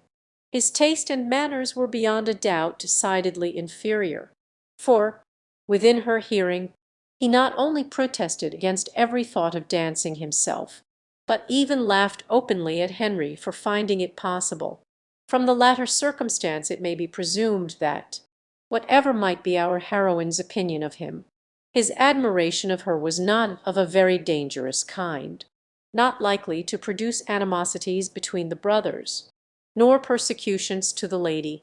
He cannot be the instigator of the three villains in horsemen's greatcoats, by whom she will hereafter be forced into a travelling chaise and four, which will drive off with incredible speed.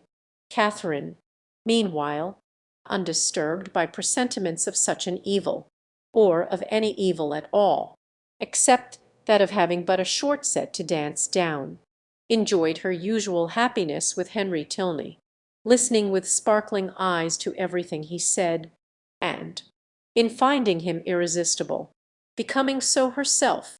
At the end of the first dance, Captain Tilney came towards them again, and, much to Catherine's dissatisfaction, pulled his brother away.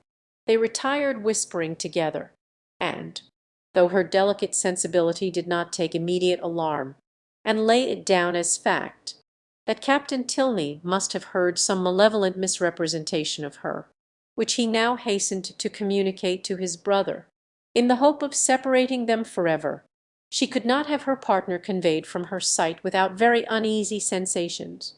Her suspense was of full 5 minutes' duration, and she was beginning to think it a very long quarter of an hour, when they both returned, and an explanation was given, by Henry's requesting to know if she thought her friend, Miss Thorpe, would have any objection to dancing, as his brother would be most happy to be introduced to her.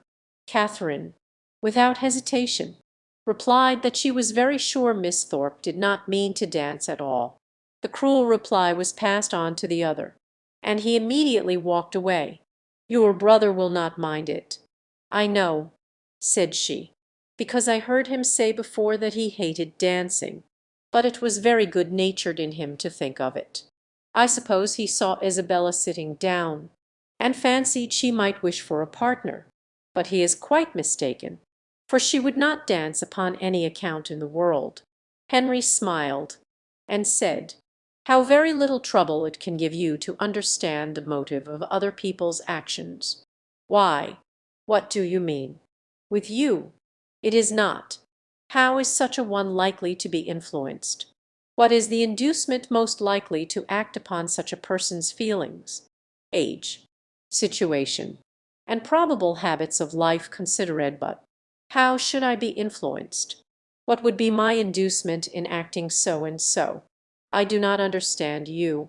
Then we are on very unequal terms, for I understand you perfectly well.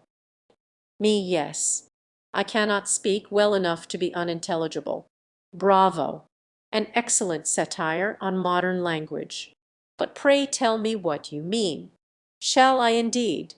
Do you really desire it? But you are not aware of the consequences. It will involve you in a very cruel embarrassment, and certainly bring on a disagreement between us. No, no, it shall not do either. I am not afraid. Well, then, I only meant that your attributing my brother's wish of dancing with Miss Thorpe to good nature alone convinced me of your being superior in good nature yourself to all the rest of the world." Catherine blushed and disclaimed, and the gentleman's predictions were verified. There was a something, however, in his words which repaid her for the pain of confusion, and that something occupied her mind so much that she drew back for some time, forgetting to speak or to listen, and almost forgetting where she was, till, roused by the voice of Isabella, she looked up and saw her with Captain Tilney preparing to give them hands across. Isabella shrugged her shoulders and smiled, the only explanation of this extraordinary change which could at that time be given, but as it was not quite enough for Catherine's comprehension, she spoke her astonishment in very plain terms to her partner. "I cannot think how it could happen. Isabella was so determined not to dance."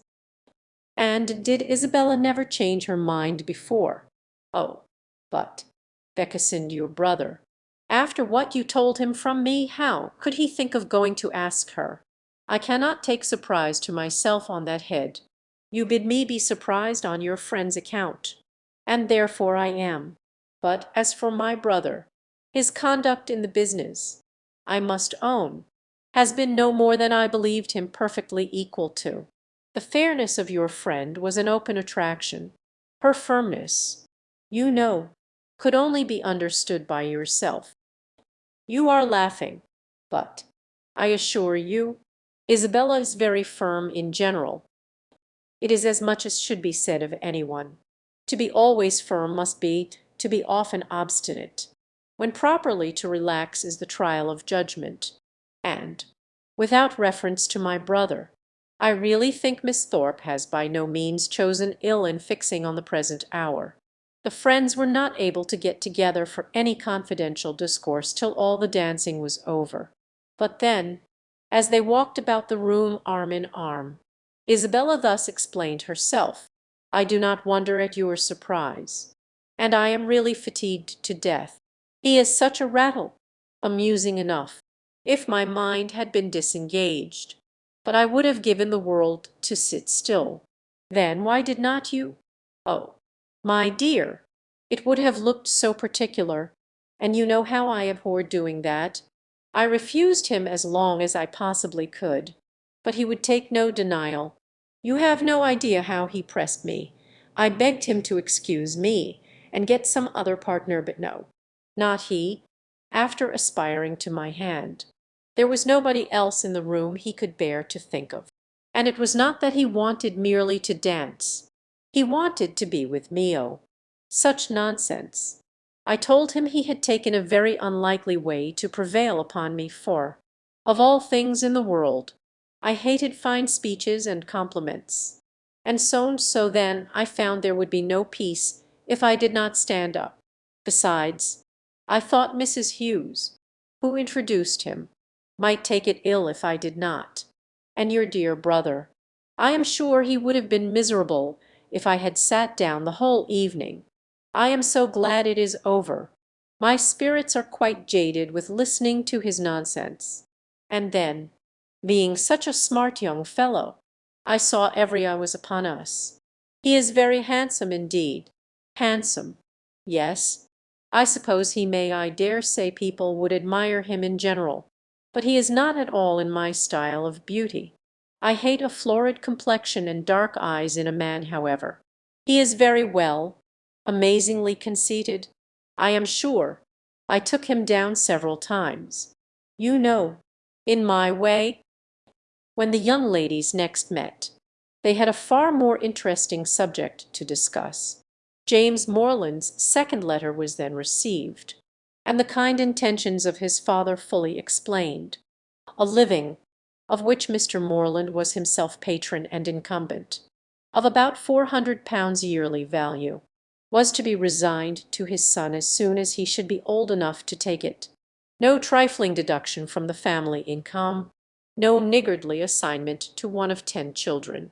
An estate of at least equal value, moreover, was assured as his future inheritance.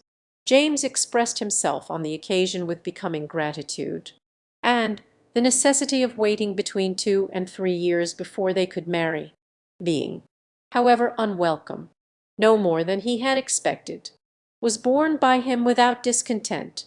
Catherine, whose expectations had been as unfixed as her ideas of her father's income, and whose judgment was now entirely led by her brother, felt equally well satisfied, and heartily congratulated Isabella on having everything so pleasantly settled. "It is very charming indeed," said Isabella, with a grave face. "Mr. Morland has behaved vastly handsome indeed," said the gentle Mrs. Thorpe, looking anxiously at her daughter. "I only wish I could do as much. One could not expect more from him, you know, if he finds he can do more by and by. I dare say he will, for I am sure he must be an excellent, good-hearted man. 400 is but a small income to begin on indeed, but your wishes, my dear Isabella, are so moderate. You do not consider how little you ever want. My dear, it is not on my own account I wish for more, but I cannot bear to be the means of injuring my dear Morland. making him sit down upon an income hardly enough to find one in the common necessaries of life. For myself, it is nothing. I never think of myself. I know you never do, my dear, and you will always find your reward in the affection it makes everybody feel for you. There never was a young woman so beloved as you are by everybody that knows you, and I dare say when Mr. Morland sees you. My dear Chilbert, do not let us distress our dear Catherine by talking of such things. Mr. Morland has behaved so very handsome. You know, I always heard he was a most excellent man, and you know, my dear, we are not to suppose but what, if you had had a suitable fortune, he would have come down with something more. For I am sure he must be a most liberal-minded man. Nobody can think better of Mr. Morland than I do, I am sure, but everybody has their failing, you know, and everybody has a right to do what they like with their own money. Catherine was hurt by these insinuations. I am very sure, said she, that my father has promised to do as much as he can afford. Isabella recollected herself. As to that, my sweet Catherine, there cannot be a doubt, and you know me well enough to be sure that a much smaller income would satisfy me. It is not the want of more money that makes me just at present a little out of spirits. I hate money, and if our union could take place now upon only £50 a year, I should not have a wish unsatisfied. Ah, my Catherine, you have found me out. There's the sting, the long, long, endless 2 years and half that are to pass before your brother can hold the living. Yes, yes, my darling Isabella, said Mrs. Thorpe, we perfectly see into your heart. You have no disguise. We perfectly understand of the present vexation, and everybody must love you the better for such a noble honest affection. Catherine's uncomfortable feelings began to lessen.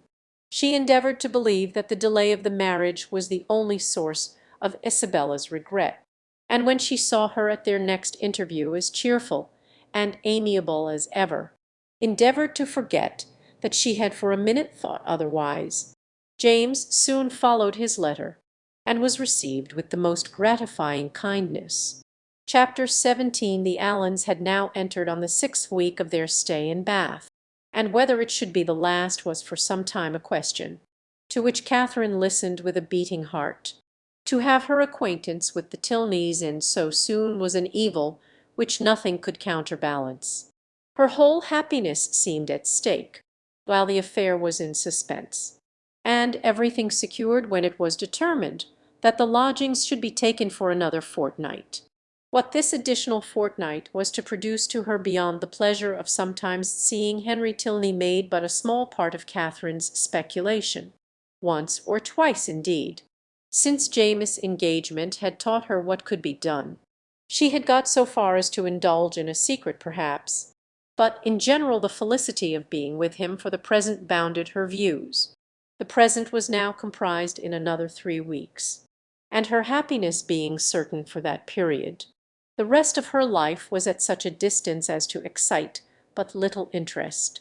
In the course of the morning which saw this business arranged, she visited Miss Tilney, and poured forth her joyful feelings. It was doomed to be a day of trial.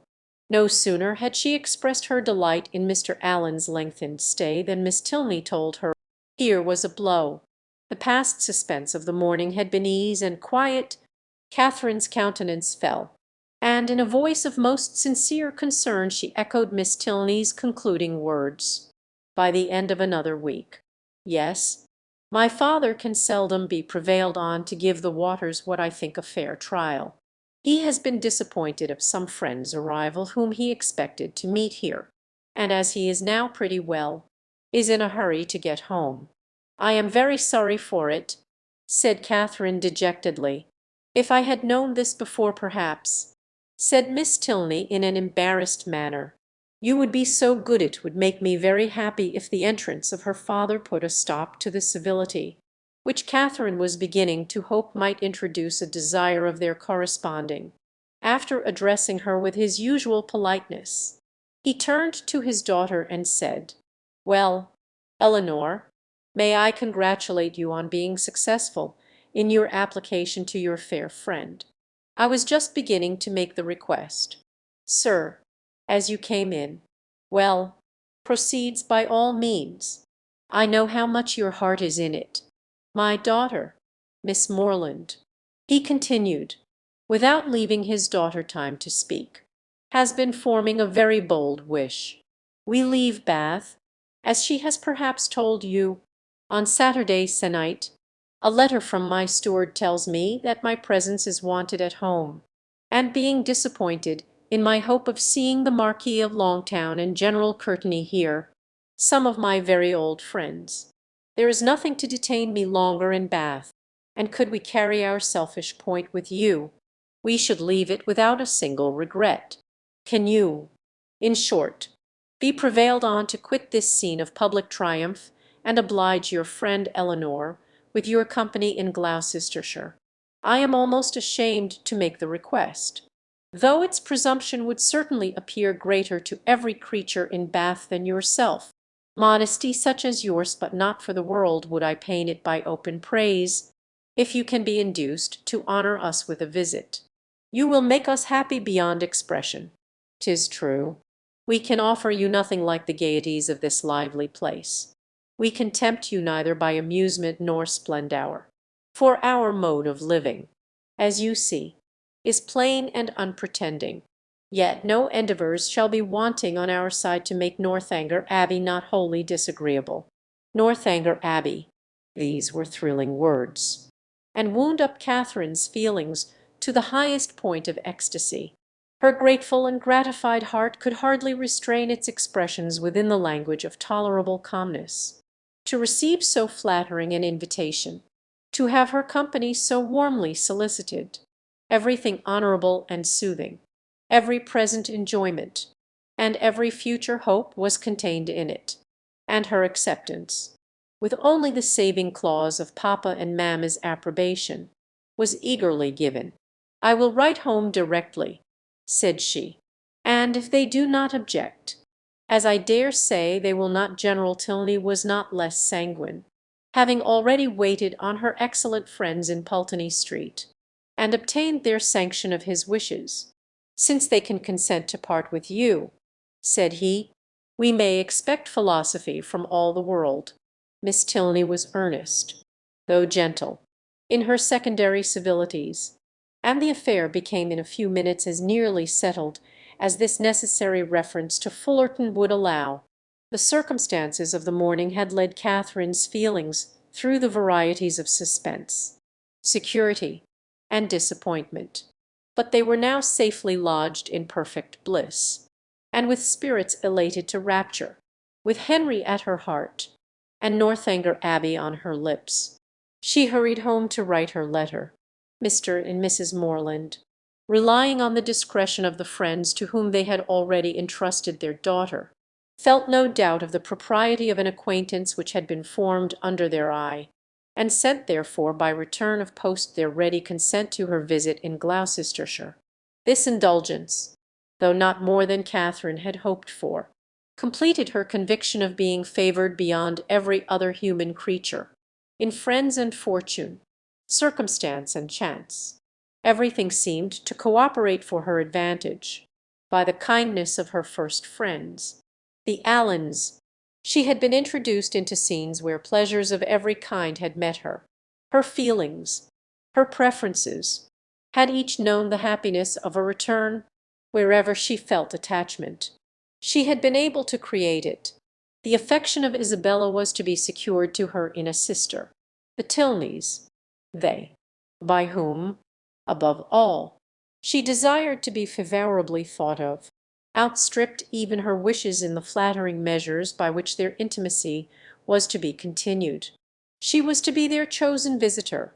She was to be for weeks under the same roof with the person whose society she mostly prized and, in addition to all the rest, this roof was to be the roof of an abbey. Her passion for ancient edifice was next in degree to her passion for Henry Tilney, and castles and abbeys made usually the charm of those reveries which his image did not fill.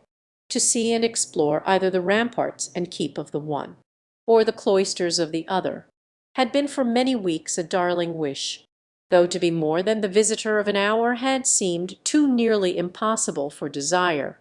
And yet this was to happen, with all the chances against her of house, hall, place, park, court, and cottage. Northanger turned up an abbey, and she was to be its inhabitant. Its long, damp passages, its narrow cells and ruined chapel were to be within her daily reach, and she could not entirely subdue the hope of some traditional legends, some awful memorials of an injured and ill-fated nun. It was wonderful that her friends should seem so little elated by the possession of such a home, that the consciousness of it should be so meekly borne. The power of early habit only could account for it. A distinction to which they had been born gave no pride. Their superiority of abode was no more to them than their superiority of person. Many were the inquiries she was eager to make of Miss Tilney, but so active were her thoughts, that when these inquiries were answered, she was hardly more assured than before of Northanger Abbey having been a richly endowed convent at the time of the Reformation, of its having fallen into the hands of an ancestor of the Tilneys on its dissolution, of a large portion of the ancient building still making a part of the present dwelling although the rest was decayed, or of its standing low in a valley, sheltered from the north and east by rising woods of oak. Chapter 18. With a mind thus full of happiness, Catherine was hardly aware that 2 or 3 days had passed away without her seeing Isabella for more than a few minutes together. She began first to be sensible of this, and to sigh for her conversation, as she walked along the pump room one morning by Mrs. Allen's side, without anything to say or to hear, and scarcely had she felt a 5 minutes' longing of friendship before the object of it appeared, and inviting her to a secret conference, led the way to a seat.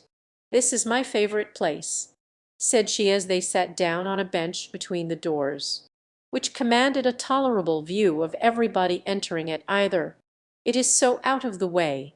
Catherine, observing that Isabella's eyes were continually bent towards one door or the other, as in eager expectation, and remembering how often she had been falsely accused of being arch, thought the present a fine opportunity for being really so, and therefore gaily said, "Do not be uneasy, Isabella, James will soon be here." "She, my dear creature," she replied, "do not think me such a simpleton as to be always wanting to confine him to my elbow. It would be hideous to be always together. We should be the jest of the place. And so you are going to Northanger. I am amazingly glad of it. It is one of the finest old places in England. I understand. I shall depend upon a most particular description of it. You shall certainly have the best in my power to give. But who are you looking for? Are your sisters coming? I am not looking for anybody. One's eyes must be somewhere, and you know what a foolish trick I have of fixing mine, when my thoughts are 100 miles off. I am amazingly absent. I believe I am the most absent. Tilney says it is always the case with minds of a certain stamp. But I thought, Isabella, you had something in particular to tell me. Oh, yes, and so I have. But here is a proof of what I was saying. My poor head, I had quite forgot it. Well, the thing is this. I have just had a letter from John. You can guess the contents. No, indeed, I cannot. My sweet love, do not be so abominably affected. What can he write about? But yourself. You know he is over head and ears in love with you.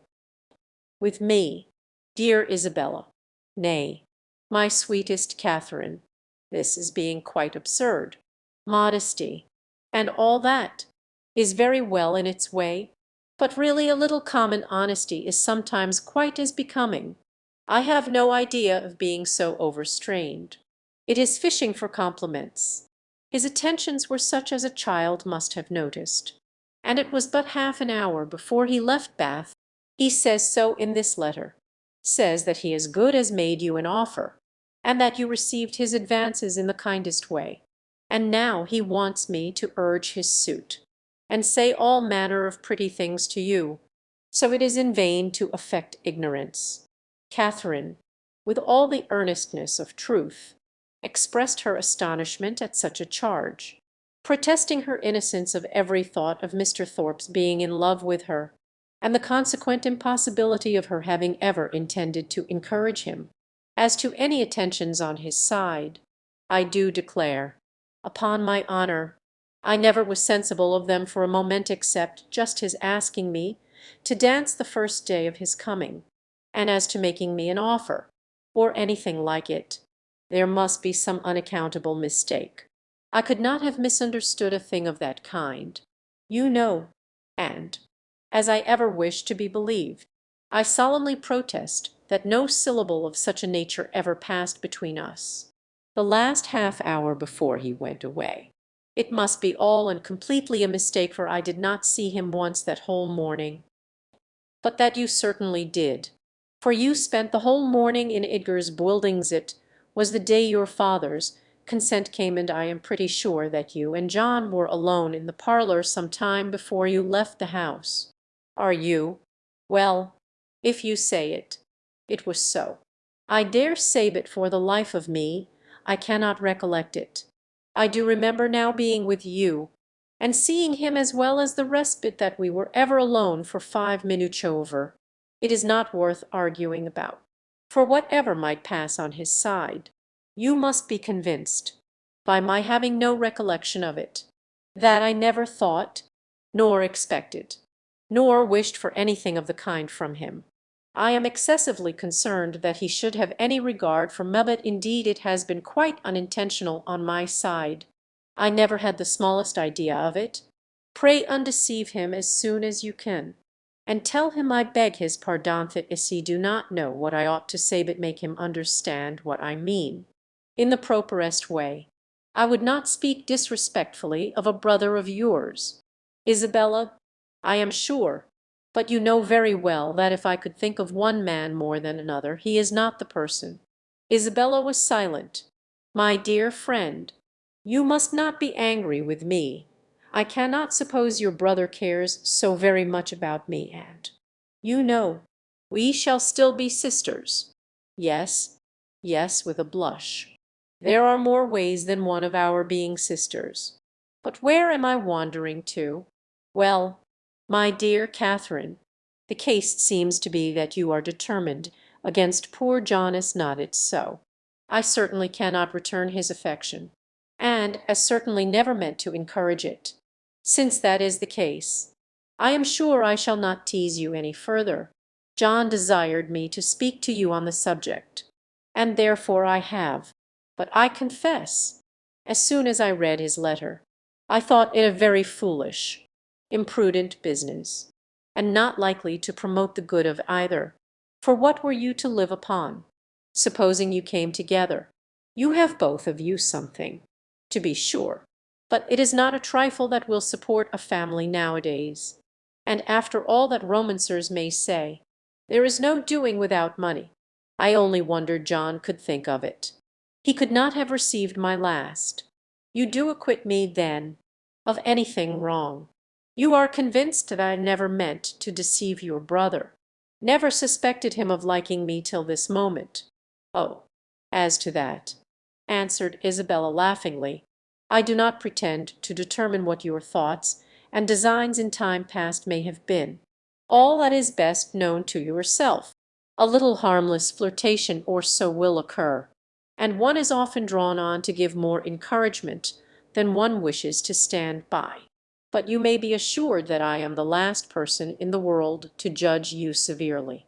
All those things should be allowed for in youth and high spirits. What one means one day, you know, one may not mean the next. Circumstances change. Opinions alter. But my opinion of your brother never did alter. It was always the same. You are describing what never happened. My dearest Catherine, continued the other without at all listening to her, I would not for all the world be the means of hurrying you into an engagement before you knew what you were about. I do not think anything would justify me in wishing you to sacrifice all your happiness merely to oblige my brother, because he is my brother, and who perhaps after all, you know, might be just as happy without you, for people seldom know what they would be at, young men especially. They are so amazingly changeable and inconstant. What I say is, why should a brother's happiness be dearer to me than a friend's? You know I carry my notions of friendship pretty high. But, above all things, my dear Catherine, do not be in a hurry. Take my word for it, that if you are in too great a hurry, you will certainly live to repent it.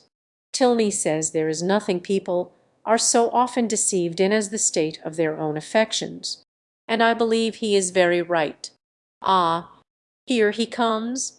Never mind. He will not see us, I am sure. Catherine, looking up, perceived Captain Tilney, and Isabella, earnestly fixing her eye on him as she spoke, soon caught his notice. He approached immediately, and took the seat to which her movements invited him. His first address made Catherine start. Though spoken low, she could distinguish what? Always to be watched, in person or by proxy. "Pshaw! Nonsense!" was Isabella's answer in the same half whisper. "Why do you put such things into my head?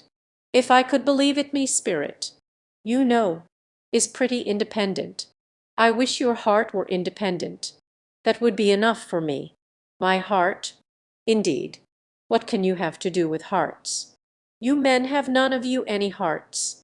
If we have not hearts, we have eyes, and they give us torment enough. Do they? I am sorry for it. I am sorry they find anything so disagreeable in me. I will look another way. I hope this pleases you, turning her back on him. I hope your eyes are not tormented now. Never more so. For the edge of a blooming cheek is still in view at once, too much and too little." Catherine heard all this, and quite out of countenance, could listen no longer, amazed that Isabella could endure it, and jealous for her brother. She rose up, and saying she should join Mrs. Allen, proposed their walking, but for this Isabella showed no inclination. She was so amazingly tired, and it was so odious to parade about the pump room, and if she moved from her seat she should miss her sisters. She was expecting her sisters every moment, so that her dearest Catherine must excuse her, and must sit quietly down again. But Catherine could be stubborn too, and Mrs. Allen just then coming up to propose their returning home, she joined her and walked out of the pump room, leaving Isabella still sitting with Captain Tilney. With much uneasiness did she thus leave them.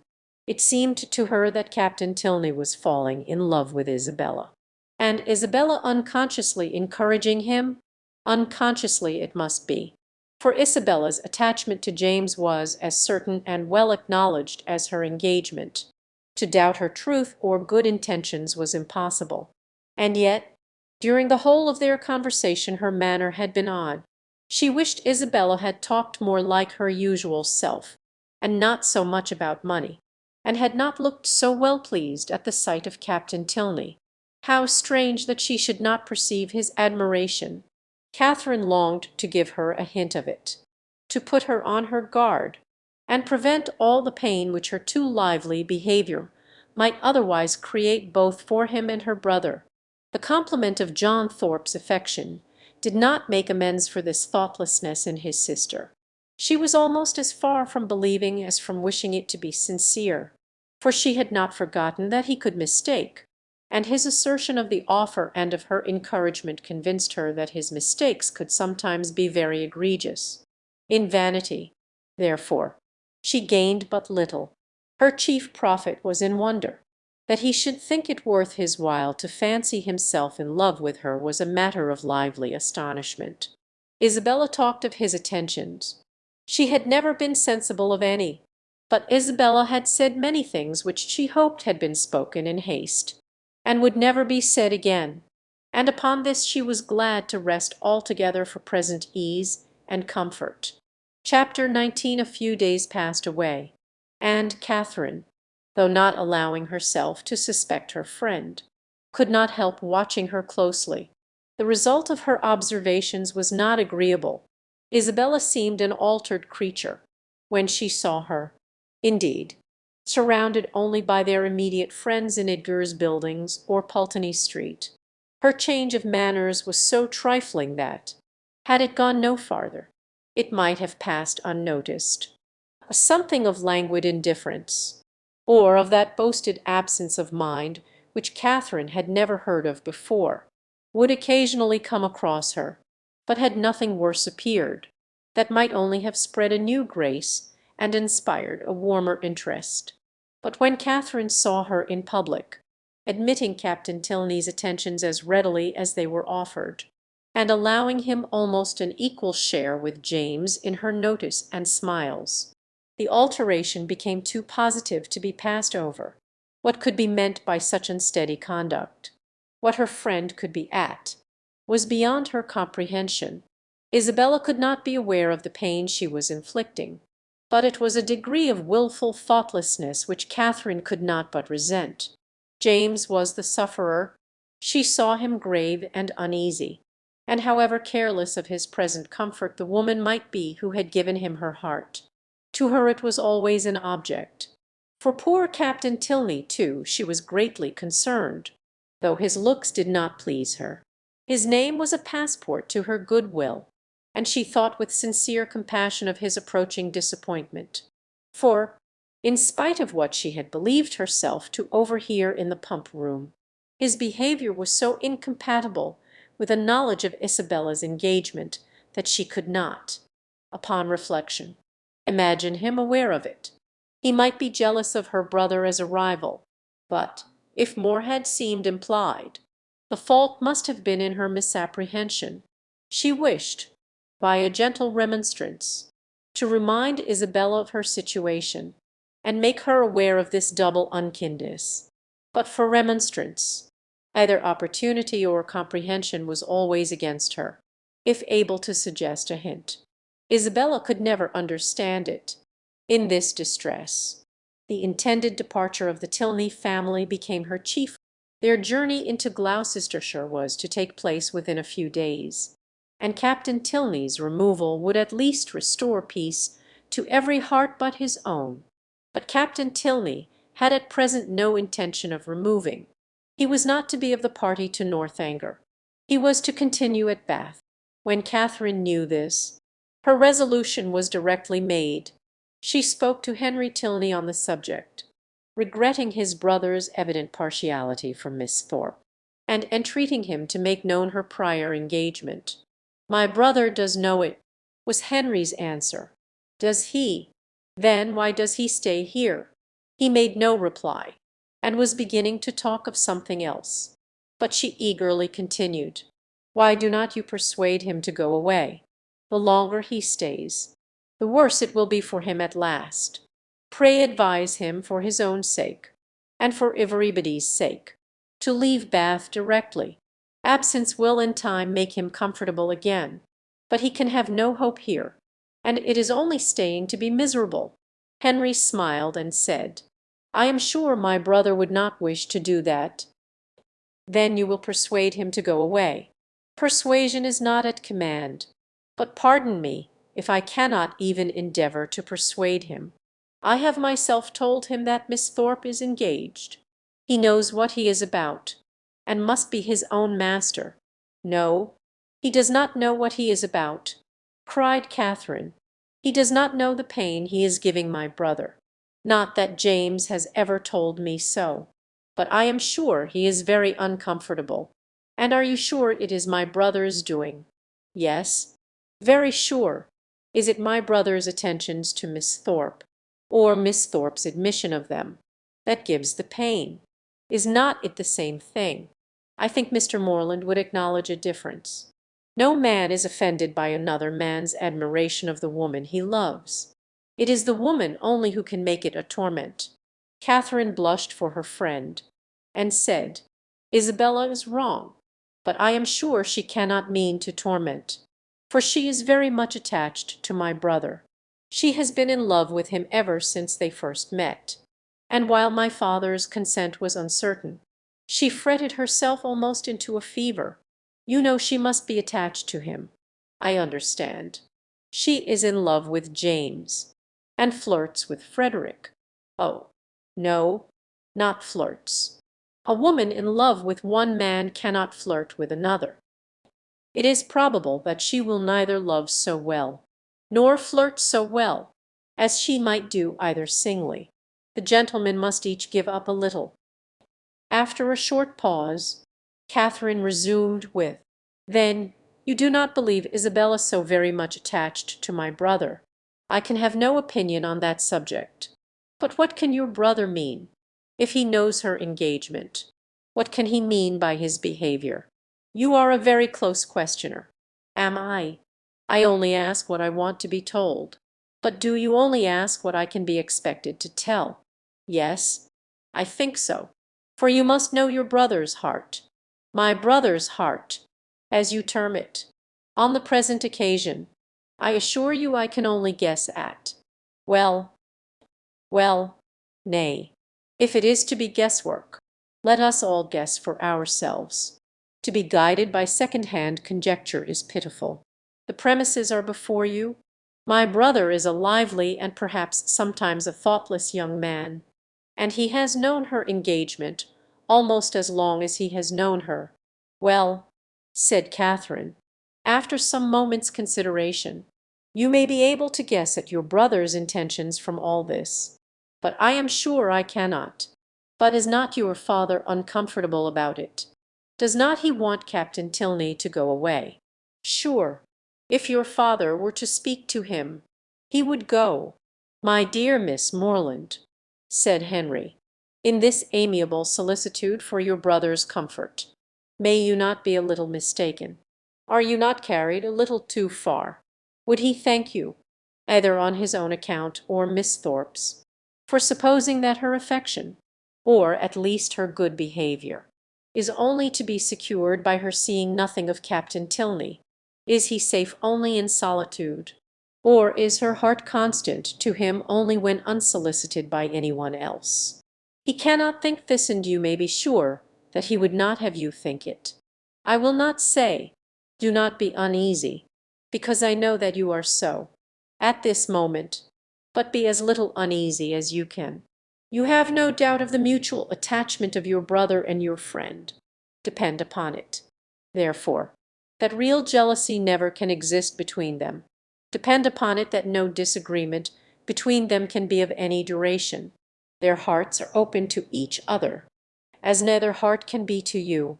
They know exactly what is required and what can be borne, and you may be certain that one will never tease the other beyond what is known to be pleasant." Perceiving her still to look doubtful and grave, he added, "Though Frederick does not leave Bath with us, he will probably remain but a very short time, perhaps only a few days behind us. His leave of absence will soon expire, and he must return to his regiment. And what will then be their acquaintance? The mess-room will drink Isabella Thorpe for a fortnight, and she will laugh with your brother over poor Tilney's passion for a month." Catherine would contend no longer against comfort. She had resisted its approaches during the whole length of his speech, but it now carried her captive. Henry Tilney must know best. She blamed herself for the extent of her fears, and resolved never to think so seriously on the subject again. Her resolution was supported by Isabella's behaviour in their parting interview. The Thorpes spent the last evening of Catherine's stay in Pulteney Street, and nothing passed between the lovers to excite her uneasiness, or make her quit them in apprehension. James was in excellent spirits, and Isabella most engagingly placid. Her tenderness for her friend seemed rather the first feeling of her heart, but that at such a moment was allowable, and once she gave her lover a flat contradiction, and once she drew back her hand. But Catherine remembered Henry's instructions, and placed it all to judicious affection.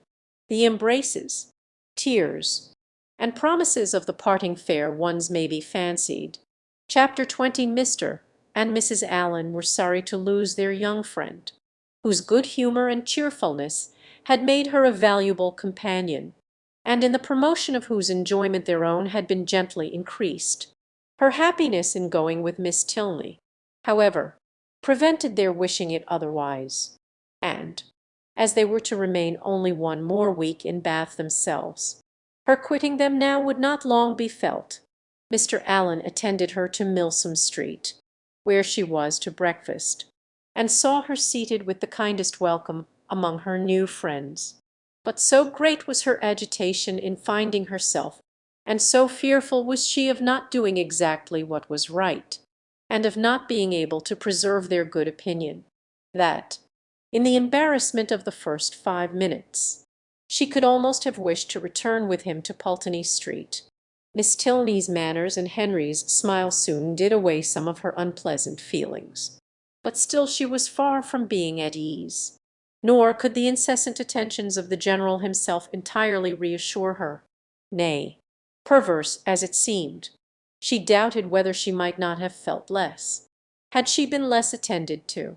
His anxiety for her comfort, his continual solicitations that she would eat, and his often expressed fears of her seeing nothing to her tastetha. Never in her life before had she beheld half such variety on a breakfast table, made it impossible for her to forget for a moment that she was a visitor.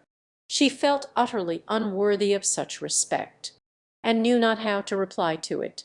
Her tranquillity was not improved by the General's impatience for the appearance of his eldest son, nor by the displeasure he expressed at his laziness when Captain Tilney at last came down. She was quite pained by the severity of his father's reproof, which seemed disproportionate to the offence, and much was her concern increased when she found herself the principal cause of the lecture, and that his tardiness was chiefly resented from being disrespectful to her. This was placing her in a very uncomfortable situation, and she felt great compassion for Captain Tilney, without being able to hope for his good will. He listened to his father in silence, and attempted not any defence, which confirmed her in fearing that the inquietude of his mind, on Isabella's account, might, by keeping him long sleepless, have been the real cause of his rising late. It was the first time of her being decidedly in his company, and she had hoped to be now able to form her opinion of him. But she scarcely heard his voice while his father remained in the room, and even afterwards, so much were his spirits affected. She could distinguish nothing but these words, in a whisper to Eleanor: "How glad I shall be when you are all off." The bustle of going was not pleasant.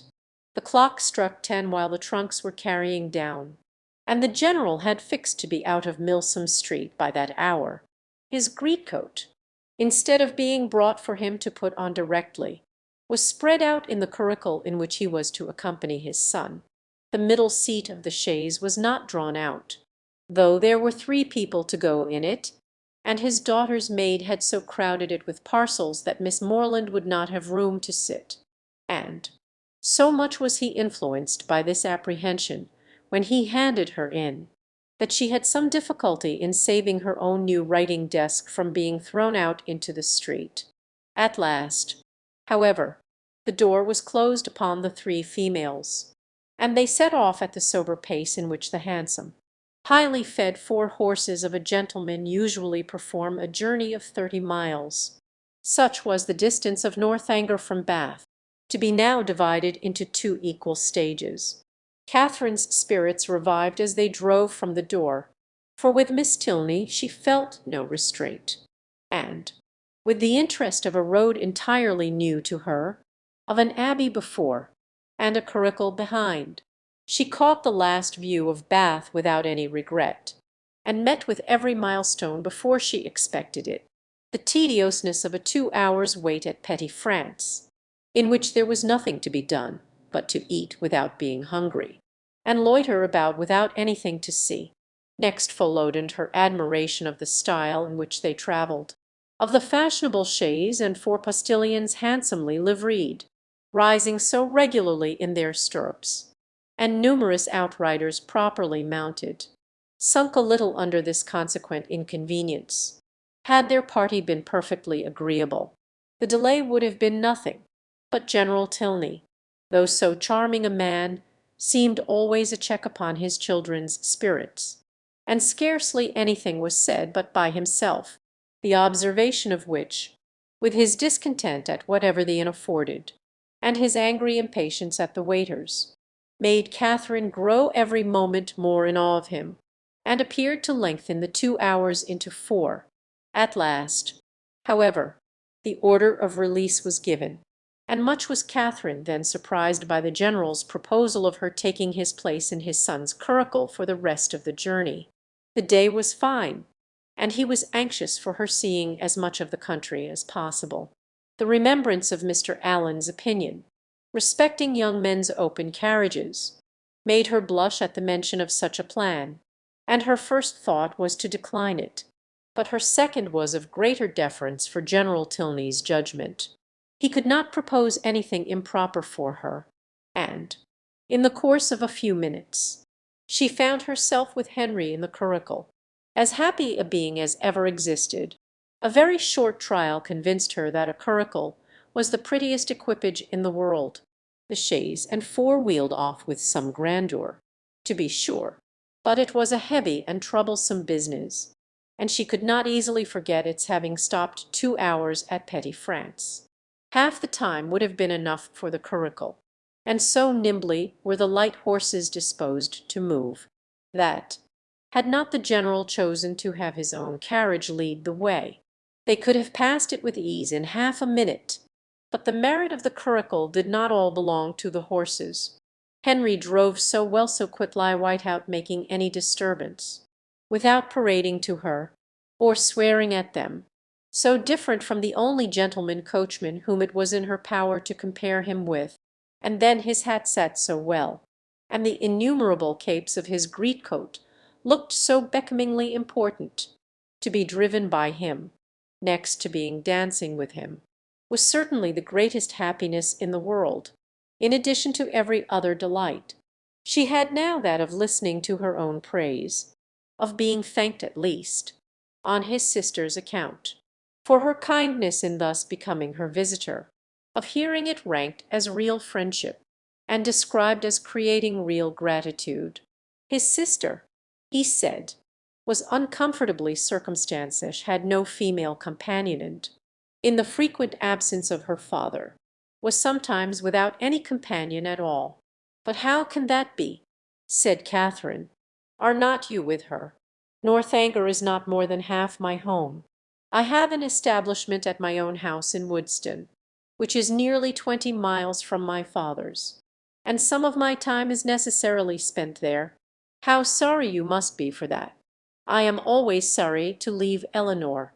Yes, but besides your affection for her, you must be so fond of the Abbey. After being used to such a home as the Abbey, an ordinary parsonage house must be very disagreeable." He smiled, and said, "You have formed a very favourable idea of the Abbey." "To be sure, I have. Is not it a fine old place? Just like what one reads about.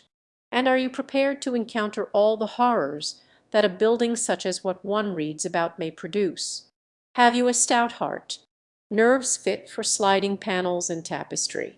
"Oh, yes, I do not think I should be easily frightened, because there would be so many people in the house, and besides, it has never been uninhabited and left deserted for years, and then the family come back to it unawares, without giving any notice, as generally happens. No, certainly, we shall not have to explore our way into a hall dimly lighted by the expiring embers of a wood fire, nor be obliged to spread our beds on the floor of a room without windows, doors, or furniture. But you must be aware that when a young lady is by whatever means introduced into a dwelling of this kind, she is always lodged apart from the rest of the family, while they snugly repair to their own end of the house. She is formally conducted by Dorothy, the ancient housekeeper, up a different staircase, and along many gloomy passages, into an apartment never used since some cousin or kin died in it about 20 years before. Can you stand such a ceremony as this Will not your mind misgive you when you find yourself in this gloomy chamber too lofty and extensive for you, with only the feeble rays of a single lamp to take in its size, its walls hung with tapestry exhibiting figures as large as life, and the bed, of dark green stuff, presenting even a funeral appearance? Will not your heart sink within you? Oh, but this will not happen to me, I am sure. How fearfully will you examine the furniture of your apartment! And what will you discern? Not tables, toilettes, wardrobes, or drawers, but on one side perhaps the remains of a broken lute, on the other a ponderous chest, which no efforts can open, and over the fireplace the portrait of some handsome warrior, whose features will so incomprehensibly strike you that you will not be able to withdraw your eyes from it. Dorothy, meanwhile, no less struck by your appearance, gazes on you in great agitation, and drops a few unintelligible hints to raise your spirits. Moreover, she gives you reason to suppose that the part of the Abbey you inhabit is undoubtedly haunted, and informs you that you will not have a single domestic within call. With this parting cordial she curtsies off. You listen to the sound of her receding footsteps as long as the last echo can reach you, and when, with fainting spirits, you attempt to fasten your door, you discover, with increased alarm, that it has no lock. Oh, Mr. Tilney, how frightful! This is just like a book. But it cannot really happen to me. I am sure your housekeeper is not really Dorothy. Well, what then? Nothing further to alarm perhaps may occur the first night. After surmounting your unconquerable horror of the bed, you will retire to rest, and get a few hours' unqueet slumber. But on the second, or at farthest the third night after your arrival, you will probably have a violent storm. Peals of thunder so loud as to seem to shake the edifice to its foundation will roll round the neighbouring mountains, and during the frightful gusts of wind which accompany it, you will probably think you discern, for your lamp is not extinguished, one part of the hanging more violently agitated than the rest.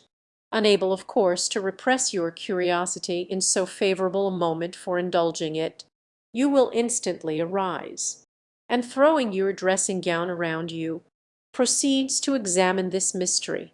After a very short search, you will discover a division in the tapestry so artfully constructed as to defy the minutest inspection, and on opening it, a door will immediately appear, wick door, being only secured by massy bars and a padlock. You will, after a few efforts, succeed in opening it. With your lamp in your hand, will pass through it into a small vaulted room. No, indeed, I should be too much frightened to do any such thing. What? Not when Dorothy has given you to understand that there is a secret subterraneous communication between your apartment and the chapel of St. Anthony, scarcely 2 miles off. Could you shrink from so simple an adventure? No, no. You will proceed into this small vaulted room, and through this into several others, without perceiving anything very remarkable in either. In one perhaps there may be a dagger, in another a few drops of blood, and in a third the remains of some instrument of torture. But there being nothing in all this out of the common way, and your lamp being nearly exhausted, you will return towards your own apartment. In repassing through the small vaulted room, however, your eyes will be attracted towards a large, old-fashioned cabinet of ebony and gold, which, though narrowly examining the furniture before, you had passed unnoticed. Impelled by an irresistible presentiment, you will eagerly advance to it, unlock its folding doors, and search into every drawer bit for some time without discovering anything of importance, perhaps nothing but a considerable hoard of diamonds. At last, however, by touching a secret spring, an inner compartment will open. A roll of paper apparcio sees it. It contains many sheets of manuscript. You hasten with the precious treasure into your own chamber, but scarcely have you been able to decipher, oh, to whomsoever thou mayst be, into whose hands these memoirs of the wretched Matilda may fall when your lamp suddenly expires in the socket and leaves you in total darkness. Oh, no, no, do not say so. Well, go on." But Henry was too much amused by the interest he had raised to be able to carry it farther. He could no longer command solemnity either of subject or voice, and was obliged to entreat her to use her own fancy in the perusal of Matilda's woes. Catherine, recollecting herself, grew ashamed of her eagerness, and began earnestly to assure him that her attention had been fixed without the smallest apprehension of really meeting with what he related. Miss Tilney, she was sure, would never put her into such a chamber as he had described. She was not at all afraid. As they drew near the end of their journey, her impatience for a sight of the Abbey for some time suspended by his conversation on subjects very different returned in full force, and every bend in the road was expected with solemn awe to afford a glimpse of its massy walls of grey stone, rising amidst a grove of ancient oaks, with the last beams of the sun playing in beautiful splendour on its high Gothic windows. But so low did the building stand, that she found herself passing through the great gates of the lodge into the very grounds of Northanger, without having discerned even an antique chimney. She knew not that she had any right to be surprised, but there was a something in this mode of approach which she certainly had not expected.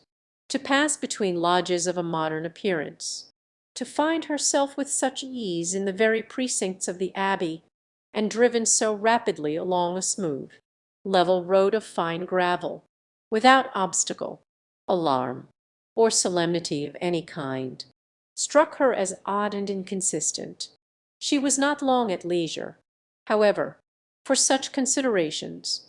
A sudden scud of rain, driving full in her face, made it impossible for her to observe anything further, and fixed all her thoughts on the welfare of her new straw bonnet, and she was actually under the Abbey walls, was springing, with Henry's assistance, from the carriage, was beneath the shelter of the old porch, and had even passed on to the hall, where her friend and the general were waiting to welcome her, without feeling one awful foreboding of future misery to herself, or one moment's suspicion of any past scenes of horror being acted within the solemn edifice.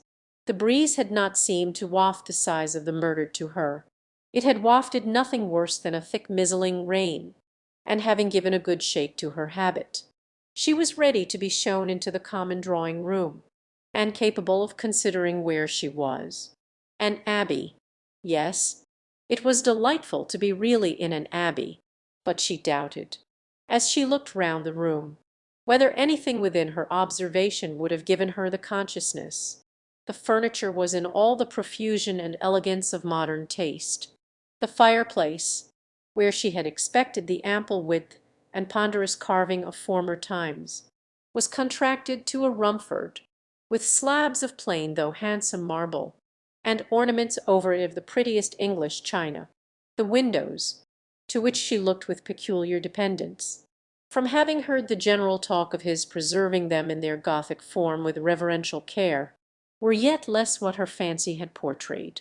To be sure, the pointed arch was preserved form of them was Gothic, they might be even casements, but every pane was so large, so clear, so light, to an imagination which had hoped for the smallest divisions, and the heaviest stone work, for painted glass, dirt, and cobwebs. The difference was very distressing. The general, perceiving how her eye was employed, began to talk of the smallness of the room and simplicity of the furniture, where everything, being for daily use, pretended only to comfort, etc., flattering himself, however, that there were some apartments in the Abbey not unworthy her noticed, was proceeding to mention the costly gilding of one in particular, when, taking out his watch, he stopped short to pronounce it with surprise within 20 minutes of 5. This seemed the word of separation, and Catherine found herself hurried away by Miss Tilney in such a manner as convinced her that the strictest punctuality to the family hours would be expected at Northanger. Returning through the large and lofty hall, they ascended a broad staircase of shining oak, which, after many flights and many landing places, brought them upon a long, wide gallery. On one side it had a range of doors, and it was lighted on the other by windows which Catherine had only time to discover looked into a quadrangle, before Miss Tilney led the way into a chamber, and scarcely staying to hope she would find it comfortable, left her with an anxious entreaty that she would make as little alteration as possible in her dress. Chapter 21.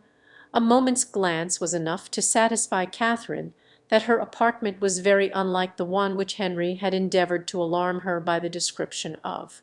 It was by no means unreasonably large, and contained neither tapestry nor velvet. The walls were papered, the floor was carpeted, the windows were neither less perfect nor more dim than those of the drawing-room below. The furniture, though not of the latest fashion, was handsome and comfortable, and the air of the room altogether far from uncheerful. Her heart instantaneously at ease on this point, she resolved to lose no time in particular examination of anything, as she greatly dreaded disobliging the general by any delay. Her habit therefore was thrown off with all possible haste, and she was preparing to unpin the linen package, which the chaise seat had conveyed for her immediate accommodation, when her eye suddenly fell on a large high chest, standing back in a deep recess on one side of the fireplace. The sight of it made her start, and, forgetting everything else, she stood gazing on it in motionless wonder. While these thoughts crossed her, "This is strange indeed. I did not expect such a sight as this. An immense heavy chest. What can it hold? Why should it be placed here, pushed back too, as if meant to be out of sight? I will look into it, cost me what it may. I will look into it and directly to be daylight. If I stay till evening, my candle may go out." She advanced and examined it closely. It was of cedar, curiously inlaid with some darker wood, and raised, about a foot from the ground, on a carved stand of the same. The lock was silver, though tarnished from age.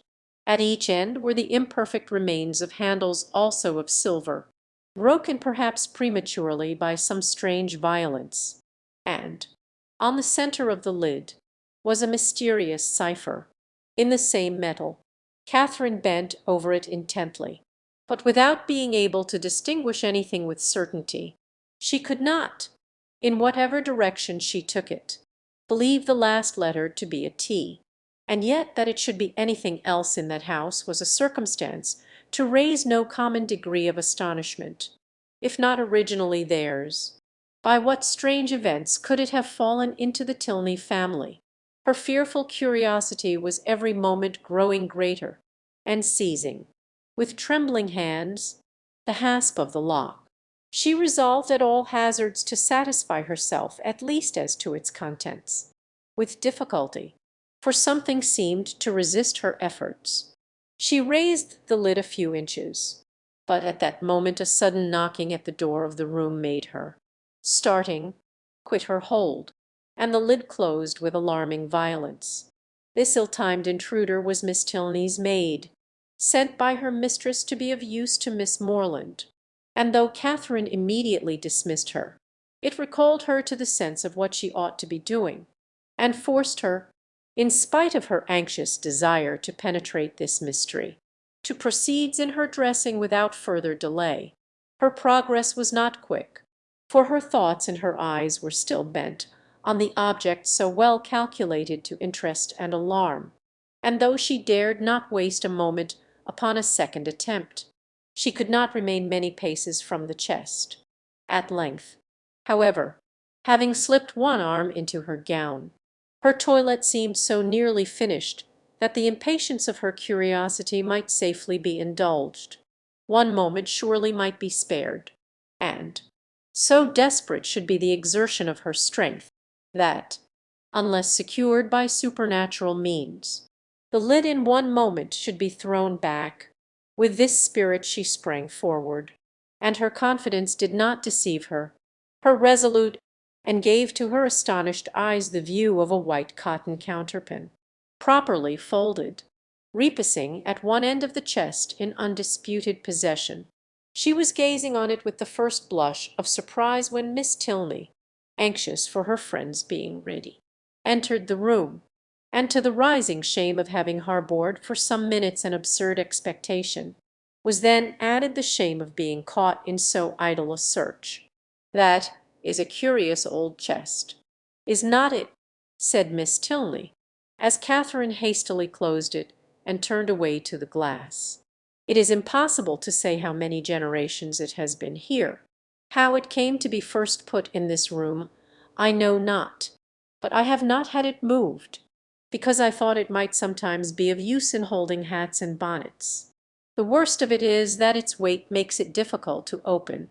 In that corner, however, it is at least out of the way." Catherine had no leisure for speech, being at once blushing, tying her gown, and forming wise resolutions with the most violent dispatch. Miss Tilney gently hinted her fear of being late, and in half a minute they ran downstairs together, in an alarm not wholly unfounded, for General Tilney was pacing the drawing-room, his watch in his hand, and having, on the very instant of their entering, pulled the bell with violence, ordered dinner to be on table directly. Catherine trembled at the emphasis with which he spoke, and sat pale and breathless, in a most humble mood, concerned for his children, and detesting old chests. And the General, recovering his politeness as he looked at her, spent the rest of his time in scolding his daughter for so foolishly hurrying her fair friend, who was absolutely out of breath from haste, when there was not the least occasion for hurry in the world. But Catherine could not at all get over the double distress of having involved her friend in a lecture and been a great simpleton herself, till they were happily seated at the dinner table, when the General's complacent smiles, and a good appetite of her own, restored her to peace. The dining parlour was a noble room, suitable in its dimensions to a much larger drawing-room than the one in common use, and fitted up in a style of luxury and expense which was almost lost on the unpractised eye of Catherine, who saw little more than its spaciousness and the number of their attendants. Of the former she spoke aloud her admiration, and the General, with a very gracious countenance, acknowledged that it was by no means an ill-sized room, and further confessed that, though as careless on such subjects as most people, he did look upon a tolerably large eating-room as one of the necessaries of life. He supposed, however, that she must have been used to much better-sized apartments at Mr. Allen's. No, indeed, was Catherine's honest assurance. Mr. Allen's dining parlour was not more than half as large, and she had never seen so large a room as this in her life. The General's good humour increased. Why, as he had such rooms, he thought it would be simple not to make use of them, but, upon his honour, he believed there might be more comfort in rooms of only half their size. Mr. Allen's house, he was sure, must be exactly of the true size for rational happiness. The evening passed without any further disturbance, and, in the occasional absence of General Tilney, with much positive cheerfulness. It was only in his presence that Catherine felt the smallest fatigue from her journey, and even then, even in moments of languor or restraint, a sense of general happiness preponderate, and she could think of her friends in Bath without one wish of being with them. The night was stormy. The wind had been rising at intervals the whole afternoon, and by the time the party broke up, it blew and rained violently. Catherine, as she crossed the hall, listened to the tempest with sensations of awe, and, when she heard it rage round a corner of the ancient building, and close with sudden fury a distant door, felt for the first time that she was really in an abbey. Yes, these were characteristic sounds. They brought to her recollection a countless variety of dreadful situations and horrid scenes, which such buildings had witnessed, and such storms ushered in. and most heartily did she rejoice in the happier circumstances attending her entrance within walls so solemn. She had nothing to dread from midnight assassins or drunken gallants. Henry had certainly been only in jest in what he had told her that morning. In a house so furnished, and so guarded, she could have nothing to explore or to suffer, and might go to her bedroom as securely as if it had been her own chamber at Fullerton, thus wisely fortifying her mind. As she proceeded upstairs, she was enabled, especially on perceiving that Miss Tilney slept only 2 doors from her, to enter her room with a tolerably stout heart, and her spirits were immediately assisted by the cheerful blaze of a wood fire. "How much better is this," said she, as she walked to the fender hole, "much better to find a fire ready lit, than to have to wait shivering in the cold till all the family are in bed, as so many poor girls have been obliged to do, and then to have a faithful old servant frightening one by coming in with a faggot. How glad I am that Northanger is what it is, if it had been like some other places. I do not know that, in such a night as this, I could have answered for my courage. But now, to be sure, there is nothing to alarm one." She looked round the room. The window curtains seemed in motion. It could be nothing but the violence of the wind penetrating through the divisions of the shutters, and she stepped boldly forward, carelessly humming a tune, to assure herself of its being so, peeped courageously behind each curtain, saw nothing on either low window seat to scare her, and on placing a hand against the shutter, felt the strongest conviction of the wind's force. A glance at the old chest, as she turned away from this examination, was not without its use. She scorned the chrysalis fears of an idle fancy, and began with a most happy indifference to prepare herself for bed. She should take her time. She should not hurry herself. She did not care if she were the last person up in the house. But she would not make up her fire. That would seem cowardly, as if she wished for the protection of light after she were in bed. The fire therefore died away, and Catherine, having spent the best part of an hour in her arrangements, was beginning to think of stepping into bed, when, on giving a parting glance round the room, she was struck by the appearance of a high, old-fashioned black cabinet, which, though in a situation conspicuous enough, had never caught her notice before. Henry's words, his description of the ebony cabinet which was to escape her observation at first, immediately rushed across her, and though there could be nothing really in it, there was something whimsical. It was certainly a very remarkable coincidence. She took her candle and looked closely at the cabinet. It was not absolutely ebony and gold, but it was Japan, black and yellow Japan of the handsomest kind, and as she held her candle, the yellow had very much the effect of gold. The key was in the door, and she had a strange fancy to look into it, not, however, with the smallest expectation of finding anything, but it was so very odd, after what Henry had said. In short, she could not sleep till she had examined it. So, placing the candle with great caution on a chair, she seized the key with a very tremulous hand and tried to turn it, but it resisted her utmost strength. Alarmed, but not discouraged, she tried it another way. A bolt flew, and she believed herself successful. But how strangely mysterious! The door was still immovable. She paused a moment in breathless wonder. The wind roared down the chimney, the rain beat in torrents against the windows, and everything seemed to speak the awfulness of her situation. To retire to bed, however, unsatisfied on such a point, would be vain, since sleep must be impossible with the consciousness of a cabinet so mysteriously closed in her immediate vicinity. Again, therefore, she applied herself to the key, and after moving it in every possible way for some instants, with the determined celerity of hope's last effort, the door suddenly yielded to her hand. Her heart leaped with exultation at such a victory, and having thrown open each folding door, the second being secured only by bolts of less wonderful construction than the lock, though in that her eye could not discern anything unusual.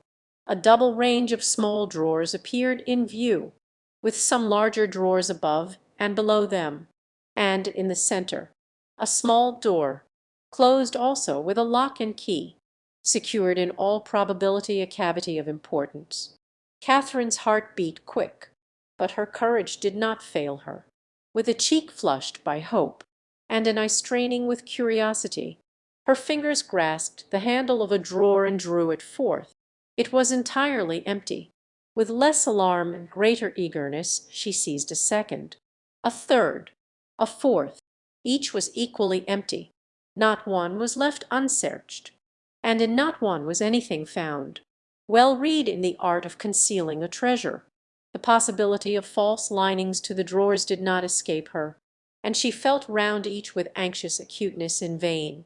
The place in the middle alone remained now unexplored, and though she had never from the first had the smallest idea of finding anything in any part of the cabinet, and was not in the least disappointed at her ill success thus far, it would be foolish not to examine it thoroughly while she was about it.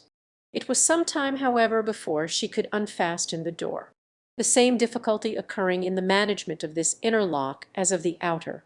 But at length it did open, and not vain, as hitherto, was her search.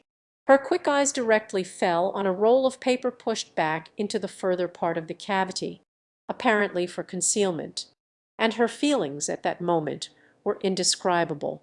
Her heart fluttered, her knees trembled, and her cheeks grew pale. She seized, with an unsteady hand, the precious manuscript. For half a glance sufficed to ascertain written characters, and while she acknowledged with awful sensations this striking exemplification of what Henry had foretold, resolved instantly to peruse every line before she attempted to rest. The dimness of the light her candle emitted made her turn to it with alarm, but there was no danger of its sudden extinction. It had yet some hours to burn, and that she might not have any greater difficulty in distinguishing the writing than what its ancient date might occasion, she hastily snuffed it. Alas! It was snuffed and extinguished in one. A lamp could not have expired with more awful effect. Catherine, for a few moments, was motionless with horror. It was done completely. Not a remnant of light in the wick could give hope to the rekindling breath. Darkness impenetrable and immovable filled the room. A violent gust of wind, rising with sudden fury, added fresh horror to the moment. Catherine trembled from head to foot. In the pause which succeeded, a sound like receding footsteps and the closing of a distant door struck on her affrighted ear. Human nature could support no more. A cold sweat stood on her forehead. The manuscript fell from her hand, and groping her way to the bed, she jumped hastily in, and sought some suspension of agony by creeping far underneath the clothes. To close her eyes in sleep that night, she felt must be entirely out of the question. With a curiosity so justly awakened, and feelings in every way so agitated, repose must be absolutely impossible, the storm too abroad so dreadful. She had not been used to feel alarm from wind, but now every blast seemed fraught with awful intelligence. The manuscript so wonderfully found, so wonderfully accomplishing the morning's prediction. How was it to be accounted for? What could it contain? To whom could it relate? By what means could it have been so long concealed? And how singularly strange that it should fall to her lot to discover it, till she had made herself mistress of its contents. However, she could have neither repose nor comfort, and with the sun's first rays she was determined to peruse it. But many were the tedious hours which must yet intervene. She shuddered, tossed about in her bed, and envied every quiet sleeper. The storm still raged, and various were the noises, more terrific even than the wind, which struck at intervals on her startled ear. The very curtains of her bed seemed at one moment in motion, and at another the lock of her door was agitated, as if by the attempt of somebody to enter. Hollow murmurs seemed to creep along the gallery, and more than once her blood was chilled by the sound of distant moans.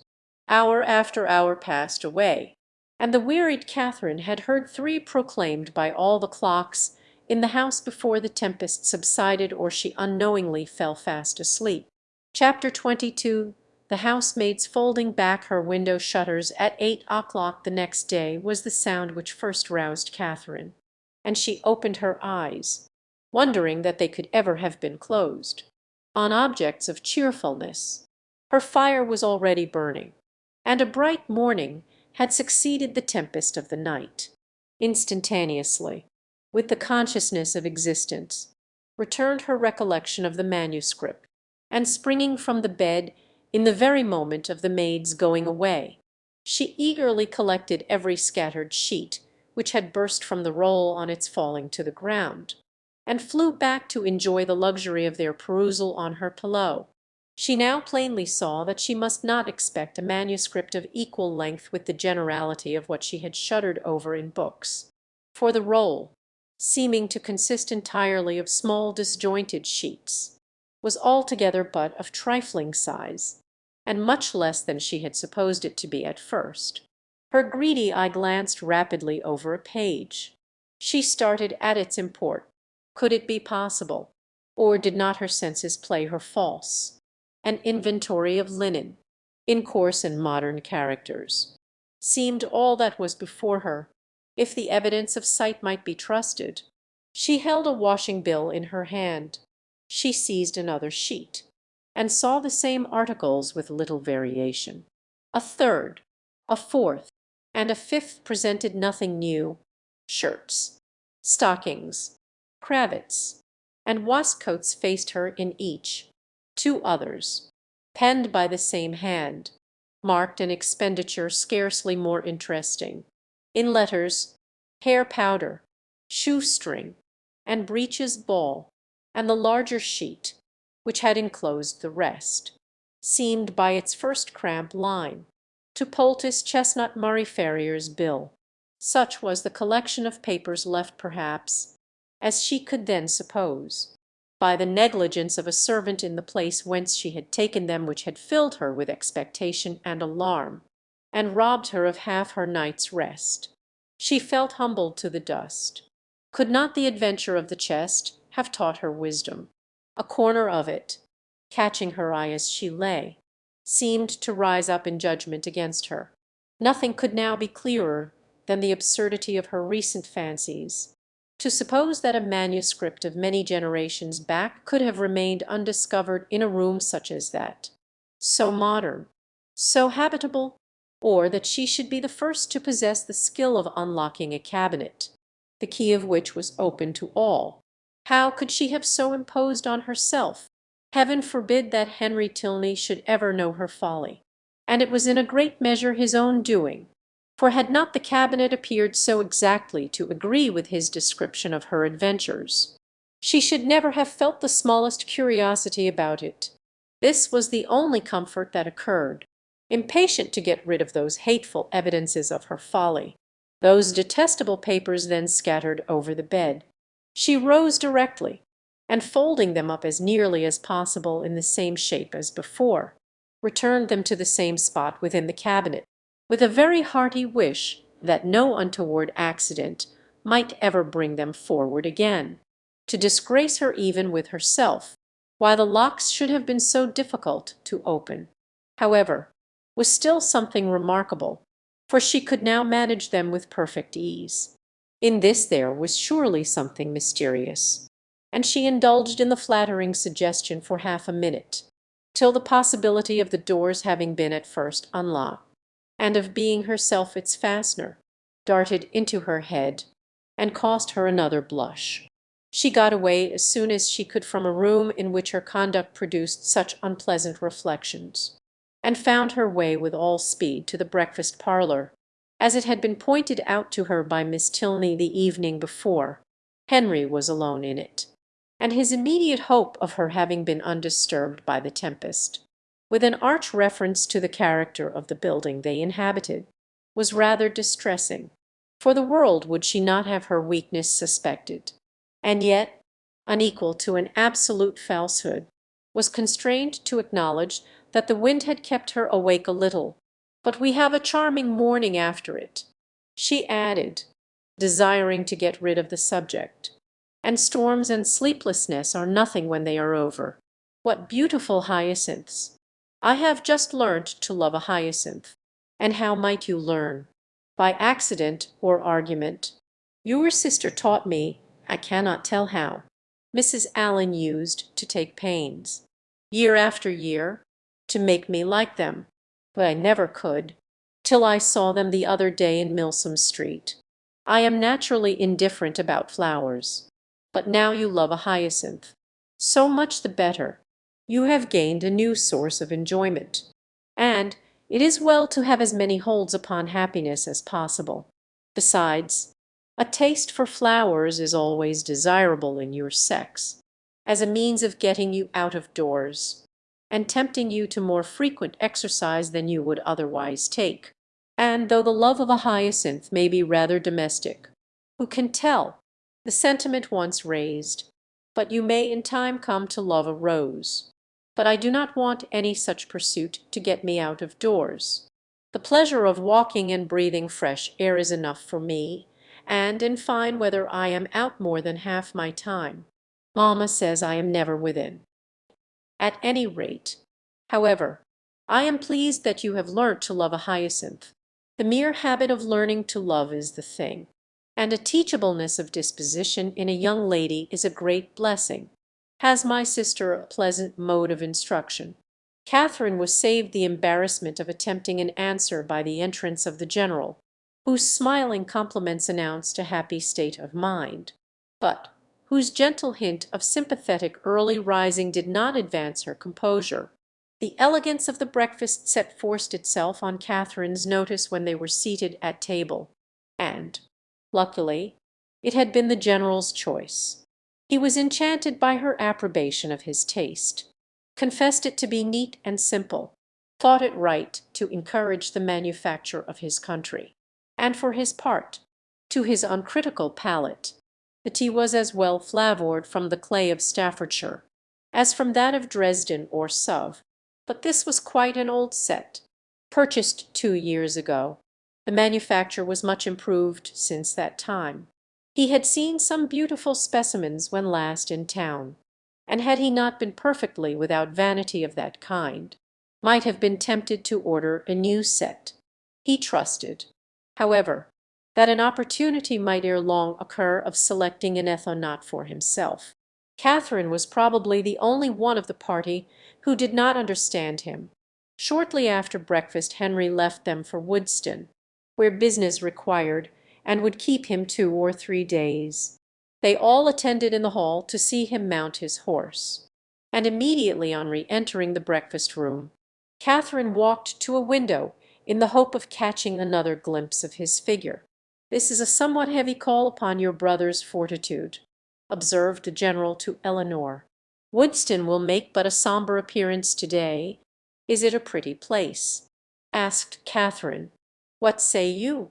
Eleanor, speak your opinion, for ladies can best tell the taste of ladies in regard to places as well as men. I think it would be acknowledged by the most impartial eye to have many recommendations. The house stands among fine meadows facing the south, with an excellent kitchen garden in the same aspect. The walls surrounding which I built and stocked myself about 10 years ago, for the benefit of my son. It is a family living, Miss Morland, and the property in the place being chiefly my own. You may believe I take care that it shall not be a bad one. Did Henry's income depend solely on this living, he would not be ill provided for. Perhaps it may seem odd that with only 2 younger children I should think any profession necessary for him, and certainly there are moments when we could all wish him disengaged from every tie of business. But though I may not exactly make converts of you young ladies, I am sure your father, Miss Morland, would agree with me in thinking it expedient to give every young man some employment. The money is nothing, it is not an object, but employment is the thing.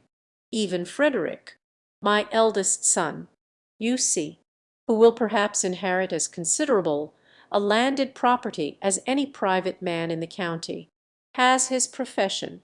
The imposing effect of this last argument was equal to his wishes.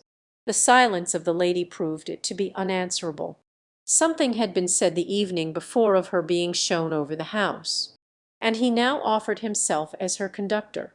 And though Catherine had hoped to explore it accompanied only by his daughter, it was a proposal of too much happiness in itself, under any circumstances, not to be gladly accepted, for she had been already 18 hours in the Abbey, and had seen only a few of its rooms.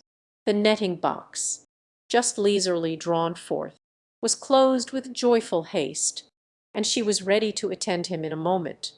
And when they had gone over the house, he promised himself moreover the pleasure of accompanying her into the shrubberies and garden. She curtsied her acquiescence, but perhaps it might be more agreeable to her to make those her first object. The weather was at present favourable, and at this time of year the uncertainty was very great of its continuing so. Which would she prefer? He was equally at her service. Which did his daughter think would most accord with her fair friend's wishes? But he thought he could discern. Yes, he certainly read in Miss Morland's eyes a judicious desire of making use of the present smiling weather. But when did she judge amiss? The Abbey would be always safe and dry. He yielded implicitly, and would fetch his hat and attend them in a moment. He left the room, and Catherine, with a disappointed, anxious face, began to speak of her unwillingness that he should be taking them out of doors against his own inclination, under a mistaken idea of pleasing her. But she was stopped by Miss Tilney's saying, with a little confusion, "I believe it will be wisest to take the morning while it is so fine, and do not be uneasy on my father's account.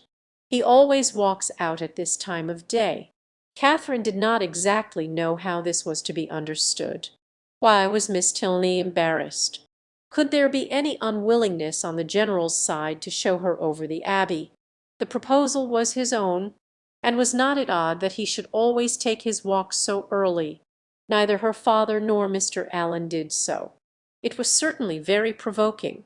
She was all impatience to see the house, and had scarcely any curiosity about the grounds. If Henry had been with them indeed, but now she should not know what was picturesque when she saw it. Such were her thoughts, but she kept them to herself, and put on her bonnet in patient discontent. She was struck, however, beyond her expectation, by the grandeur of the Abbey, as she saw it for the first time from the lawn. The whole building enclosed a large court, and two sides of the quadrangle, rich in Gothic ornaments, stood forward for admiration.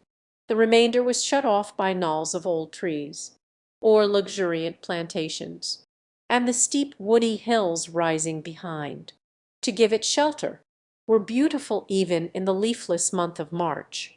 Catherine had seen nothing to compare with it, and her feelings of delight were so strong that without waiting for any better authority, she boldly burst forth in wonder and praise. The General listened with assenting gratitude, and it seemed as if his own estimation of Northanger had waited unfixed till that hour. The kitchen garden was to be next admired, and he led the way to it across a small portion of the park. The number of acres contained in this garden was such as Catherine could not listen to without dismay, being more than double the extent of all Mr. Allen's, as well as her father's, including churchyard and orchard. The walls seemed countless in number, endless in length. A village of hot houses seemed to arise among them, and a whole parish to be at work within the enclosure. The General was flattered by her looks of surprise, which told him almost as plainly, as he soon forced her to tell him in words, that she had never seen any gardens at all equal to them before, and he then modestly owned that, without any ambition of that sort himself wish out any solicitude about it did believe them to be unrivalled in the kingdom, if he had a hobby horse, it was that he loved a garden, though careless enough in most matters of eating. He loved good fruiter if he did not. His friends and children did. There were great vexations. However, attending such a garden as his, the utmost care could not always secure the most valuable fruits. The pinery had yielded only 100 in the last year. Mr. Allen, he supposed, must feel these inconveniences as well as himself. No, not at all. Mr. Allen did not care about the garden, and never went into it. With a triumphant smile of self-satisfaction, the general wished he could do the same, for he never entered his, without being vexed in some way or other by its falling short of his plan. How were Mr. Allen's succession houses worked? Describing the nature of his own as they entered them, Mr. Allen had only one small hothouse, which Mrs. Allen had the use of for her plants in winter, and there was a fire in it now and then. "He is a happy man," said the general, with a look of very happy contempt, having taken her into every division, and led her under every wall, till she was heartily weary of seeing and wondering. He suffered the girls at last to seize the advantage of an outer door, and then expressing his wish to examine the effect of some recent alterations about the tea-house, proposed it as no unpleasant extension of their walk, if Miss Morland were not tired. "But where are you going, Eleanor? Why do you choose that cold, damp path to it? Miss Morland will get wet. Our best way is across the park." "This is so favourite a walk of mine," said Miss Tilney, "that I always think it the best and nearest way. But perhaps it may be damp." It was a narrow winding path through a thick grove of old Scotch firs, and Catherine, struck by its gloomy aspect, and eager to enter it, could not, even by the general's disapprobation, be kept from stepping forward. He perceived her inclination, and having again urged the plea of health in vain, was too polite to make further opposition. He excused himself, however, from attending them. The rays of the sun were not too cheerful for him, and he would meet them by another course. He turned away, and Catherine was shocked to find how much her spirits were relieved by the separation. The shock, however, being less real than the relief, offered it no injury, and she began to talk with easy gaiety of the delightful melancholy which such a grove inspired. "I am particularly fond of this spot," said her companion, with a sigh. "It was my mother's favourite walk." Catherine had never heard Mrs. Tilney mentioned in the family before, and the interest excited by this tender remembrance showed itself directly in her altered countenance, and in the attentive pause with which she waited for something more. "I used to walk here so often with her," added Eleanor, "though I never loved it then, as I have loved it since. At that time, indeed, I used to wonder at her choice, but her memory endears it now, and ought it not," reflected Catherine, "to endear it to her husband?" Yet the general would not enter it, Miss Tilney continuing silent. She ventured to say, "Her death must have been a great affliction." "A great and increasing one," replied the other, in a low voice. "I was only 13 when it happened, and though I felt my loss perhaps as strongly as one so young could feel it, I could not, then know what a loss it was." She stopped for a moment, and then added, with great firmness, "I have no sister. You know, and though Henry thou my brothers are very affectionate, and Henry is a great deal here, which I am most thankful for, it is impossible for me not to be often solitary. To be sure you must miss him very much. A mother would have been always present. A mother would have been a constant friend. Her influence would have been beyond all other. Was she a very charming woman? Was she handsome? Was there any picture of her in the Abbey? And why had she been so partial to that grove? Was it from dejection of spirits?" Were questions now eagerly poured forth. The first 3 received a ready affirmative. The 2 others were passed by, and Catherine's interest in the deceased Mrs. Tilney augmented with every question, whether answered or not. of her unhappiness in marriage. She felt persuaded. The General certainly had been an unkind husband. He did not love her walk. Could he therefore have loved her? And besides, handsome as he was, there was a something in the turn of his features which spoke his not having behaved well to her. Her picture, I suppose, blushing at the consummate art of her own question, hangs in your father's room. No, it was intended for the drawing-room, but my father was dissatisfied with the painting, and for some time it had no place. Soon after her death I obtained it for my own, and hung it in my bed-chamber, where I shall be happy to show it you. It is very like. Here was another proof. A portrait very like of a departed wife, not valued by the husband. He must have been dreadfully cruel to her. Catherine attempted no longer to hide from herself the nature of the feelings which, in spite of all his attentions, he had previously excited, and what had been terror and dislike before was now absolute aversion. Yes, aversion. His cruelty to such a charming woman made him odious to her. She had often read of such characters which Mr. Allen had been used to call unnatural and overdrawn. But here was proof positive of the contrary. She had just settled this point when the end of the path brought them directly upon the General, and in spite of all her virtuous indignation, she found herself again obliged to walk with him, listen to him, and even to smile when he smiled, being no longer able, however, to receive pleasure from the surrounding objects. She soon began to walk with lassitude. The General perceived it, and with a concern for her health, which seemed to reproach her for her opinion of him, was most urgent for returning with his daughter to the house. He would follow them in a quarter of an hour. Again they parted, but Eleanor was called back in half a minute to receive a strict charge against taking her friend round the Abbey till his return. This second instance of his anxiety to delay what she so much wished for struck Catherine as very remarkable.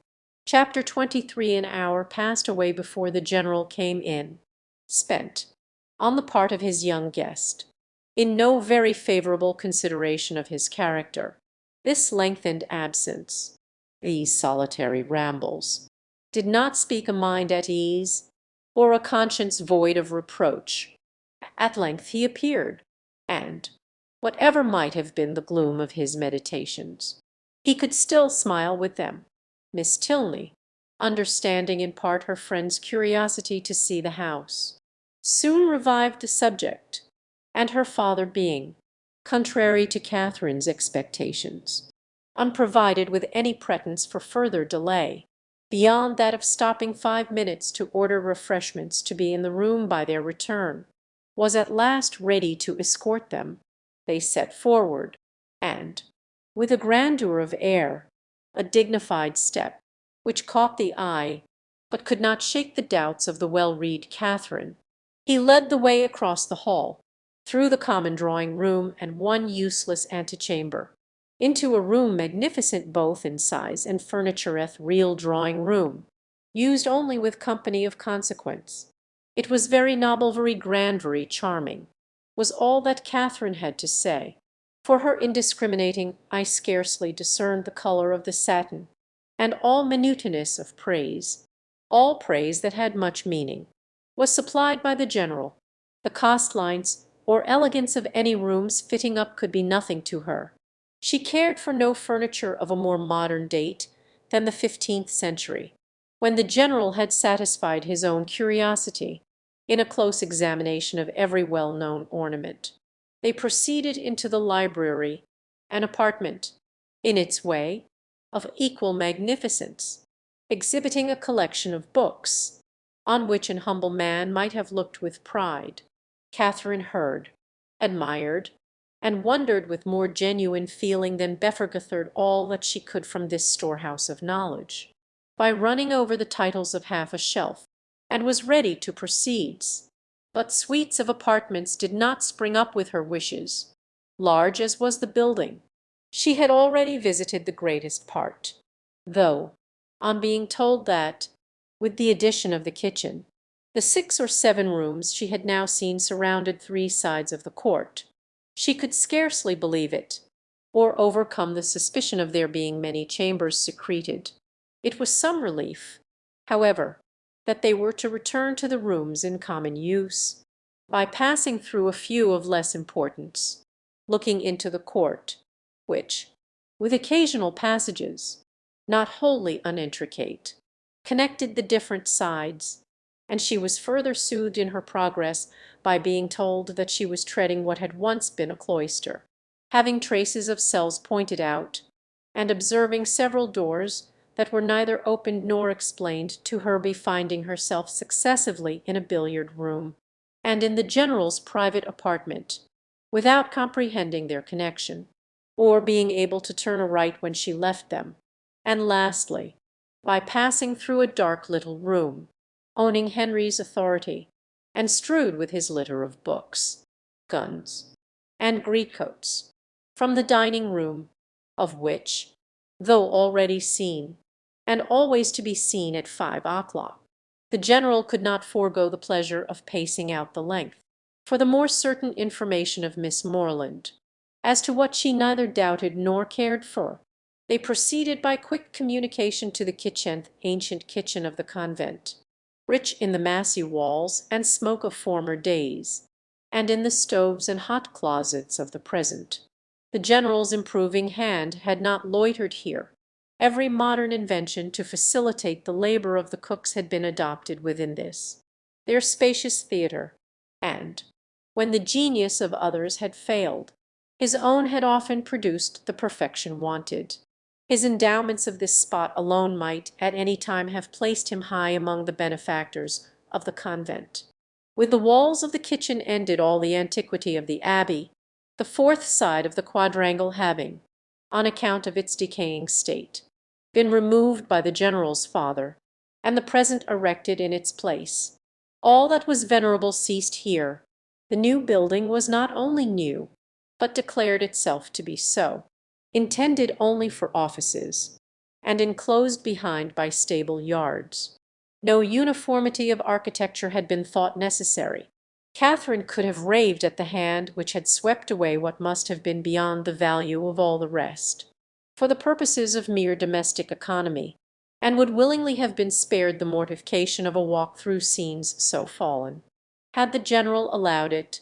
But if he had a vanity, it was in the arrangement of his offices, and as he was convinced that, to a mind like Miss Morland's, a view of the accommodations and comforts, by which the labours of her inferiors were softened, must always be gratifying, he should make no apology for leading her on. They took a slight survey of all, and Catherine was impressed, beyond her expectation, by their multiplicity and their convenience. The purposes for which a few shapeless pantries and a comfortless scullery were deemed sufficient at Fullerton were here carried on in appropriate divisions, commodious and roomy. The number of servants continually appearing did not strike her less than the number of their offices. Wherever they went, some patent girls stopped to curtsy, or some footman in dishabille sneaked off. Yet this was an abbey. How inexpressibly different in these domestic arrangements from such as she had read about from abbeys and castles, in which, though certainly larger than Northanger, all the dirty work of the house was to be done by 2 pair of female hands at the utmost. How they could get through it all had often amazed Mrs. Allen, and, when Catherine saw what was necessary here, she began to be amazed herself. They returned to the hall, that the chief staircase might be ascended, and the beauty of its wood and ornaments of rich carving might be pointed out. Having gained the top, they turned in an opposite direction from the gallery in which her room lay, and shortly entered one on the same plan, but superior in length and breadth. She was here shown successively into 3 large bed-chambers, with their dressing rooms, most completely and handsomely fitted up, everything that money and taste could do to give comfort and elegance to apartments had been bestowed on these, and, being furnished within the last 5 years, They were perfect in all that would be generally pleasing, and wanting in all that could give pleasure to Catherine, as they were surveying the last.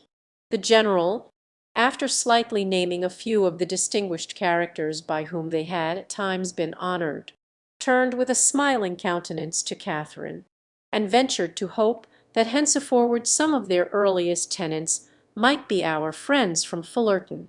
She felt the unexpected compliment, and deeply regretted the impossibility of thinking well of a man so kindly disposed towards herself, and so full of civility to all her family.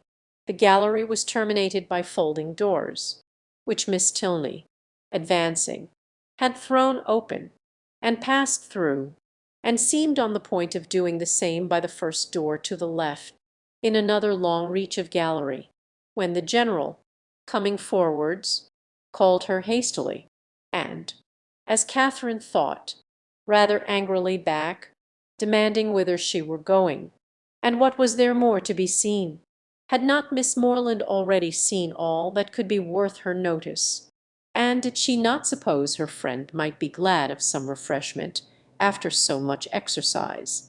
Miss Tilney drew back directly, and the heavy doors were closed upon the mortified Catherine, who, having seen, in a momentary glance beyond them, a narrower passage, more numerous openings, and symptoms of a winding staircase, believed herself at last within the reach of something worth her notice, and felt, as she unwillingly paced back the gallery, that she would rather be allowed to examine that end of the house than see all the finery of all the rest. The General's evident desire of preventing such an examination was an additional stimulant. Something was certainly to be concealed. Her fancy, though it had trespassed lately once or twice, could not mislead her here, and what that something was. A short sentence of Miss Tilney's, as they followed the General at some distance downstairs, seemed to point out. "I was going to take you into what was my mother's room in which she died," were all her words. But few as they were, they conveyed pages of intelligence to Catherine.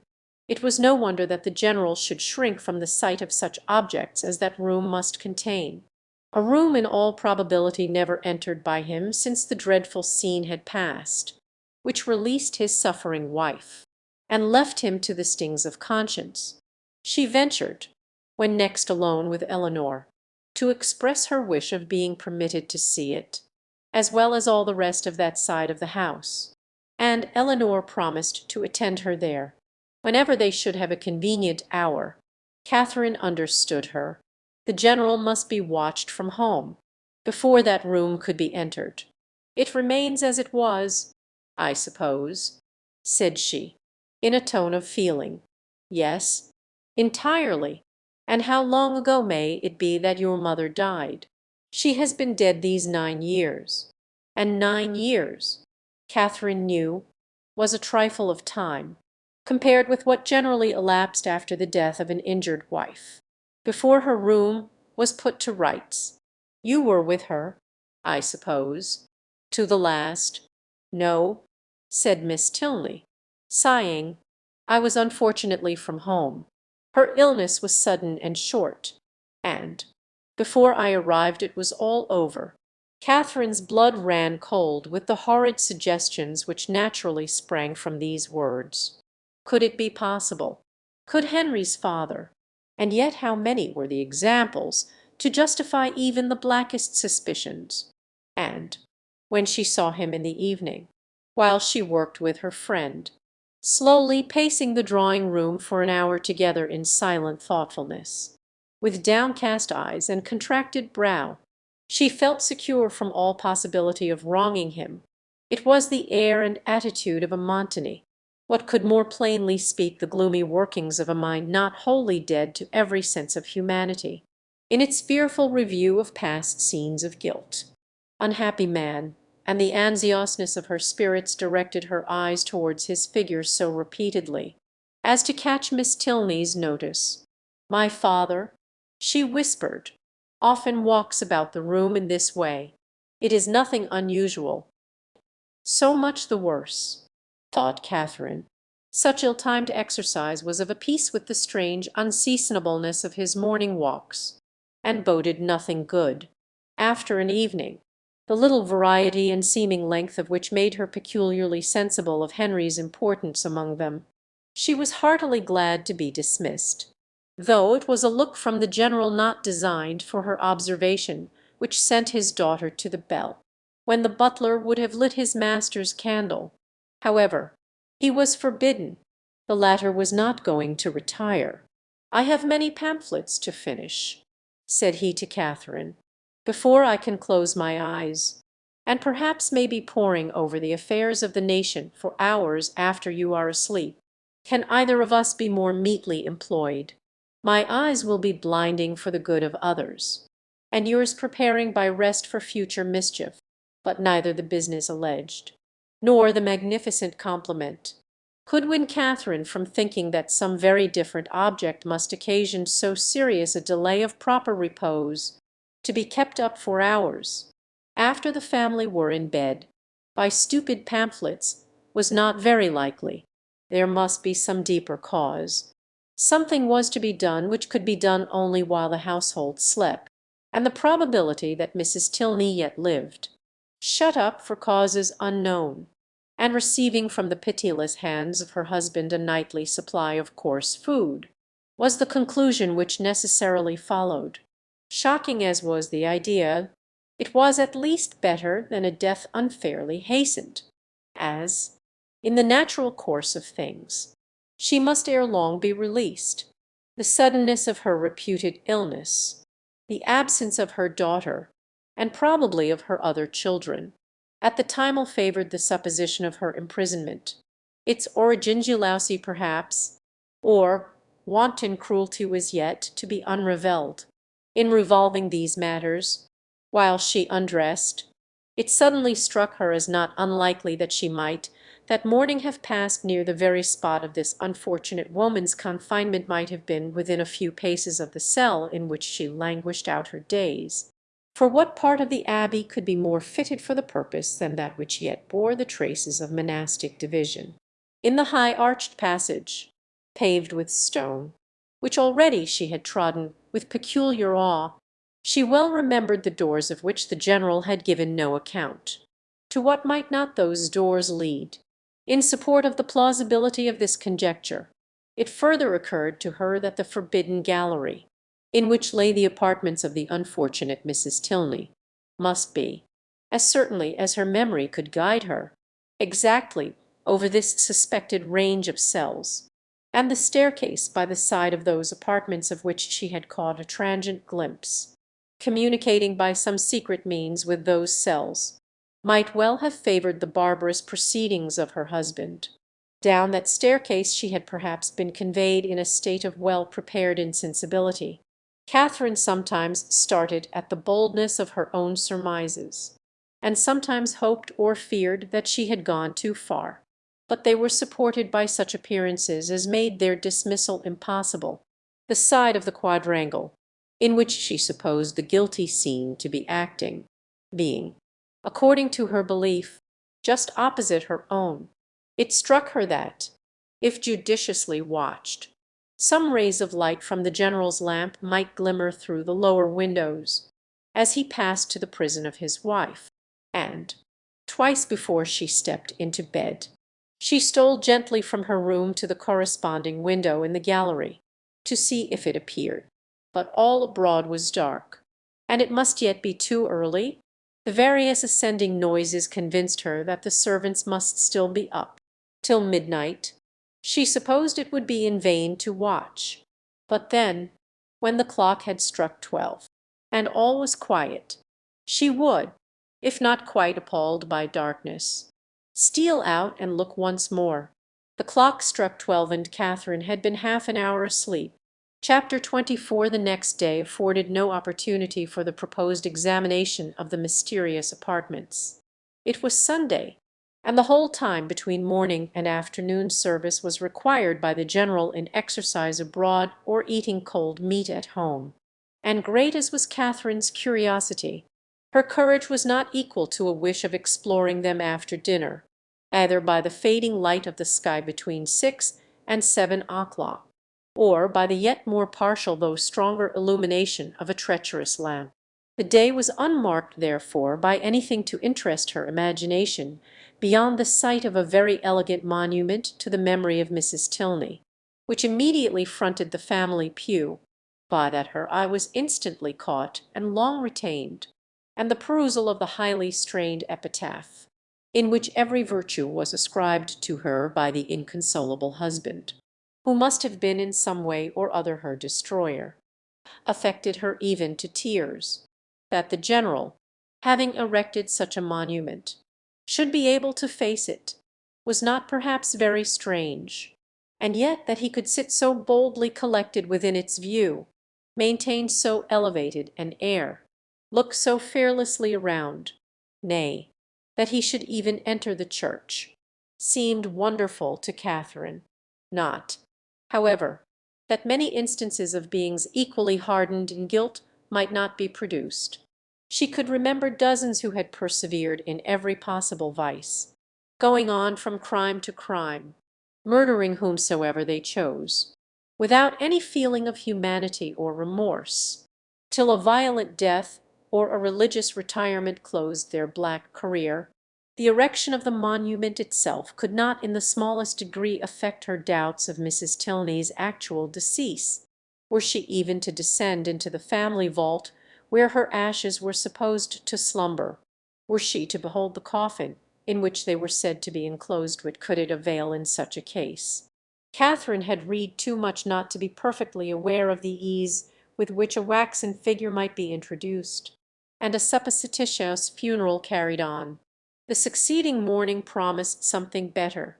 The general's early walk, ill-timed as it was in every other view, was favourable here, and when she knew him to be out of the house, she directly proposed to Miss Tilney the accomplishment of her promise. Eleanor was ready to oblige her, and Catherine reminding her as they went of another promise. Their first visit in consequence was to the portrait in her bed-chamber. It represented a very lovely woman, with a mild and pensive countenance, justifying, so far, the expectations of its new observer, but they were not in every respect answered, for Catherine had depended upon meeting with features, hair, complexion, that should be the very counterpart, the very image, if not of Henry's, of Eleanor's, only portraits of which she had been in the habit of bearing always an equal resemblance of mother and child.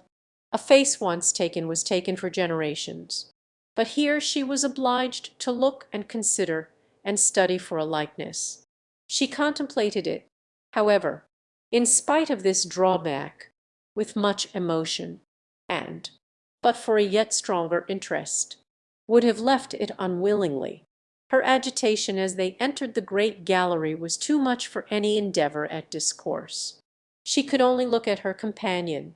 Eleanor's countenance was dejected, yet sedate, and its composure spoke her inured to all the gloomy objects to which they were advancing. Again she passed through the folding doors.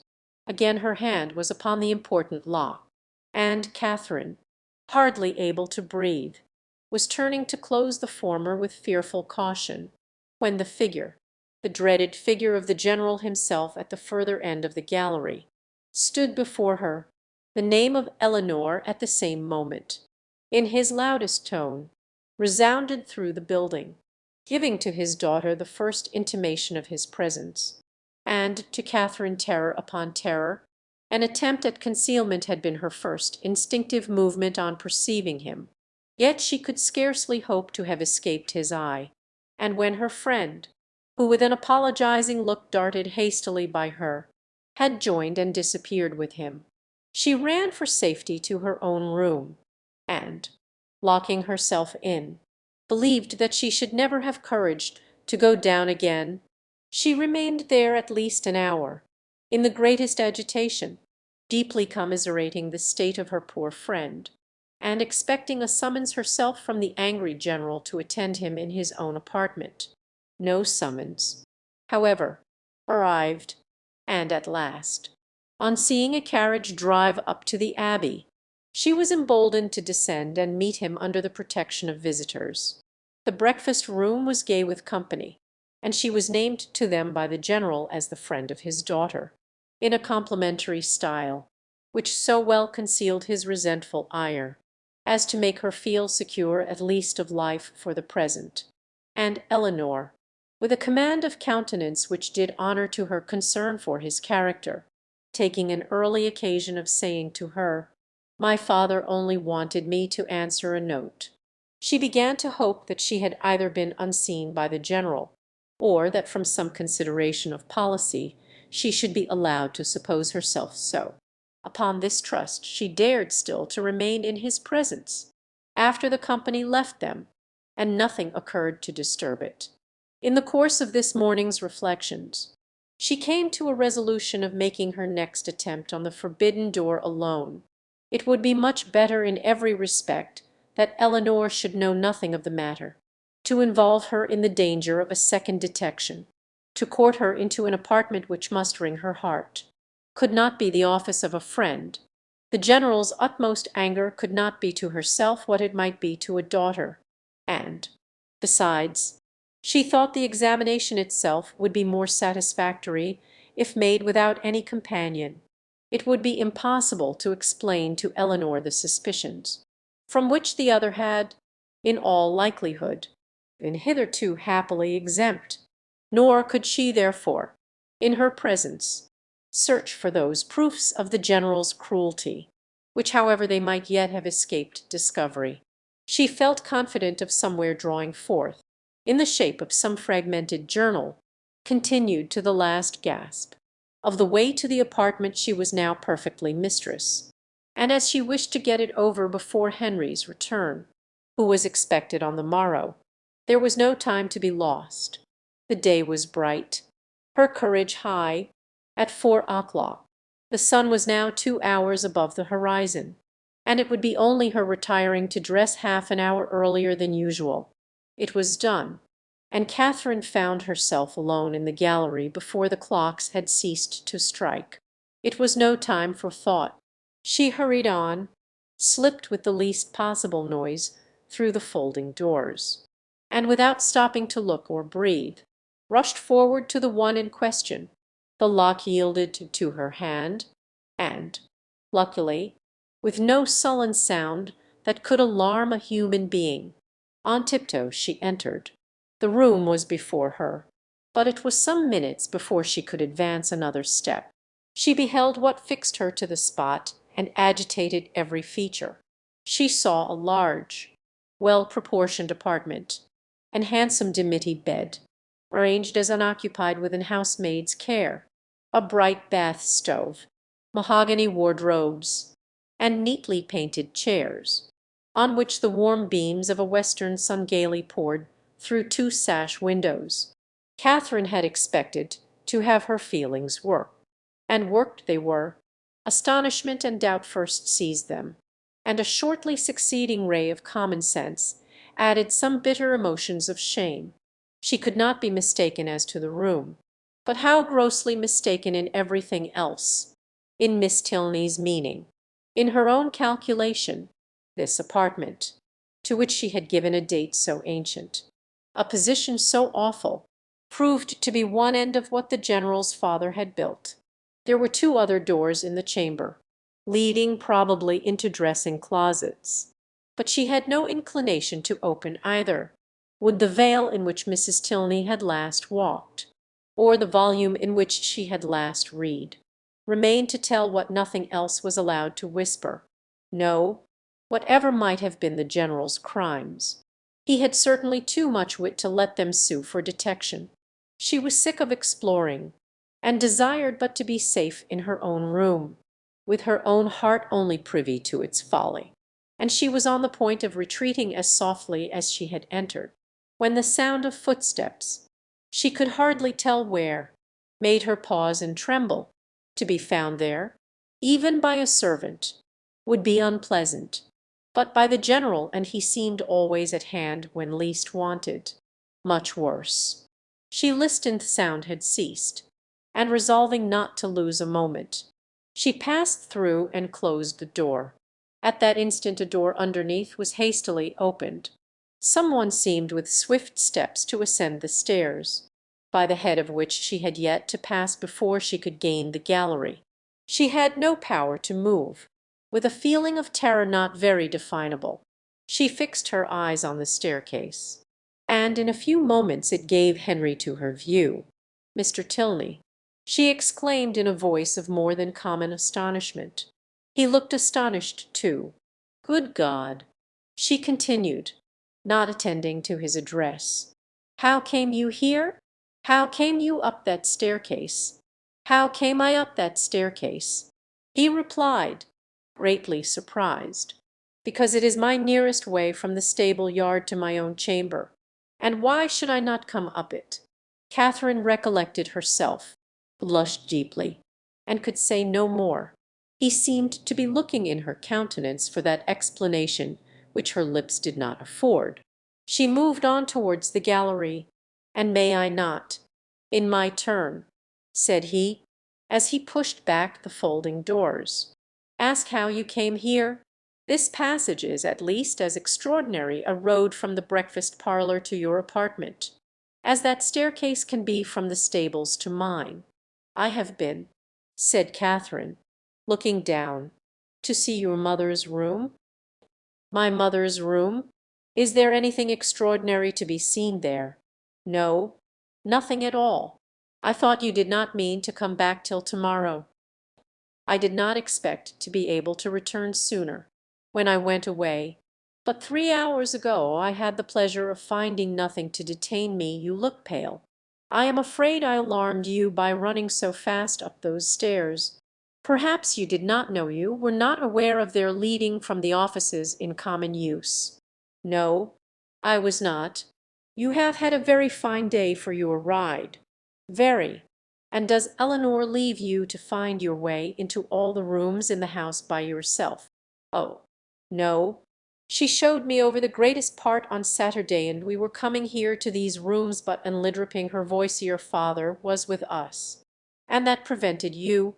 said Henry, earnestly regarding her. "Have you looked into all the rooms in that passage?" "No, I only wanted to seize not it very late. I must go and dress.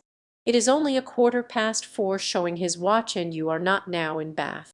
No theatre, no rooms to prepare for.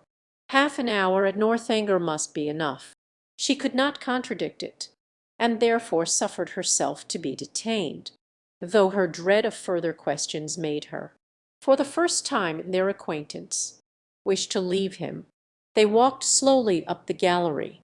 "Have you had any letter from Bath since I saw you?" "No, and I am very much surprised. Isabella promised so faithfully to write directly." "Promised so faithfully! A faithful promise! That puzzles me. I have heard of a faithful performance, but a faithful promised fidelity of promising. It is a power little worth knowing. However, since it can deceive and pain you, my mother's room is very commodious, is it not? Large and cheerful looking, and the dressing closets so well disposed. It always strikes me as the most comfortable apartment in the house, and I rather wonder that Eleanor should not take it for her own. She sent you to look at it, I suppose?" "No, it has been your own doing entirely." Catherine said nothing. After a short silence, during which he had closely observed her, he added, "As there is nothing in the room in itself to raise curiosity, this must have proceeded from a sentiment of respect, as described by Eleanor, which does honour to her memory. The world, I believe, never saw a better woman. But it is not often that virtue can boast an interest such as this. The domestic, unpretending merits of a person never known, venerating tenderness which would prompt a visit like yours.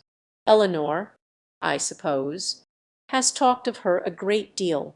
"Yes, a great deal. That is no, not much. But what she did say was very interesting.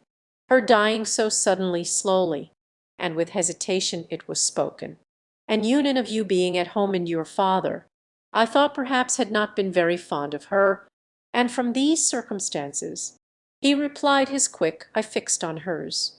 "You infer perhaps the probability of some negligence." Involuntarily she shook her head, or it may be something still less pardonable. She raised her eyes towards him more fully than she had ever done before.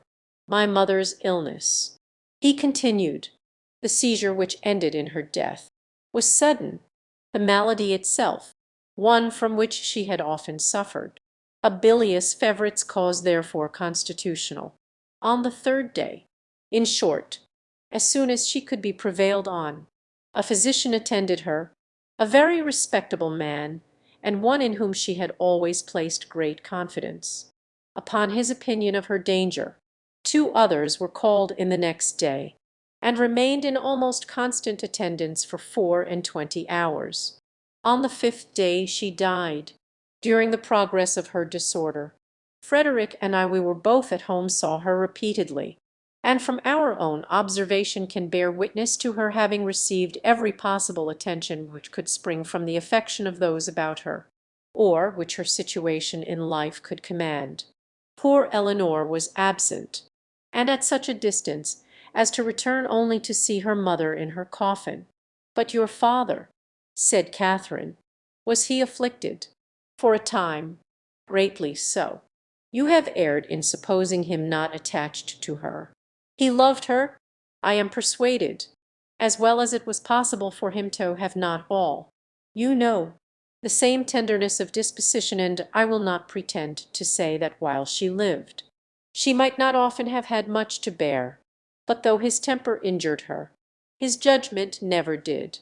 His value of her was sincere, and, if not permanently, he was truly afflicted by her death. I am very glad of it," said Catherine. "It would have been very shocking.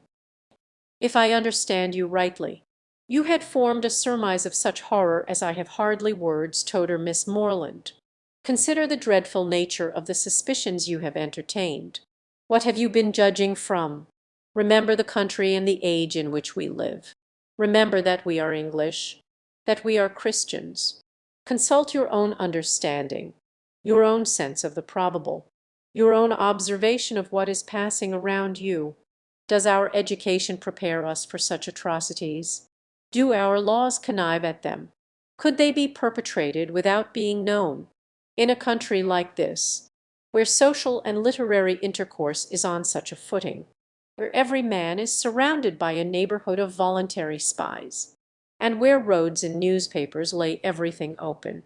Dearest Miss Morland, what ideas have you been admitting?" They had reached the end of the gallery, and with tears of shame she ran off to her own room. Chapter 25. The visions of romance were over. Catherine was completely awakened. Henry's address, short as it had been, had more thoroughly opened her eyes to the extravagance of her late fancies than all their several disappointments had done. Most grievously was she humbled, most bitterly did she cry. It was not only with herself that she was sunk, but with Henry. Her folly, which now seemed even criminal, was all exposed to him, and he must despise her forever. The liberty which her imagination had dared to take with the character of his father, called he ever forgive it? The absurdity of her curiosity and her fair scowled, they ever be forgotten? She hated herself more than she could express. He had thought he had, once or twice before this fatal morning, shown something like affection for her, but no, in short, she made herself as miserable as possible for about half an hour, went down when the clock struck 5, with a broken heart, and could scarcely give an intelligible answer to Eleanor's inquiry if she was well. The formidable Henry soon followed her into the room, and the only difference in his behaviour to her was that he paid her rather more attention than usual. Catherine had never wanted comfort more, and he looked as if he was aware of it. The evening wore away with no abatement of this soothing politeness, and her spirits were gradually raised to a modest tranquillity. She did not learn either to forget or defend the past, but she learned to hope that it would never transpire farther, and that it might not cost her Henry's entire regard. her thoughts being still chiefly fixed on what she had with such merciless terror felt and done. Nothing could shortly be clearer than that it had been all a voluntary, self-created delusion, each trifling circumstance receiving importance from an imagination resolved on alarm, and everything forced to bend to one purpose by a mind which, before she entered the Abbey, had been craving to be frightened. She remembered with what feelings she had prepared for a knowledge of Northanger. She saw that the infatuation had been created, the mischief settled, long before her quitting Bath, and it seemed as if the whole might be traced to the influence of that sort of reading which she had there indulged. Charming as were all Mrs. Radcliffe's works, and charming even as were the works of all her imitators, it was not in them perhaps that human nature, at least in the Midland counties of England, was to be looked for, of the Alps and Pyrenees, with their pine forests and their vices. They might give a faithful delineation, and Italy, Switzerland, and the south of France might be as fruitful in horrors as they were there represented. Catherine dared not doubt beyond her own country, and even of that, if hard pressed, would have yielded the northern and western extremities. But in the central part of England there was surely some security for the existence even of a wife not beloved, in the laws of the land, and the manners of the age. Murder was not tolerated, servants were not slaves, and neither poison nor sleeping potions to be procured, like rhubarb, from every druggist. Among the Alps and Pyrenees, perhaps, there were no mixed characters. There, such as were not as spotless as an angel might have the dispositions of a fiend. But in England it was not so. Among the English, she believed, in their hearts and habits, there was a general though unequal mixture of good and bad. Upon this conviction, she would not be surprised if even in Henry and Eleanor Tilney some slight imperfection might hereafter appear, and upon this conviction, who, though cleared from the grossly injurious suspicions which she must ever blush to have entertained, she did believe, upon serious consideration, to be not perfectly amiable, her mind made up on these several points, and her resolution formed, of always judging and acting in future with the greatest good sense. She had nothing to do but to forgive herself, and the lenient hand of time did much for her by insensible gradations in the course of another day. Henry's astonishing generosity and nobleness of conduct, in never alluding in the slightest way to what had passed, was of the greatest assistance to her, and sooner than she could have supposed it possible in the beginning of her distress. Her spirits became absolutely comfortable, and capable, as heretofore, of continual improvement by anything he said. There were still some subjects, indeed, under which she believed they must always trembleth mention of a chest or a cabinet. For instance, and she did not love the sight of Japan in any shape, but even she could allow that an occasional memento of past folly, however painful, might not be without use. The anxieties of common life began soon to succeed to the alarms of romance. Her desire of hearing from Isabella grew every day greater. She was quite impatient to know how the Bath world went on, and how the rooms were attended. And especially was she anxious to be assured of Isabella's having matched some fine netting cotton, on which she had left her intent, and of her continuing on the best terms with James. Her only dependence for information of any kind was on Isabella. James had protested against writing to her till his return to Oxford, and Mrs. Allen had given her no hopes of a letter till she had got back to Fullerton. But Isabella had promised and promised again, and when she promised a thing, she was so scrupulous in performing it. This made it so particularly strange. For 9 successive mornings Catherine wondered over the repetition of a disappointment, which each morning became more severe. But on the 10th, when she entered the breakfast-room, her first object was a letter, held out by Henry's willing hand. She thanked him as heartily as if he had written it himself. "'Tis only from James. However, As she looked at the direction, she opened it. It was from Oxford, and to this purpose: "Dear Catherine, though, God knows, with little inclination for writing, I think it my duty to tell you that everything is at an end between Miss Thorpe and me. I left her and Bath yesterday, never to see either again. I shall not enter into particulars, fee would only pain you more. You will soon hear enough from another quarter to know where lies the blame, and I hope will acquit your brother of everything but the folly of too easily thinking his affection returned. Thank God, I am undeceived in time, but it is a heavy blow. After my father's consent had been so kindly given, but no more of this. She has made me miserable forever. Let me soon hear from you. Dear Catherine, you are my only friend. Your love I do build upon. I wish your visit at Northanger may be over before Captain Tilney makes his engagement known, or you will be uncomfortably circumstanced. Poor Thorpe is in town. I dread the sight of him. His honest heart would feel so much. I have written to him and my father. Her duplicity hurts me more than all, till the very last. If I reasoned with her, she declared herself and laughed at my fears. I am ashamed to think how long I bore with it. But if ever man had reason to believe himself loved, I was that man. I cannot understand even now what she would be at, for there could be no need of my being played off to make her secure of Tilney. We parted at last by mutual consenthopy, for me had we never met.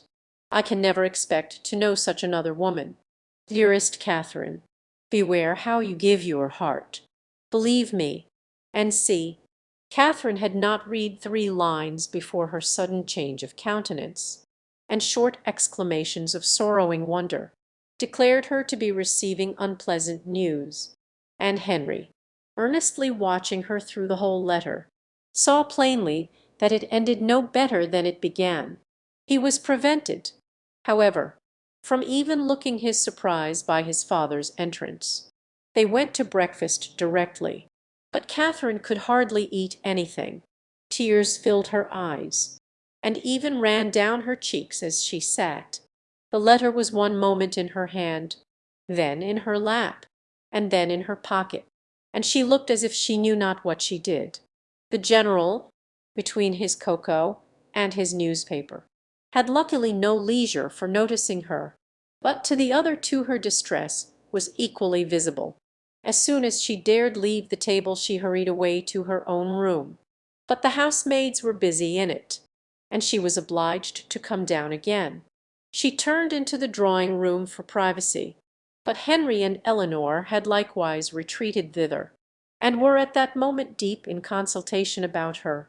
She drew back, trying to beg their pardon, but was, with gentle violence, forced to return, and the others withdrew.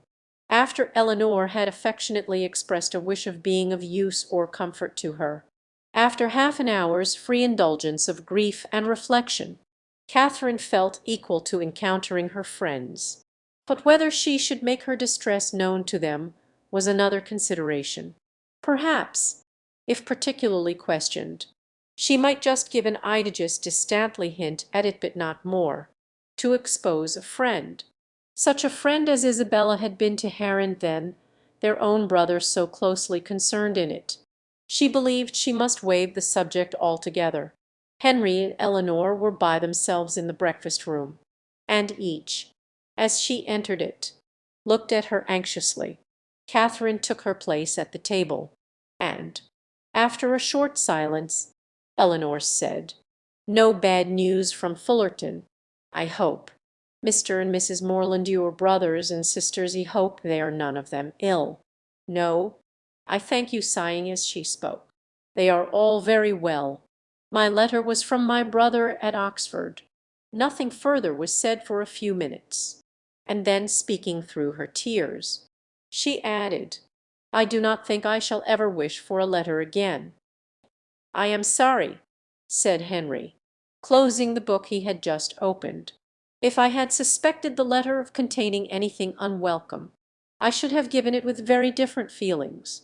It contained something worse than anybody could suppose. "Poor James is so unhappy. You will soon know why. To have so kind-hearted, so affectionate a sister," replied Henry warmly, "must be a comfort to him under any distress." "I have one favour to beg," said Catherine, shortly afterwards, in an agitated manner, "that, if your brother should be coming here, you will give me notice of it, that I may go away. Our brother, Frederick. Yes, I am sure I should be very sorry to leave you so soon, but something has happened that would make it very dreadful for me to be in the same house with Captain Tilney." Elinor's work was suspended while she gazed with increasing astonishment, but Henry began to suspect the truth, and something, in which Miss Thorpe's name was included, passed his lips. "How quick you are!" cried Catherine. "You have guessed it, I declare. And yet, when we talked about it in Bath, you little thought of its ending so. Isabella, no wonder now I have not heard from her. Isabella has deserted my brother, and is to marry yours. Could you have believed there had been such inconstancy and fickleness, and everything that is bad in the world? I hope, so far as concerns my brother, you are misinformed. I hope he has not had any material share in bringing on Mr. Morland's disappointment.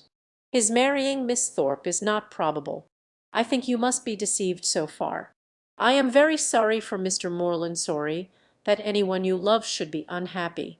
But my surprise would be greater at Frederick's marrying her than at any other part of the story. It is very true.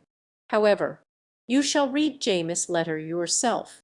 Say there is one part recollecting with a blush the last line. Will you take the trouble of reading to us the passages which concern my brother?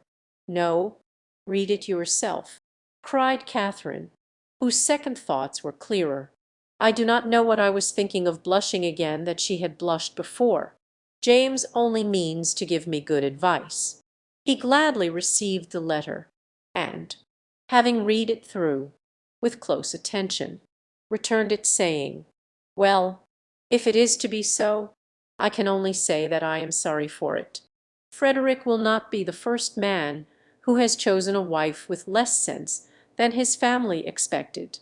I do not envy his situation, either as a lover or a son.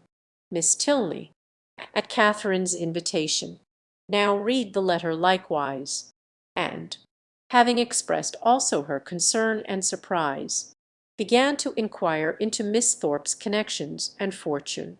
"Her mother is a very good sort of woman," was Catherine's answer. "What was her father?" "A lawyer, I believe. They live at Putney. Are they a wealthy family?" "No, not very. I do not believe Isabella has any fortune at all, but that will not signify in your family. Your father is so very liberal. He told me the other day that he only valued money as it allowed him to promote the happiness of his children." The brother and sister looked at each other. "But," said Elinor, after a short pause, "would it be to promote his happiness, to enable him to marry such a girl? She must be an unprincipled one, or she could not have used your brother so. And how strange an infatuation on Frederick's side! A girl who, before his eyes, is violating an engagement voluntarily entered into with another man, is not it inconceivable? Henry, Frederick too, who always wore his heart so proudly, who found no woman good enough to be loved, that is the most unpromising circumstance, the strongest presumption against him. When I think of his past declarations, I give him up. Moreover, I have too good an opinion of Miss Thorpe's prudence to suppose that she would part with one gentleman before the other was secured. It is all over with Frederick indeed. He is a deceased man defunct in understanding. Prepare for your sister-in-law, Elinor, and such a sister-in-law as you must delight in, open, candid, artless, guileless, with affections strong but simple, forming no pretensions, and knowing no disguise. Such a sister-in-law, Henry, I should delight in. said Eleanor with a smile. "But perhaps," observed Catherine, "though she has behaved so ill by our family, she may behave better by yours. Now she has really got the man she likes. She may be constant." "Indeed, I am afraid she will," replied Henry. "I am afraid she will be very constant, unless a baronet should come in her way. That is Frederick's only chance. I will get the Bath paper, and look over the arrivals. You think it is all for ambition, then, and, upon my word, there are some things that seem very like it. I cannot forget that, when she first knew what my father would do for them, she seemed quite disappointed that it was not more. I never was so deceived in a Nyon's character in my life before, among all the great variety that you have known and studied. My own disappointment and loss in her is very great. But as for poor James, I suppose he will hardly ever recover it. Your brother is certainly very much to be pitied at present, but we must not, in our concern for his sufferings, undervalue yours. You feel, I suppose, that in losing Isabella you lose half yourself. You feel a void in your heart which nothing else can occupy. Society is becoming irksome, and as for the amusements in which you were wont to share at Bath, the very idea of them without her is abhorrent. You would not, for instance, now go to a ball for the world.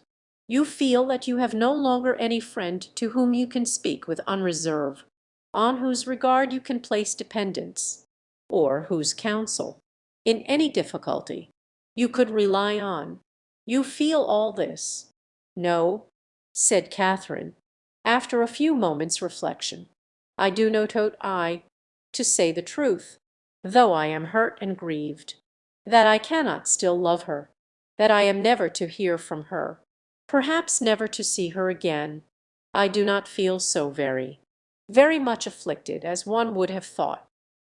You feel, as you always do, what is most to the credit of human nature. Such feelings ought to be investigated, that they may know themselves." Catherine, by some chance or other, found her spirits so very much relieved by this conversation that she could not regret her being led on, though so unaccountably, to mention the circumstance which had produced it. Chapter 26. From this time, the subject was frequently canvassed by the three young people, and Catherine found, with some surprise, that her two young friends were perfectly agreed in considering Isabella's want of consequence and fortune as likely to throw great difficulties in the way of her marrying their brother.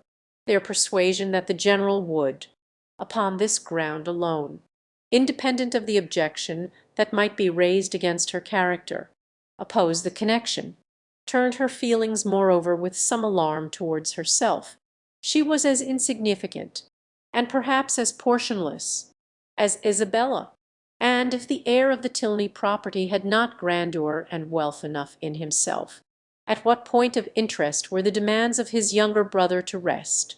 The very painful reflections to which this thought led could only be dispersed by a dependence on the effect of that particular partiality, which, as she was given to understand by his words as well as his actions, she had from the first been so fortunate as to excite in the general, and by a recollection of some most generous and disinterested sentiments on the subject of money, which she had more than once heard him utter, and which tempted her to think his disposition in such matters misunderstood by his children. They were so fully convinced, however, that their brother would not have the courage to apply in person for his father's consent, and so repeatedly assured her that he had never in his life been less likely to come to Northanger than at the present time, that she suffered her mind to be at ease as to the necessity of any sudden removal of her own. But as it was not to be supposed that Captain Tilney, whenever he made his application, would give his father any just idea of Isabella's conduct, it occurred to her as highly expedient that Henry should lay the whole business before him as it really was, enabling the general by that means to form a cool and impartial opinion, and prepare his objections on a fairer ground than inequality of situations. She proposed it to him accordingly, but he did not catch at the measure so eagerly as she had expected. "No," said he, "my father's hands need not be strengthened, and Frederick's confession of folly need not be forestalled. He must tell his own story, but he will tell only half of it. A quarter would be enough. A day or two passed away, and brought no tidings of Captain Tilney. His brother and sister knew not what to think. Sometimes it appeared to them as if his silence would be the natural result of the suspected engagement, and at others that it was wholly incompatible with it. The general, meanwhile, though offended every morning by Frederick's remissness in writing, was free from any real anxiety about him, and had no more pressing solicitude than that of making Miss Morland's time at Northanger pass pleasantly. He often expressed his uneasiness on this head, feared the sameness of every day's society, and employments would disgust her with the place, wished the Lady Frasers had been in the country, talked every now and then of having a large party to dinner, and once or twice began even to calculate the number of young dancing people in the neighbourhood. But then it was such a dead time of year, no wild fowl, no game, and the Lady Frasers were not in the country, and it all ended, at last, in his telling Henry one morning that when he next went to Woodston, they would take him by surprise there some day or other, and eat their mutton with him. Henry was greatly honoured and very happy, and Catherine was quite delighted with the scheme. And when do you think, sir, I may look forward to this pleasure? I must be at Woodston on Monday to attend the parish meeting, and shall probably be obliged to stay 2 or 3 days. Well, well, we will take our chance some one of those days. There is no need to fix. You are not to put yourself at all out of your way. Whatever you may happen to have in the house will be enough.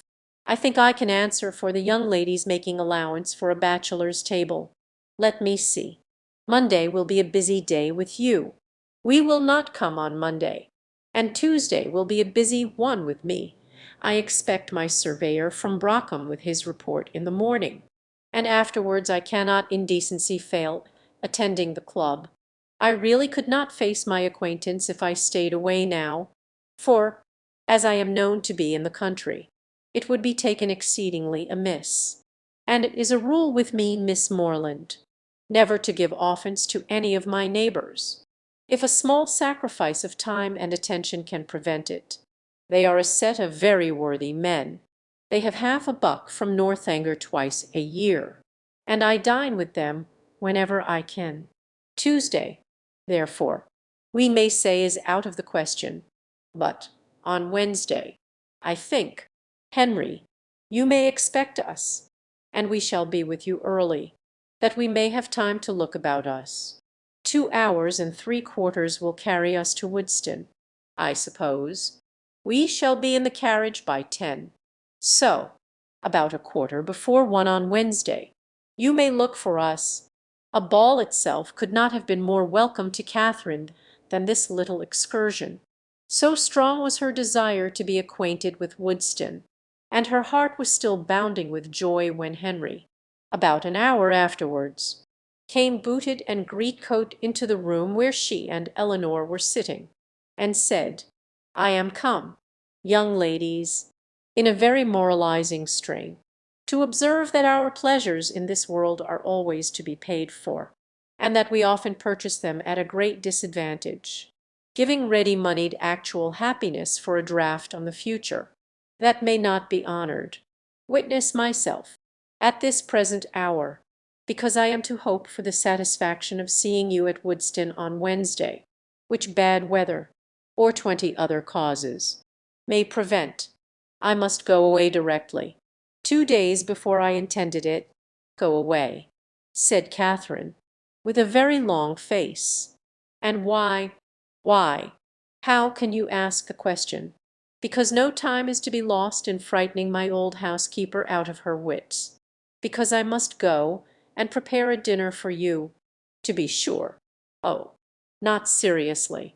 Ay, and sadly too, for I had much rather stay. But how can you think of such a thing, after what the General said, when he so particularly desired you not to give yourself any trouble, because anything would do?" Henry only smiled. "I am sure it is quite unnecessary upon your sister's account and mine. You must know it to be so. And the General made such a point of your providing nothing extraordinary. Besides, if he had not said half so much as he did, he has always such an excellent dinner at home, that sitting down to a middling one for one day could not signify. I wish I could reason like you, for his sake and my own. Good-bye, as tomorrow is Sunday. Eleanor, I shall not return." He went, and, it being at any time a much simpler operation to Catherine to doubt her own judgment than Henry's, she was very soon obliged to give him credit for being right, however disagreeable to her his going. But the inexplicability of the General's conduct dwelt much on her thoughts. That he was very particular in his eating, she had, by her own unassisted observation, already discovered. But why he should say one thing so positively, and mean another all the while, was most unaccountable. How were people, at that rate, to be understood, who but Henry could have been aware of what his father was at? From Saturday to Wednesday, however, they were now to be without Henry. This was the sad finale of every reflection, and Captain Tilney's letter would certainly come in his absence. And Wednesday she was very sure would be wet. The past, present, and future were all equally in gloom. Her brother so unhappy, and her loss in Isabella so great, and Eleanor's spirits always affected by Henry's absence. What was there to interest or amuse her? She was tired of the woods and the shrubbery ways so smooth and so dry, and the Abbey in itself was no more to her now than any other house. The painful remembrance of the folly it had helped to nourish and perfect was the only emotion which could spring from a consideration of the building. What a revolution in her ideas! She, who had so longed to be in an abbey. Now, there was nothing so charming to her imagination as the unpretending comfort of a well-connected parsonage. Something like Fullerton, but better.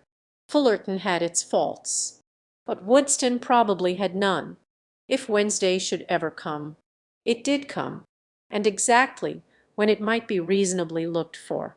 It came. It was fine, and Catherine trod on air. By 10 o'clock the chaise and four conveyed the trio from the Abbey, and, after an agreeable drive of almost 20 miles, they entered Woodston, a large and populous village, in a situation not unpleasant. Catherine was ashamed to say how pretty she thought it, as the General seemed to think an apology necessary for the flatness of the country and the size of the village, but in her heart she preferred it to any place she had ever been at, and looked with great admiration at every neat house above the rank of a cottage, and at all the little chandlers' shops which they passed. At the further end of the village, and tolerably disengaged from the rest of it, stood the parsonage, a new-built substantial stone house, with its semicircular sweep and green gates, and, as they drove up to the door, Henry, with the friends of his solitude, a large Newfoundland puppy and 2 or 3 terriers, was ready to receive and make much of them. Catherine's mind was too full, as she entered the house, for her either to observe or to say a great deal, and, till called on by the General for her opinion of it, she had very little idea of the room in which she was sitting. Upon looking round it then, she perceived in a moment that it was the most comfortable room in the world, but she was too guarded to say so, and the coldness of her praise disappointed him. "We are not calling it a good house," said he. "We are not comparing it with Fullerton, and Northanger are considering it as a mere parsonage, small and confined, we allow, but decent, perhaps, and habitable, and altogether not inferior to the generality, or, in other words, I believe there are few country parsonages in England half so good. It may admit of improvement. However, far be it from me to say otherwise, and anything in reasonable thrown out. Perhaps thou, between ourselves, if there is one thing more than another my aversion, it is a patched-on bow." Catherine did not hear enough of this speech to understand or be pained by it, and other subjects being studiously brought forward and supported by Henry, at the same time that a tray full of refreshments was introduced by his servant, the general was shortly restored to his complacency, and Catherine to all her usual ease of spirits. The room in question was of a commodious, well-proportioned size, and handsomely fitted up as a dining parlour, and on their quitting it to walk round the grounds, she was shown first into a smaller apartment, belonging peculiarly to the master of the house, and made unusually tidy on the occasion, and afterwards into what was to be the drawing-room, with the appearance of which, though unfurnished, Catherine was delighted enough even to satisfy the general. It was a prettily shaped room, the windows reaching to the ground, and the view from them pleasant, though only over green meadows, and she expressed her admiration at the moment with all the honest simplicity with which she felt it. "Oh, why do not you fit up this room, Mr. Tilney? What a pity not to have it fitted up! It is the prettiest room I ever saw. It is the prettiest room in the world, I trust," said the general, with a most satisfied smile, "that it will very speedily be furnished. It waits only for a lady's taste. Well, if it was my house, I should never sit anywhere else. Oh, what a sweet little cottage there is among the treacle trees, too. It is the prettiest cottage. You like it, you approve it as an object, it is enough. Henry, remember that Robinson is spoken to about it. The cottage remains." Such a compliment recalled all Catherine's consciousness, and silenced her directly, and, though pointedly applied to by the general for her choice of the prevailing colour of the paper and hangings, nothing like an opinion on the subject could be drawn from her.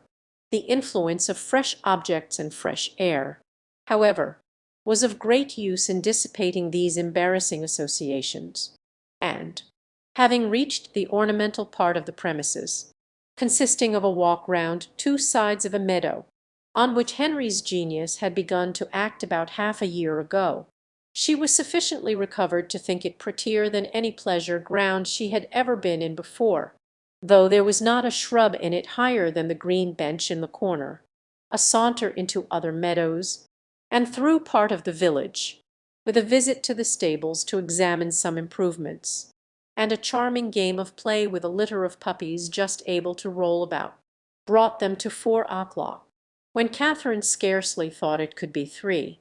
At 4 they were to dine, and at 6 to set off on their return. Never had any day passed so quickly. She could not but observe that the abundance of the dinner did not seem to create the smallest astonishment in the general, nay, that he was even looking at the side table for cold meat which was not there. His son and daughter's observations were of a different kind. They had seldom seen him eat so heartily at any table but his own, and never before known him so little disconcerted by the melted butters being oiled.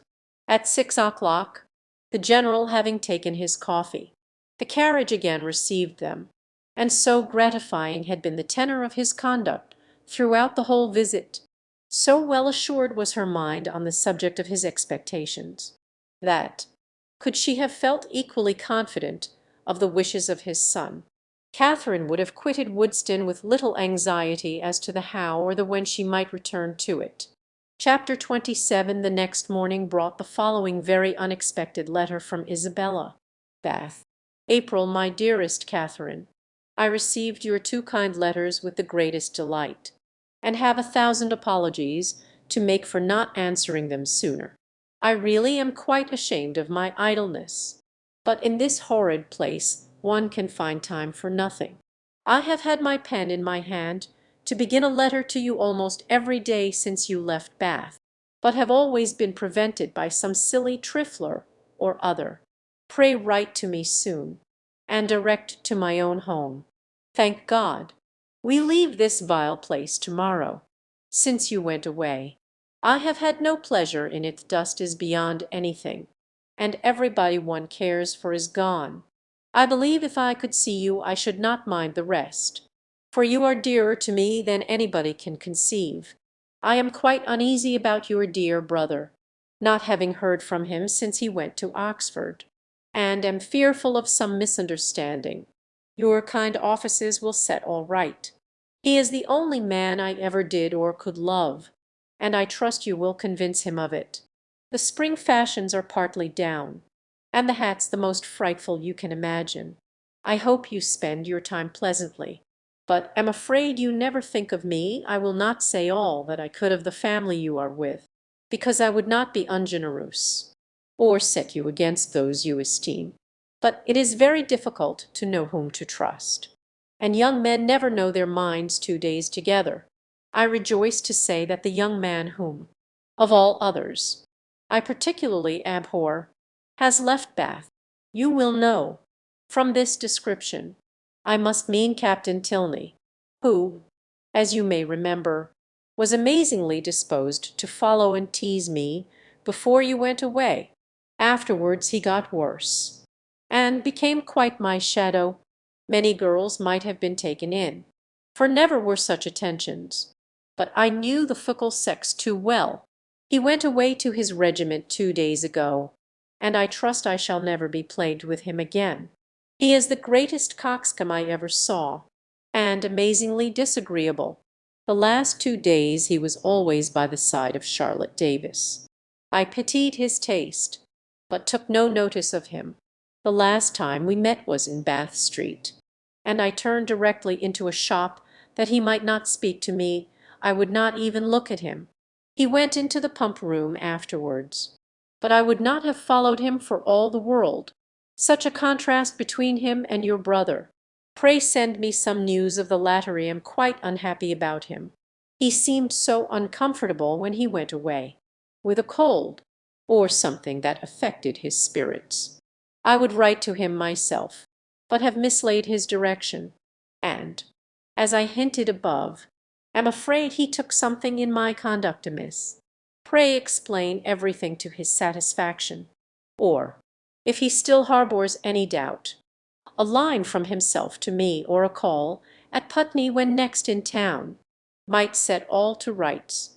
I have not been to the rooms this age, nor to the play, except going in last night with the Hodges, for a frolic, at half price. They teased me into it, and I was determined they should not say I shut myself up because Tilney was gone.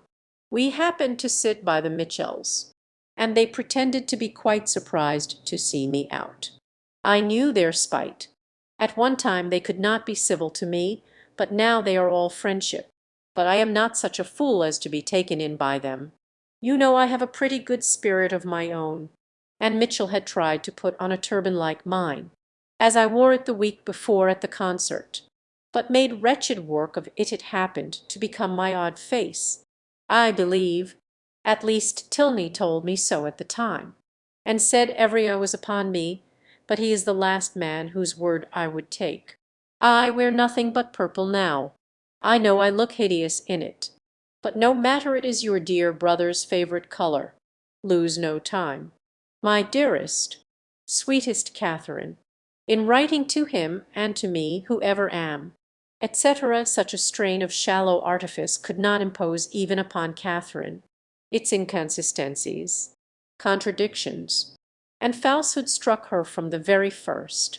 She was ashamed of Isabella, and ashamed of having ever loved her. Her professions of attachment were now as disgusting as her excuses were empty, and her demands impudent. Write to James on her behalf. No, James should never hear Isabella's name mentioned by her again. On Henry's arrival from Woodstown, she made known to him and Eleanor their brother's safety, congratulating them with sincerity on it, and reading aloud the most material passages of her letter with strong indignation. when she had finished it so much for Isabella. She cried, and for all our intimacy, she must think me an idiot, or she could not have written so. But perhaps this has served to make her character better known to me than mine is to her. I see what she has been about. She is a vain coquette, and her tricks have not answered. I do not believe she had ever any regard either for James or for me, and I wish I had never known her. It will soon be as if you never had," said Henry. "There is but one thing that I cannot understand. I see that she has had designs on Captain Tilney, which have not succeeded, but I do not understand what Captain Tilney has been about all this time. Why should he pay her such attentions as to make her quarrel with my brother, and then fly off himself? I have very little to say for Frederick's motives, such as I believe them to have been. He has his vanities as well as Miss Thorpe, and the chief difference is that, having a stronger head, they have not yet injured himself. If the effect of his behaviour does not justify him with you, we had better not seek after the cause. Then you do not suppose he ever really cared about her? I am persuaded that he never did, and only made believe to do so for mischief's sake." Henry bowed his assent. "Well, then, I must say that I do not like him at all, though it has turned out so well for us. I do not like him at all. As it happens, there is no great harm done, because I do not think Isabella has any heart to lose. But suppose he had made her very much in love with him. But we must first suppose Isabella to have had a heart to lose, consequently to have been a very different creature, and, in that case, she would have met with very different treatment. It is very right that you should stand by your brother, and if you would stand by yours, you would not be much distressed by the disappointment of Miss Thorpe. But your mind is warped by an innate principle of general integrity, and therefore not accessible to the cool reasonings of family partiality, or a desire of revenge." Catherine was complimented out of further bitterness. Frederick could not be unpardonably guilty, while Henry made himself so agreeable. She resolved on not answering Isabella's letter, and tried to think no more of it. Chapter 28. Soon after this, the General found himself obliged to go to London for a week, and he left Northanger earnestly regretting that any necessity should rob him even for an hour of Miss Morland's company, and anxiously recommending the study of her comfort and amusement to his children as their chief object in his absence. His departure gave Catherine the first experimental conviction that a loss may be sometimes a gain. The happiness with which their time now passed, every employment voluntary, every laugh indulged, every meal a scene of ease and good humour, walking where they liked and when they liked, their hours, pleasures, and fatigues at their own command, made her thoroughly sensible of the restraint which the General's presence had imposed, and most thankfully feel their present release from it. Such ease and such delights made her love the place and the people more and more every day, and had it not been for a dread of its soon becoming expedient to leave the one, and an apprehension of not being equally beloved by the other, she would at each moment of each day have been perfectly happy. But she was now in the 4th week of her visit. Before the General came home, the 4th week would be turned, and perhaps it might seem an intrusion if she stayed much longer. This was a painful consideration whenever it occurred, and eager to get rid of such a weight on her mind, she very soon resolved to speak to Eleanor about it at once, propose going away, and be guided in her conduct by the manner in which her proposal might be taken, aware that if she gave herself much time, she might feel it difficult to bring forward so unpleasant a subject. She took the first opportunity of being suddenly alone with Eleanor, and of Eleanor's being in the middle of a speech about something very different, to start forth her obligation of going away very soon. Eleanor looked and declared herself much concerned. She had hoped for the pleasure of her company, for a much longer time had been misled perhaps by her wishes to suppose that a much longer visit had been promised could not but think that if Mr. and Mrs. Morland were aware of the pleasure it was to her to have her there, they would be too generous to hasten her return. Catherine explained. Oh, as to that, papa and mamma were in no hurry at all. As long as she was happy, they would always be satisfied. Then why, might she ask, in such a hurry herself to leave them? Oh, because she had been there so long. Nay, if you can use such a word, I can urge you no farther. If you think it long, oh, no, I do not indeed. For my own pleasure, I could stay with you as long again, and it was directly settled that, till she had, her leaving them was not even to be thought of. In having this cause of uneasiness so pleasantly removed, the force of the other was likewise weakened. The kindness, the earnestness of Eleanor's manner in pressing her to stay, and Henry's gratified look on being told that her stay was determined, were such sweet proofs of her importance with them, as left her only just so much solicitude as the human mind can never do comfortably without. She did almost always believe that Henry loved her, and quite always that his father and sister loved and even wished her to belong to them, and believing so far, her doubts and anxieties were merely sportive irritations. Henry was not able to obey his father's injunction of remaining wholly at Northanger in attendance on the ladies. During his absence in London, the engagements of his curate at Woodstock obliging him to leave them on Saturday for a couple of nights. His loss was not now what it had been while the general was at home. It lessened their gaiety, but did not ruin their comfort, and the two girls, agreeing in occupation, and improving in intimacy, found themselves so well sufficient for the time to themselves, that it was 11 o'clock, rather a late hour at the Abbey, before they quitted the supper-room on the day of Henry's departure.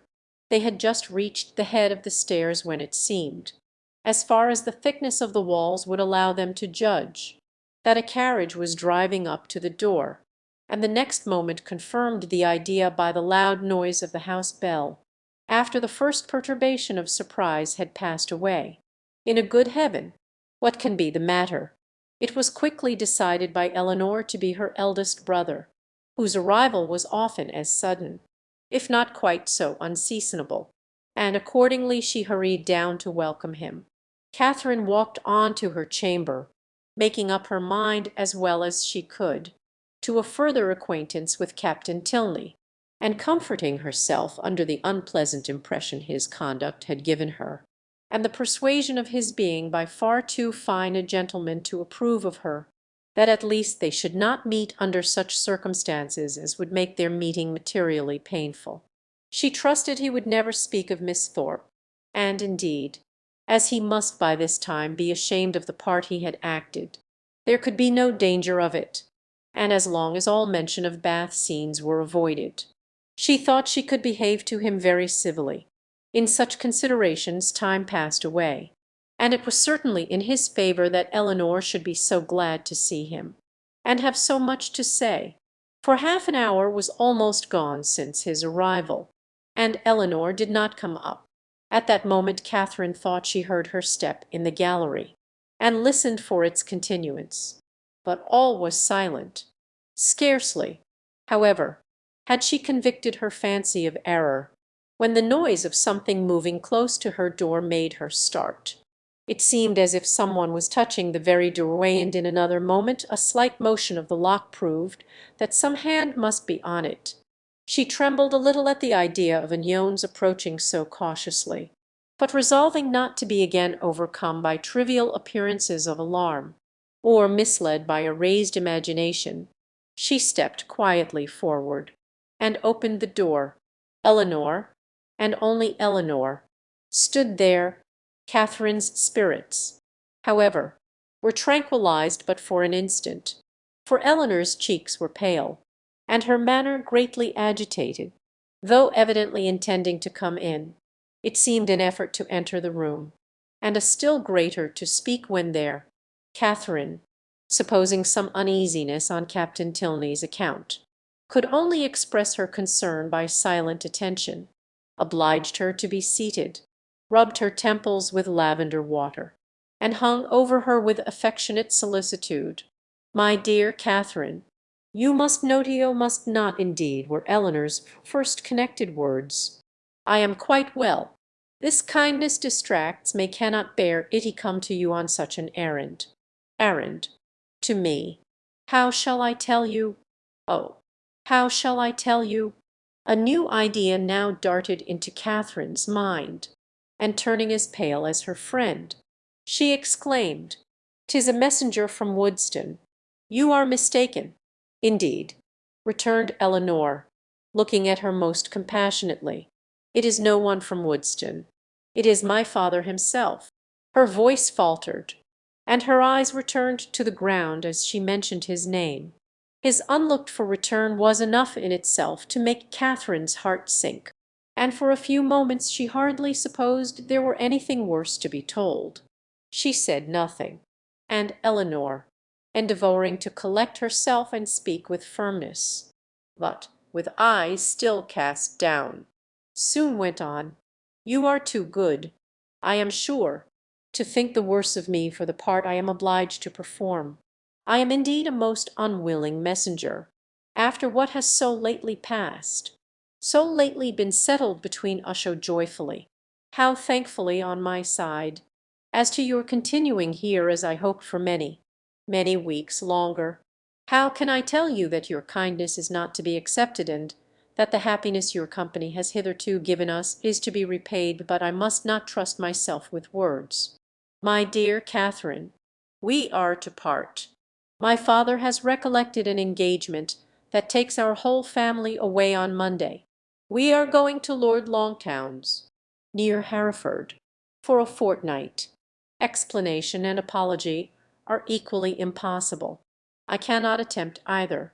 "My dear Elinor," cried Catherine, suppressing her feelings as well as she could, "do not be so distressed.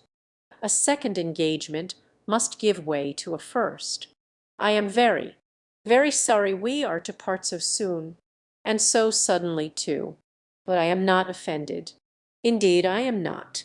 I can finish my visit here, you know, at any time, or I hope you will come to me, can you, when you return from this Lord's. Come to Fullerton. It will not be in my power. Catherine, come when you can." Then Elinor made no answer, and Catherine's thoughts recurring to something more directly interesting, she added, thinking aloud, "Monday so soon as Monday, and you all go. Well, I am certain Ophi shall be able to take leave. However, I need not go till just before you do. You know, do not be distressed. Elinor, I can go on Monday very well. My father and mother's having no notice of it is of very little consequence. The general will send a servant with me, I dare say. Half the way, and then I shall soon be at Salisbury, and then I am only 9 miles from home. Ah, Catherine, were it settled so, it would be somewhat less intolerable, though in such common attentions you would have received but half what you ought. Butho, can I tell you? To-morrow morning is fixed for your leaving us, and not even the hour is left to your choice. The very carriage is ordered, and will be here at 7 o'clock, and no servant will be offered you." Catherine sat down, breathless and speechless. I could hardly believe my senses when I heard it, and no displeasure, no resentment that you can feel at this moment, however justly great, can be more than I myself. But I must not talk of what I felt. Oh, that I could suggest anything in extenuation. Good God! What will your father and mother say, after courting you from the protection of real friends to Thistlemist's double distance from your home, to have you driven out of the house, without the considerations even of decent civility, dear Catherine, in being the bearer of such a message? I seem guilty myself of all its insult. Yet I trust you will acquit me, for you must have been long enough in this house to see that I am but a nominal mistress of it, that my real power is nothing. Have I offended the general? said Catherine in a faltering voice. "Alas!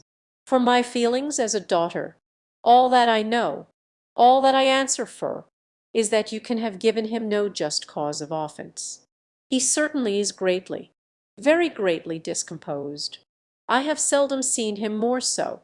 His temper is not happy, and something has now occurred to ruffle it in an uncommon degree, some disappointment, some vexation, which just at this moment seems important, but which I can hardly suppose you to have any concern in. For how is it possible?" It was with pain that Catherine could speak at all, and it was only for Elinor's sake that she attempted it. "I am sure," said she, "I am very sorry if I have offended him. It was the last thing I would willingly have done. But do not be unhappy, Elinor. An engagement, you know, must be kept. I am only sorry it was not recollected sooner, that I might have written home. But it is of very little consequence. I hope, I earnestly hope, that to your real safety it will be of none, but to everything else it is of the greatest consequence. To comfort, appearance, propriety, to your family, to the world, were your friends, the Allens, still in Bath, you might go to them with comparative ease. A few hours would take you there, but a journey of 70 miles, to be taken post by you, at your age, alone, unattended. Oh, the journey is nothing. Do not think about that. And if we are to part, a few hours sooner or later, you know, makes no difference. I can be ready by 7. Let me be called in time." Elinor saw that she wished to be alone, and believing it better for each that they should avoid any further conversation, now left her with, "I shall see you in the morning." Catherine's swelling heart needed relief. In Elinor's presence friendship and pride had equally restrained her tears. But no sooner was she gone than they burst forth in torrents. Turned from the house, and in such a way, without any reason that could justify, any apology that could atone for the abruptness, the rudeness, nay, the insolence of it. Henry at a distance and able even to bid him farewell, every hope, every expectation from him suspended, at least, and who could say how long? Who could say when they might meet again? And all this by such a man as General Tilney, so polite, so well bred, and heretofore so particularly fond of her. It was as incomprehensible as it was mortifying and grievous. From what it could arise, and where it would end, were considerations of equal perplexity and alarm. The manner in which it was done so grossly uncivil, hurrying her away without any reference to her own convenience, or allowing her even the appearance of choice as to the time or mode of her travelling. Of 2 days, the earliest fixed on, and of that almost the earliest hour, as if resolved to have her gone before he was stirring in the morning, that he might not be obliged even to see her. What could all this mean but an intentional affront? By some means or other she must have had the misfortune to offend him. Elinor had wished to spare her from so painful a notion, but Catherine could not believe it possible that any injury or any misfortune could provoke such ill will against a person not connected, or, at least, not supposed to be connected with it. Heavily passed the night. Sleep, or repose that deserved the name of sleep, was out of the question. That room, in which her disturbed imagination had tormented her on her first arrival, was again the scene of agitated spirits and unquiet slumbers. Yet how different now the source of her inquietude from what it had been then, how mournfully superior in reality and substance. Her anxiety had foundation in fact, her fears in probability, and with a mind so occupied in the contemplation of actual and natural evil, the solitude of her situation, the darkness of her chamber, the antiquity of the building, were felt and considered without the smallest emotion, and though the wind was high, and often produced strange and sudden noises throughout the house, she heard it all as she lay awake, hour after hour, Without curiosity or terror, soon after 6 Eleanor entered her room, eager to show attention or give assistance where it was possible. But very little remained to be done. Catherine had not loitered. She was almost dressed, and her packing almost finished. The possibility of some conciliatory message from the General occurred to her as his daughter appeared. What so natural as that anger should pass away and repentance succeed it? And she only wanted to know how far, after what had passed, an apology might properly be received by her. But the knowledge would have been useless here. It was not called for. Neither clemency nor dignity was put to the trial, and brought no message. Very little passed between them on meeting. Each found her greatest safety in silence, and few and trivial were the sentences exchanged while they remained upstairs, Catherine in busy agitation completing her dress, and Eleanor with more goodwill than experience intent upon filling the trunk. When everything was done they left the room, Catherine lingering only half a minute behind her friend to throw a parting glance on every well-known, cherished object, and went down to the breakfast parlour, where breakfast was prepared. She tried to eat, as well to save herself from the pain of being urged as to make her friend comfortable. But she had no appetite, and could not swallow many mouthfuls. The contrast between this and her last breakfast in that room gave her fresh misery, and strengthened her distaste for everything before her. It was not 24 hours ago since they had met there to the same repast. But in circumstances how different! With what cheerful ease, what happy, though false, security had she then looked around her, enjoying everything present, and fearing little in future, beyond Henry's going to Woodston for a day. Happy, happy breakfast! For Henry had been there. Henry had sat by her and helped her. These reflections were long indulged undisturbed by any address from her companion, who sat as deep in thought as herself, and the appearance of the carriage was the first thing to startle and recall them to the present moment. Catherine's colour rose at the sight of it, and the indignity with which she was treated, striking at that instant on her mind with peculiar force, made her for a short time sensible only of resentment. Eleanor seemed now impelled into resolution and speech. "You must write to me, Catherine," she cried. "You must let me hear from you as soon as possible. Till I know you to be safe at home, I shall not have an hour's comfort.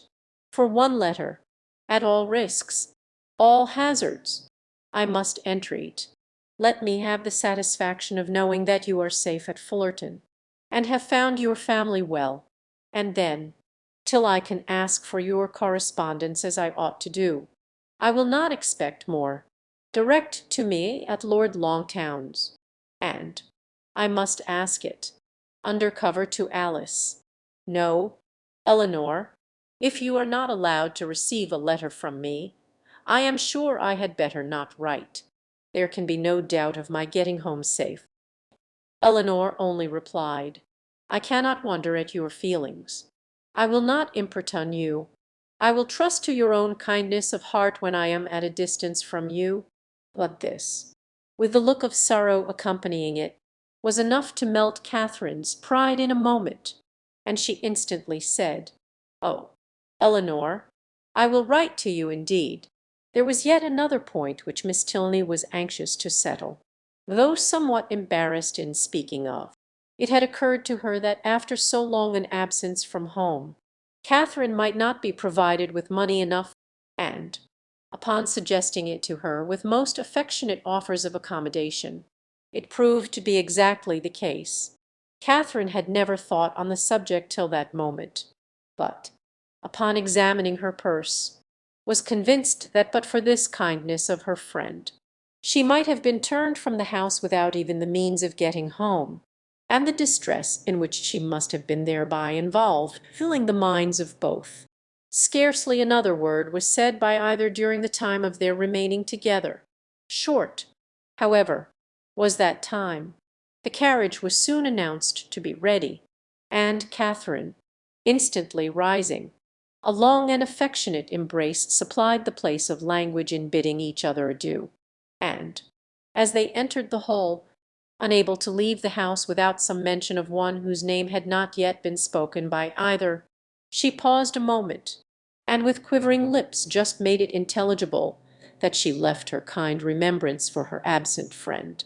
But with this approach to his name ended all possibility of restraining her feelings, and, hiding her face as well as she could with her handkerchief, she darted across the hall, jumped into the chaise, and in a moment was driven from the door.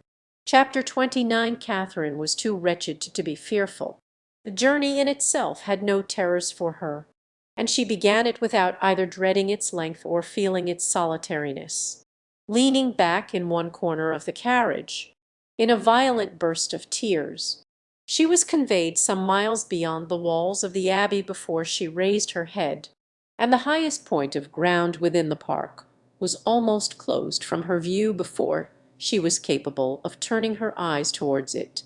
Unfortunately, the road she now travelled was the same which only 10 days ago she had so happily passed along in going to and from Woodstock, and, for 14 miles, every bitter feeling was rendered more severe by the review of objects on which she had first looked under impressions so different.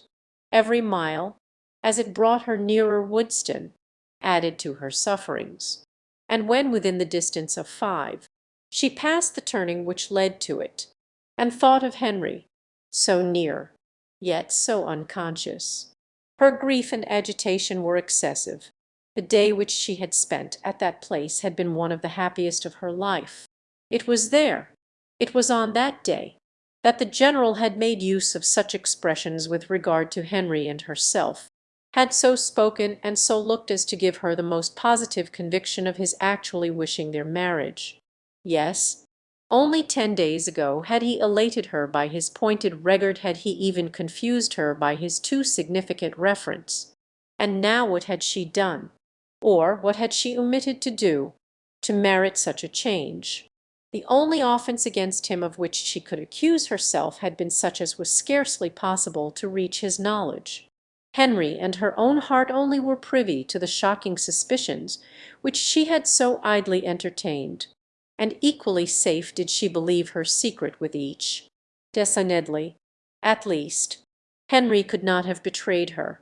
If, indeed, by any strange mischance his father should have gained intelligence of what she had dared to think and look for, of her casseless fancies and injurious examinations, she could not wonder at any degree of his indignation.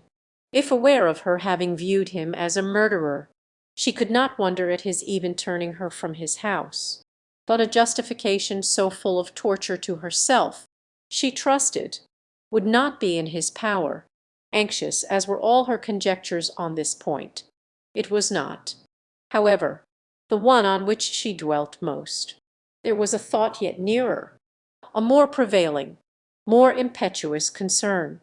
How Henry would think, and feel, and look, when he returned on the morrow to Northanger and heard of her being gone, was a question of force and interest to rise over every other, to be never ceasing, alternately irritating and soothing.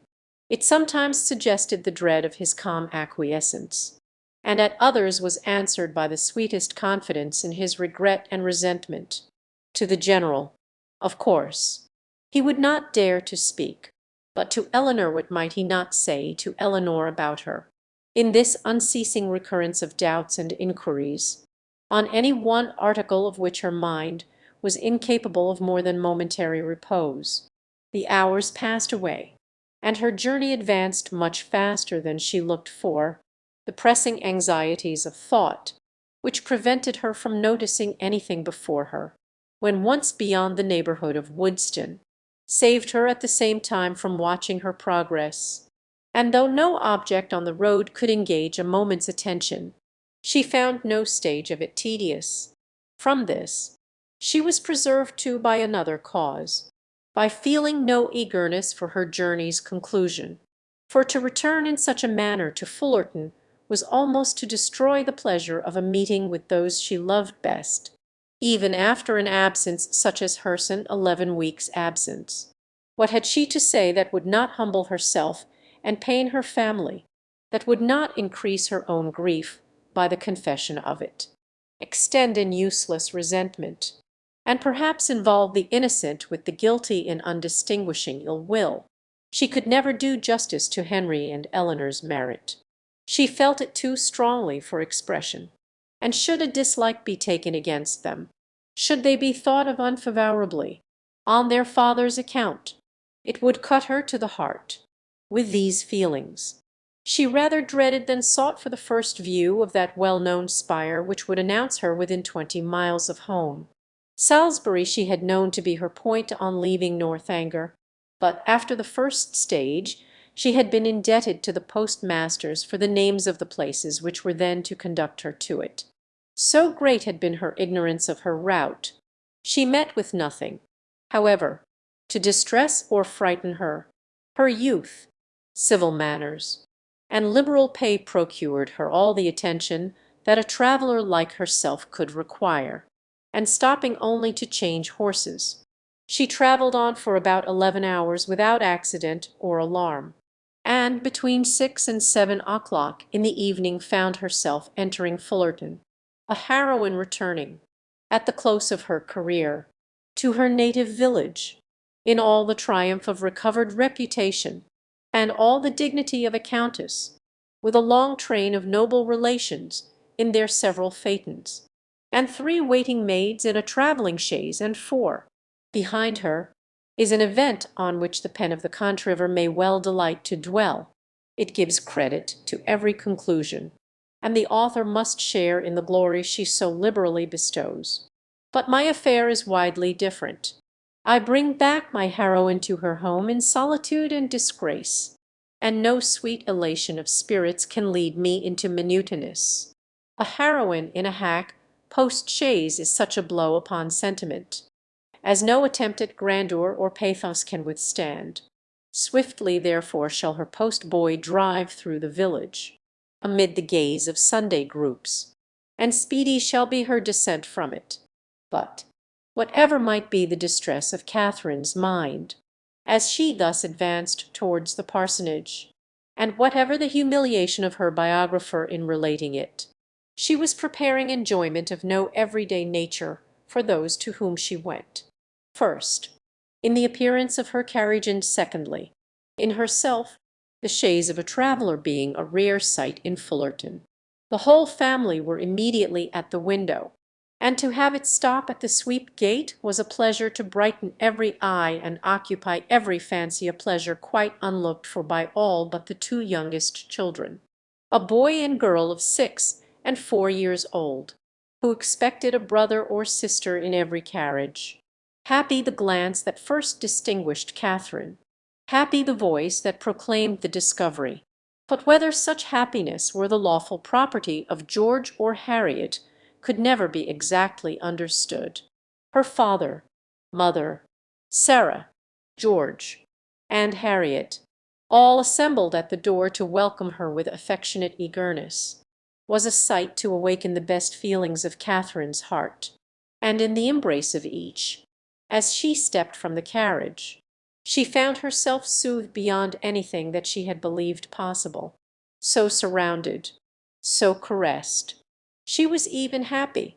In the joyfulness of family love everything for a short time was subdued, and the pleasure of seeing her, leaving them at first little leisure for calm curiosity.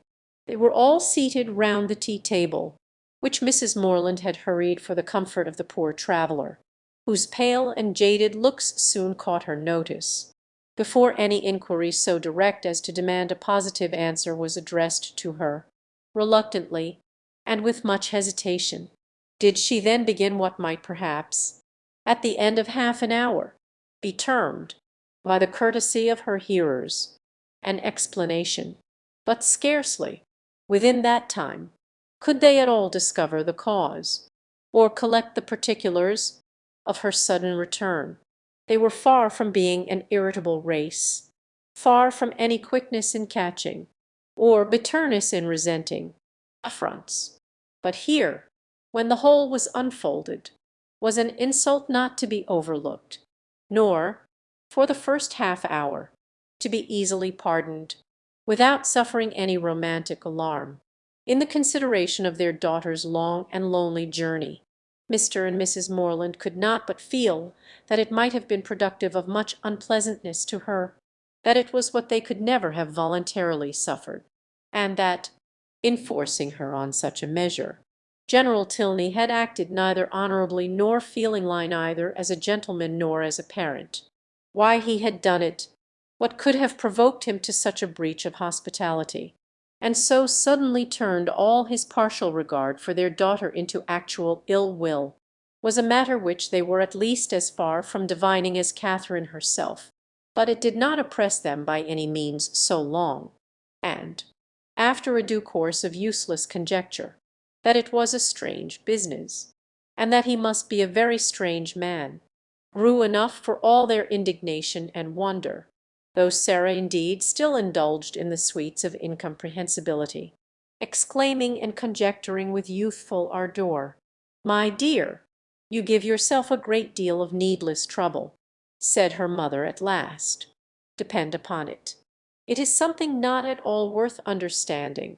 I can allow for his wishing Catherine away, when he recollected this engagement," said Sarah, "but why not do it civilly?" "I am sorry for the young people," returned Mrs. Morland. "They must have a sad time of it. But as for anything else, it is no matter now. Catherine is safe at home, and our comfort does not depend upon General Tilney." Catherine sighed. "Well," continued her philosophic mother, "I am glad I did not know of your journey at the time, but now it is all over. Perhaps there is no great harm done. It is always good for young people to be put upon exerting themselves. And you know, my dear Catherine, you always were a sad little scatter-brained creature, but now you must have been forced to have your wits about you, with so much changing of chase and so forth. And I hope it will appear that you have not left anything behind you in any of the pockets." Catherine hoped so too, and tried to feel an interest in her own amendment.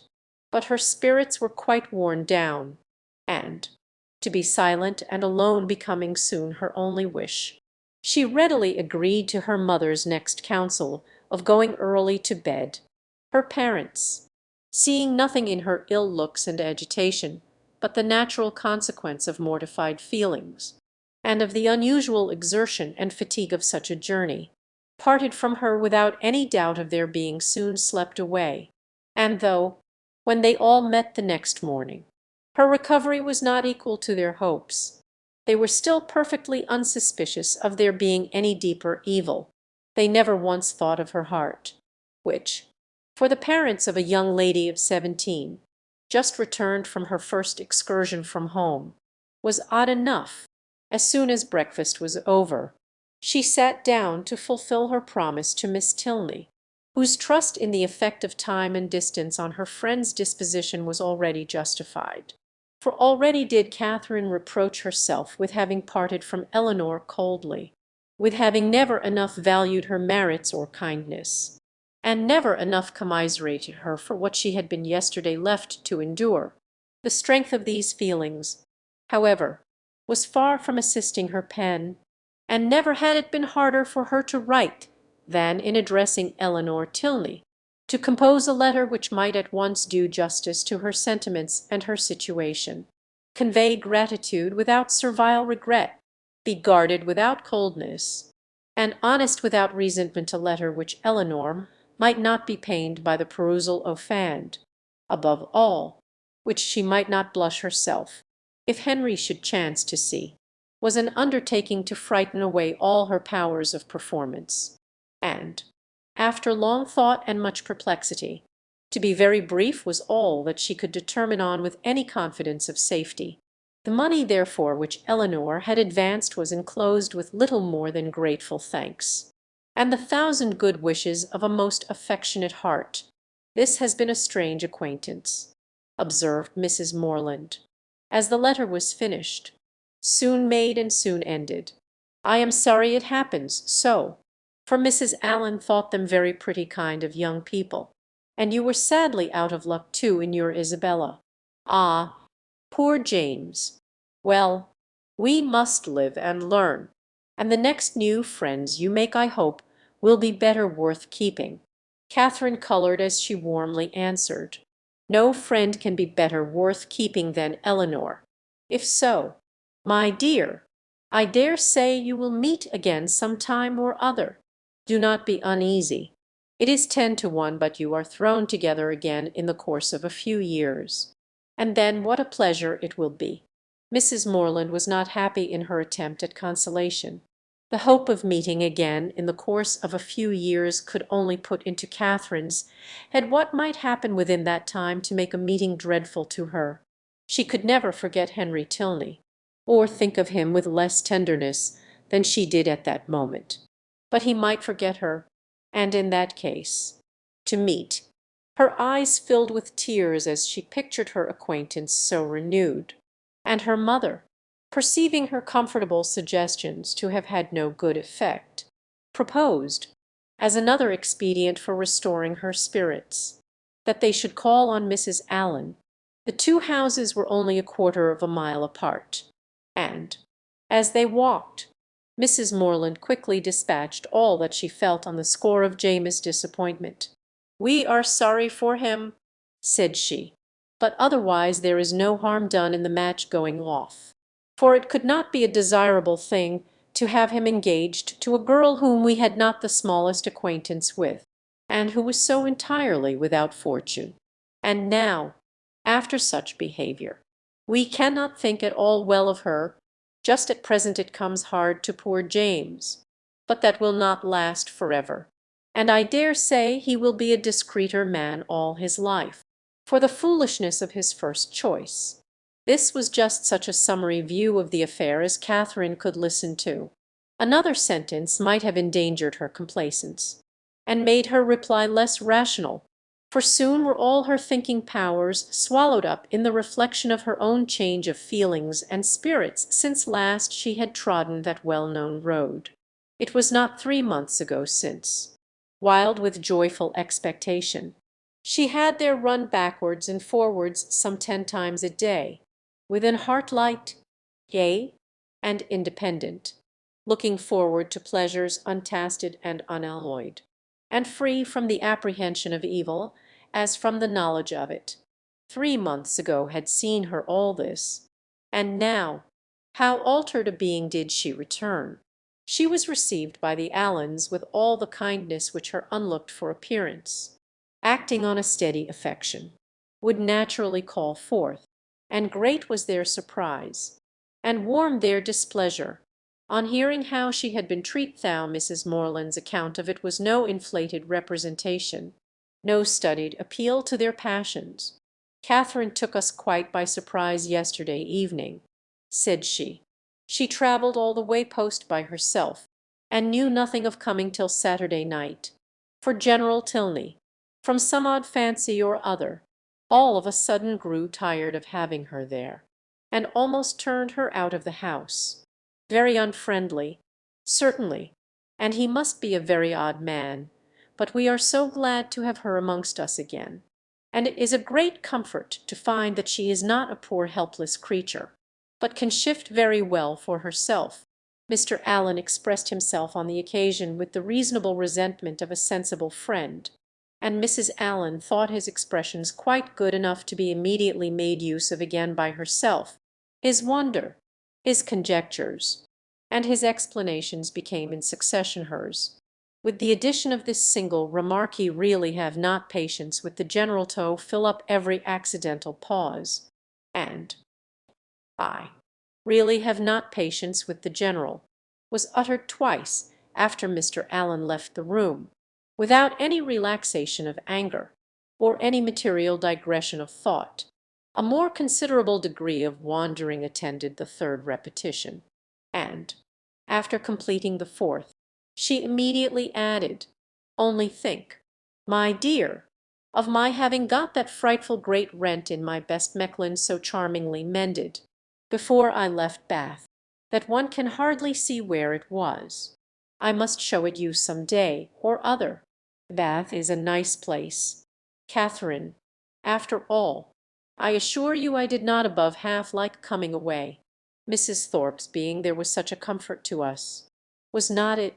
You know, you and I were quite forlorn at first. Yes, but that did not last long," said Catherine, her eyes brightening at the recollection of what had first given spirit to her existence there. "Very true. We soon met with Mrs. Thorpe, and then we wanted for nothing. My dear, do not you think these silk gloves wear very well? I put them on you the first time of our going to the lower rooms, you know, and I have worn them a great deal since. Do you remember that evening?" "Do I? Oh, perfectly. It was very agreeable, was not it? Mr. Tilney drank tea with us, and I always thought him a great addition. He is so very agreeable. I have a notion you danced with him, but am not quite sure. I remember I had my favourite gown on." Catherine could not answer, and, after a short trial of other subjects, Mrs. Allen again returned to "I really have not patience with the General. Such an agreeable, worthy man as he seemed to be. I do not suppose, Mrs. Morland, you ever saw a better bred man in your life. His lodgings were taken the very day after he left them. Catherine, but no wonder, Milsom Street. You know." As they walked home again, Mrs. Morland endeavoured to impress on her daughter's mind the happiness of having such steady well-wishers as Mr. and Mrs. Allen, and the very little consideration which the neglect or unkindness of slight acquaintance like the Tilneys ought to have with her, while she could preserve the good opinion and affection of her earliest friends. There was a great deal of good sense in all this. But there are some situations of the human mind in which good sense has very little power, and Catherine's feelings contradicted almost every position her mother advanced.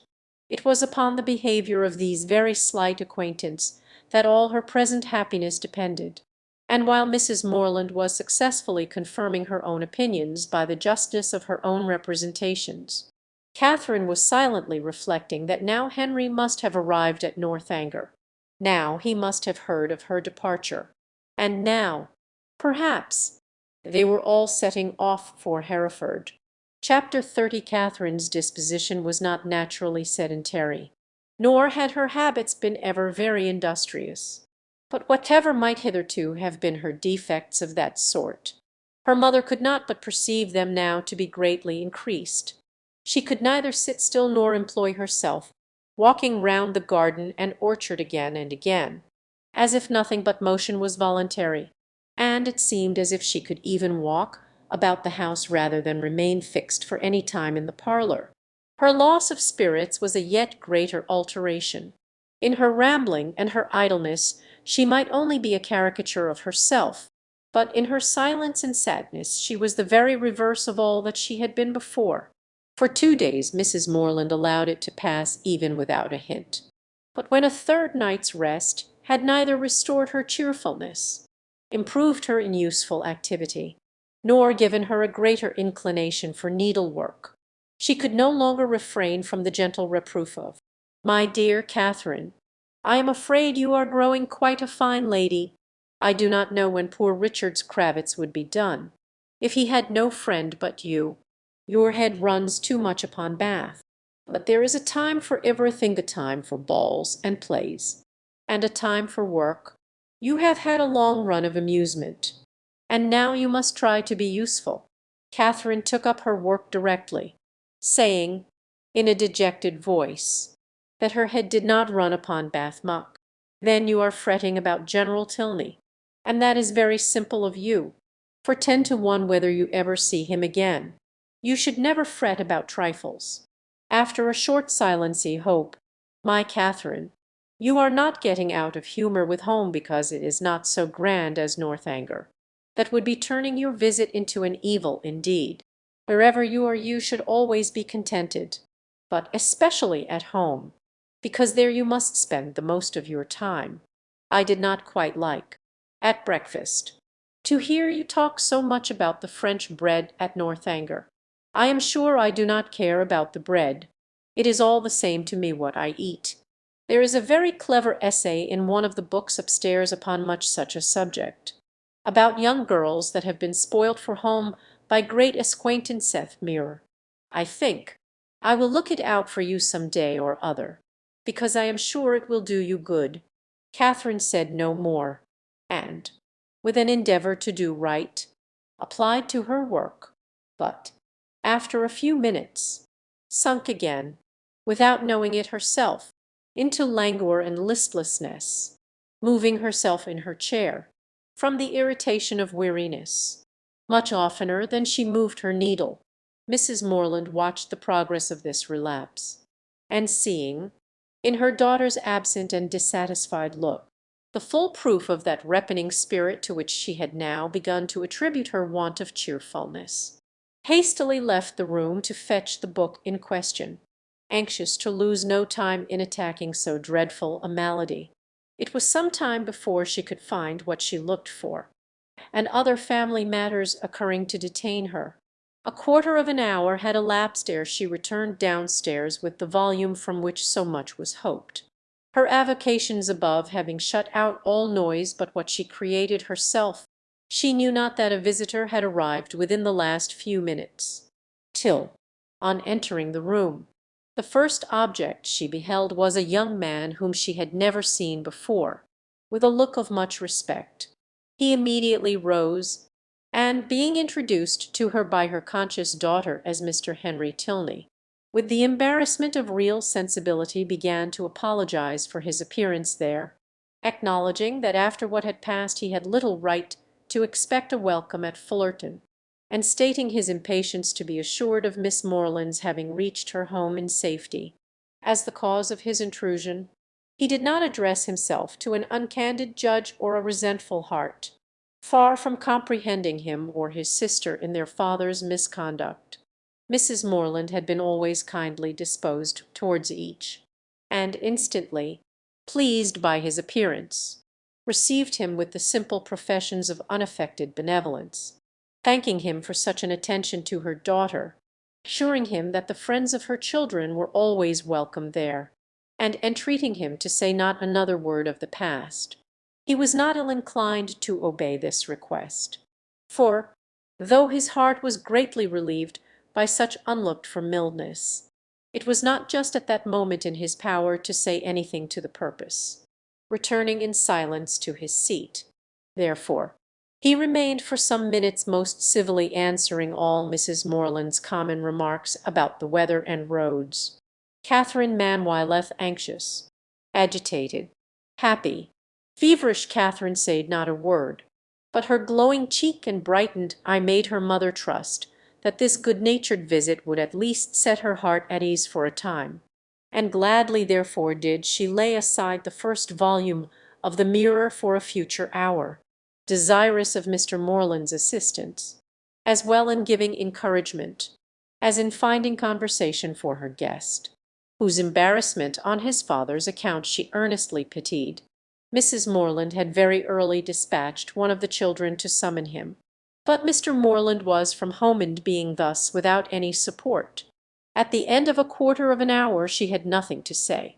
After a couple of minutes' unbroken silence, Henry, turning to Catherine for the first time since her mother's entrance, asked her, with sudden alacrity, if Mr. and Mrs. Allen were now at Fullerton, and on developing, from amidst all her perplexity of words in reply, the meaning which one short syllable would have given, immediately expressed his intention of paying his respects to them, and, with a rising colour, asked her if she would have the goodness to show him the way.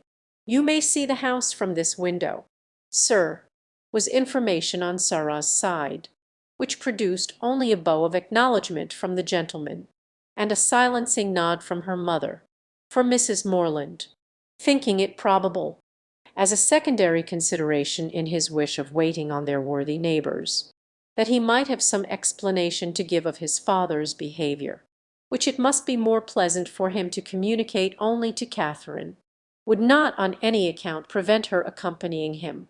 They began their walk, and Mrs. Morland was not entirely mistaken in his object in wishing it. Some explanation on his father's account he had to give, but his first purpose was to explain himself, and before they reached Mr. Allen's grounds he had done it so well that Catherine did not think it could ever be repeated too often. She was assured of his affection, and that Hart in return was solicited, which, perhaps, they pretty equally knew was already entirely his own. For, though Henry was now sincerely attached to her, though he felt and delighted in all the excellencies of her character, and truly loved her society, I must confess that his affection originated in nothing better than gratitude, or, in other words, that a persuasion of her partiality for him had been the only cause of giving her a serious thought. It is a new circumstance in romance, I acknowledge, and dreadfully derogatory of an heroine's dignity, but if it be as new in common life, the credit of a wild imagination will at least be all my own. A very short visit to Mrs. Allen, in which Henry talked at random, without sense or connection, and Catherine, wrapped in the contemplation of her own unutterable happiness, scarcely opened her lips, dismissed them to the ecstasies of another tite-tite, and before it was suffered to close, she was enabled to judge how far he was sanctioned by parental authority in his present application. On his return from Woodstock, 2 days before, he had been met near the Abbey by his impatient father, hastily informed in angry terms of Miss Morland's departure, and ordered to think of her no more. Such was the permission upon which he had now offered her his hand. The affrighted Catherine, amidst all the terrors of expectation, as she listened to this account, could not but rejoice in the kind caution with which Henry had saved her from the necessity of a conscientious rejection, by engaging her faith before he mentioned the subject, and as he proceeded to give the particulars, and explain the motives of his father's conduct. Her feelings soon hardened into even a triumphant delight. The general had had nothing to accuse her of, nothing to lay to her charge, but her being the involuntary, unconscious object of a deception which his pride could not pardon, and which a better pride would have been ashamed to own. She was guilty only of being less rich than he had supposed her to be, under a mistaken persuasion of her possessions and claims. He had courted her acquaintance in Bath, solicited her company at Northanger, and designed her for his daughter-in-law. On discovering his error, to turn her from the house seemed best, though to his feelings an inadequate proof of his resentment towards herself, and his contempt of her family. John Thorpe had first misled him. The general, perceiving his son one night at the theatre to be paying considerable attention to Miss Morland, had accidentally inquired of Thorpe if he knew more of her than her name. Thorpe, most happy to be on speaking terms with a man of General Tilney's importance, had been joyfully and proudly communicative, and being at that time not only in daily expectation of Morland's engaging Isabella, but likewise pretty well resolved upon marrying Catherine himself, his vanity induced him to represent the family as yet more wealthy than his vanity and avarice had made him believe them, with whomsoever he was, or was likely to be connected. His own consequence always required that theirs should be great, and as his intimacy with any acquaintance grew, so regularly grew their fortune. The expectations of his friend Morland, therefore, from the first overrated, had ever since his introduction to Isabella been gradually increasing, and by merely adding twice as much for the grandeur of the moment, by doubling what he chose to think the amount of Mr. Morland's preferment, trebling his private fortune, bestowing a rich aunt, and sinking half the children, he was able to represent the whole family to the general in a most respectable light. For Catherine, however, the peculiar object of the general's curiosity and his own speculations, he had yet something more in reserve, and the 10 or 15,000 pounds which her father could give her would be a pretty addition to Mr. Allen's estate. Her intimacy there had made him seriously determine on her being handsomely legacied hereafter, and to speak of her therefore as the almost acknowledged future heiress of Fullerton naturally followed. Upon such intelligence the general had proceeded, for never had it occurred to him to doubt its authority. Thorpe's interest in the family, by his sister's approaching connection with one of its members, and his own views on another circumstances of which he boasted with almost equal openness, seemed sufficient vouchers for his truth, and to these were added the absolute facts of the Allens being wealthy and childless, of Miss Morland's being under their care, and as soon as his acquaintance allowed him to judge if they're treating her with parental kindness, his resolution was soon formed. Already had he discerned a liking towards Miss Morland in the countenance of his son, and thankful for Mr. Thorpe's communication, he almost instantly determined to spare no pains in weakening his boasted interest and ruining his dearest hopes. Catherine herself could not be more ignorant at the time of all this than his own children. Henry and Eleanor, perceiving nothing in her situation likely to engage their father's particular respect, had seen with astonishment the suddenness, continuance, and extent of his attention, and though latterly, from some hints which had accompanied an almost positive command to his son of doing everything in his power to attach her, Henry was convinced of his father's believing it to be an advantageous connection. It was not till the late explanation at Northanger that they had the smallest idea of the false calculations which had hurried him on. That they were false, the general had learnt from the very person who had suggested them, from Thorpe himself, whom he had chanced to meet again in town, and who, under the influence of exactly opposite feelings, irritated by Catherine's refusal, and yet more by the failure of a very recent endeavour to accomplish a reconciliation between Morland and Isabella, convinced that they were separated forever, and spurning a friendship which could be no longer serviceable, hastened to contradict all that he had said before to the advantage of the Morlands, confessed himself to have been totally mistaken in his opinion of their circumstances and character, misled by the rhodomontade of his friend to believe his father a man of substance and credit, whereas the transactions of the 2 or 3 last weeks proved him to be neither. For after coming eagerly forward on the first overture of a marriage between the families, with the most liberal proposals, he had, on being brought to the point by the shrewdness of the relator, been constrained to acknowledge himself incapable of giving the young people even a decent support. They were, in fact, a necessitous family, numerous, too, almost beyond example, by no means respected in their own neighbourhood, as he had lately had particular opportunities of discovering, aiming at a style of life which their fortune could not warrant, seeking to better themselves by wealthy connections, a forward, bragging, scheming race. The terrified general pronounced the name of Allen with an inquiring look, and here too Thorpe had learnt his error. The Allens, he believed, had lived near them too long, and he knew the young man on whom the Fullerton estate must devolve. The general needed no more. Enraged with almost everybody in the world but himself, he set out the next day for the Abbey, where his performances have been seen. I leave it to my reader's sagacity to determine how much of all this it was possible for Henry to communicate at this time to Catherine, how much of it he could have learnt from his father, in what points his own conjectures might assist him, and what portion must yet remain to be told in a letter from James. I have united for their ease what they must divide from mine. Catherine, at any rate, heard enough to feel that in suspecting General Tilney of either murdering or shutting up his wife, she had scarcely sinned against his character, or magnified his cruelty. Henry, in having such things to relate of his father, was almost as pitiable as in their first of all to himself. He blushed for the narrow-minded counsel which he was obliged to expose. The conversation between them at Northanger had been of the most unfriendly kind.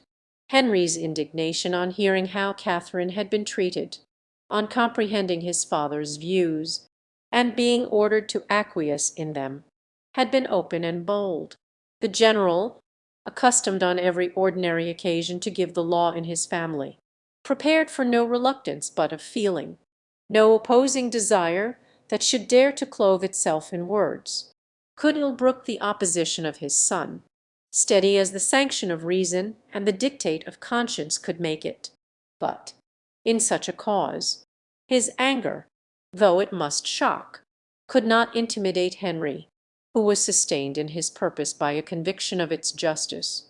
He felt himself bound as much in honour as in affection to Miss Morland, and believing that heart to be his own which he had been directed to gain, no unworthy retraction of a tacit consent, no reversing decree of unjustifiable anger, could shake his fidelity or influence the resolutions it prompted.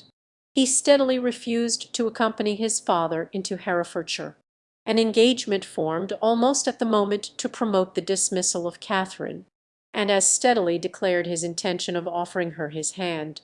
The general was furious in his anger, and they parted in dreadful disagreement. Henry, in an agitation of mind which many solitary hours were required to compose, had returned almost instantly to Woodston, and, on the afternoon of the following day, had begun his journey to Fullerton. Chapter 31. Mr. and Mrs. Morland's surprise on being applied to by Mr. Tilney for their consent to his marrying their daughter was, for a few minutes, considerable, it having never entered their heads to suspect an attachment on either side. But as nothing, after all, could be more natural than Catherine's being beloved, they soon learnt to consider it with only the happy agitation of gratified pride, and, as far as they alone were concerned, had not a single objection to start. His pleasing manners and good sense were self-evident recommendations, and having never heard evil of him, it was not their way to suppose any evil could be told, goodwill supplying the place of experience. His character needed no attestation. Catherine would make a sad, headless young housekeeper, to be sure, was her mother's foreboding remark, but quick was the consolation of there being nothing like practice. There was but one obstacle, in short, to be mentioned, but till that one was removed, it must be impossible for them to sanction the engagement.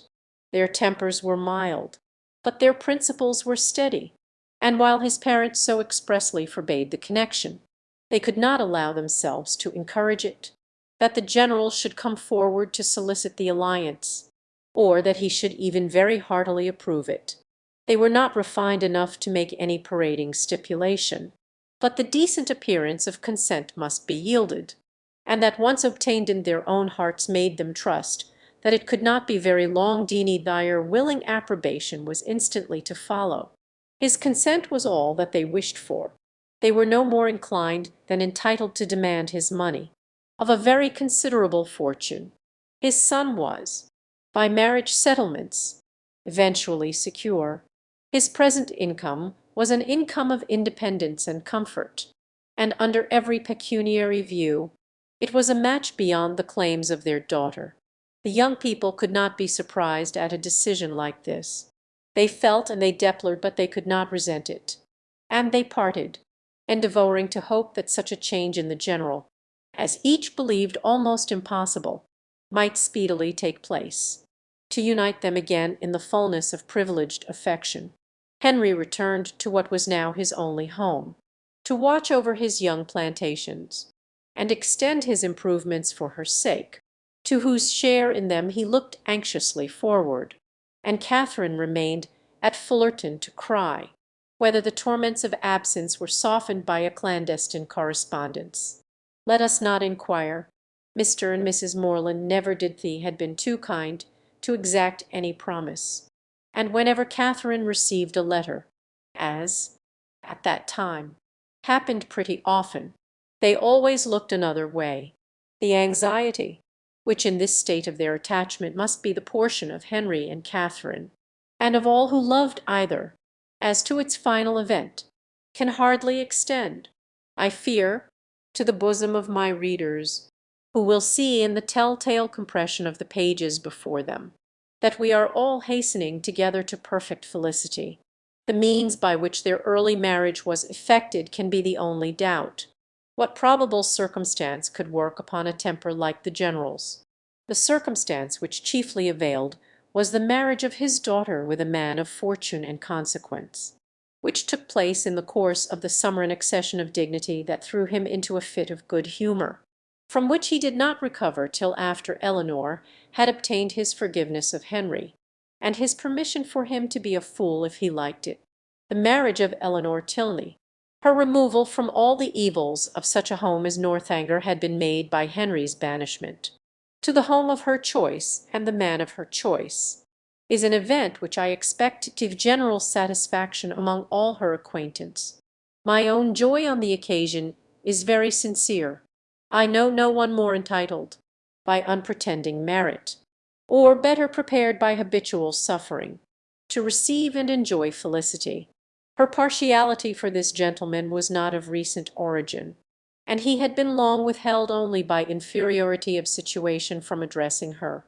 His unexpected accession to title and fortune had removed all his difficulties, and never had the General loved his daughter so well in all her hours of companionship, utility, and patient endurance as when he first hailed her your ladyship. Her husband was really deserving of her, independent of his peerage, his wealth, and his attachment, being to a precision the most charming young man in the world. Any further definition of his merits must be unnecessary. The most charming young man in the world is instantly before the imagination of us all, concerning the one in question. Therefore, I have only to add that the rules of composition forbid the introduction of a character not connected with my fable. This was the very gentleman whose negligent servant left behind him that collection of washing bills, resulting from a long visit at Northanger, by which my heroine was involved in one of her most alarming adventures. The influence of the Viscount and Viscountess in their brother's behalf was assisted by that right understanding of Mr. Morland's circumstances which, as soon as the General would allow himself to be informed, they were qualified to give. It taught him that he had been scarcely more misled by Thorpe's first boast of the family wealth than by his subsequent malicious overthrow of it, that in no sense of the word were they necessitous or poor, and that Catherine would have £3,000.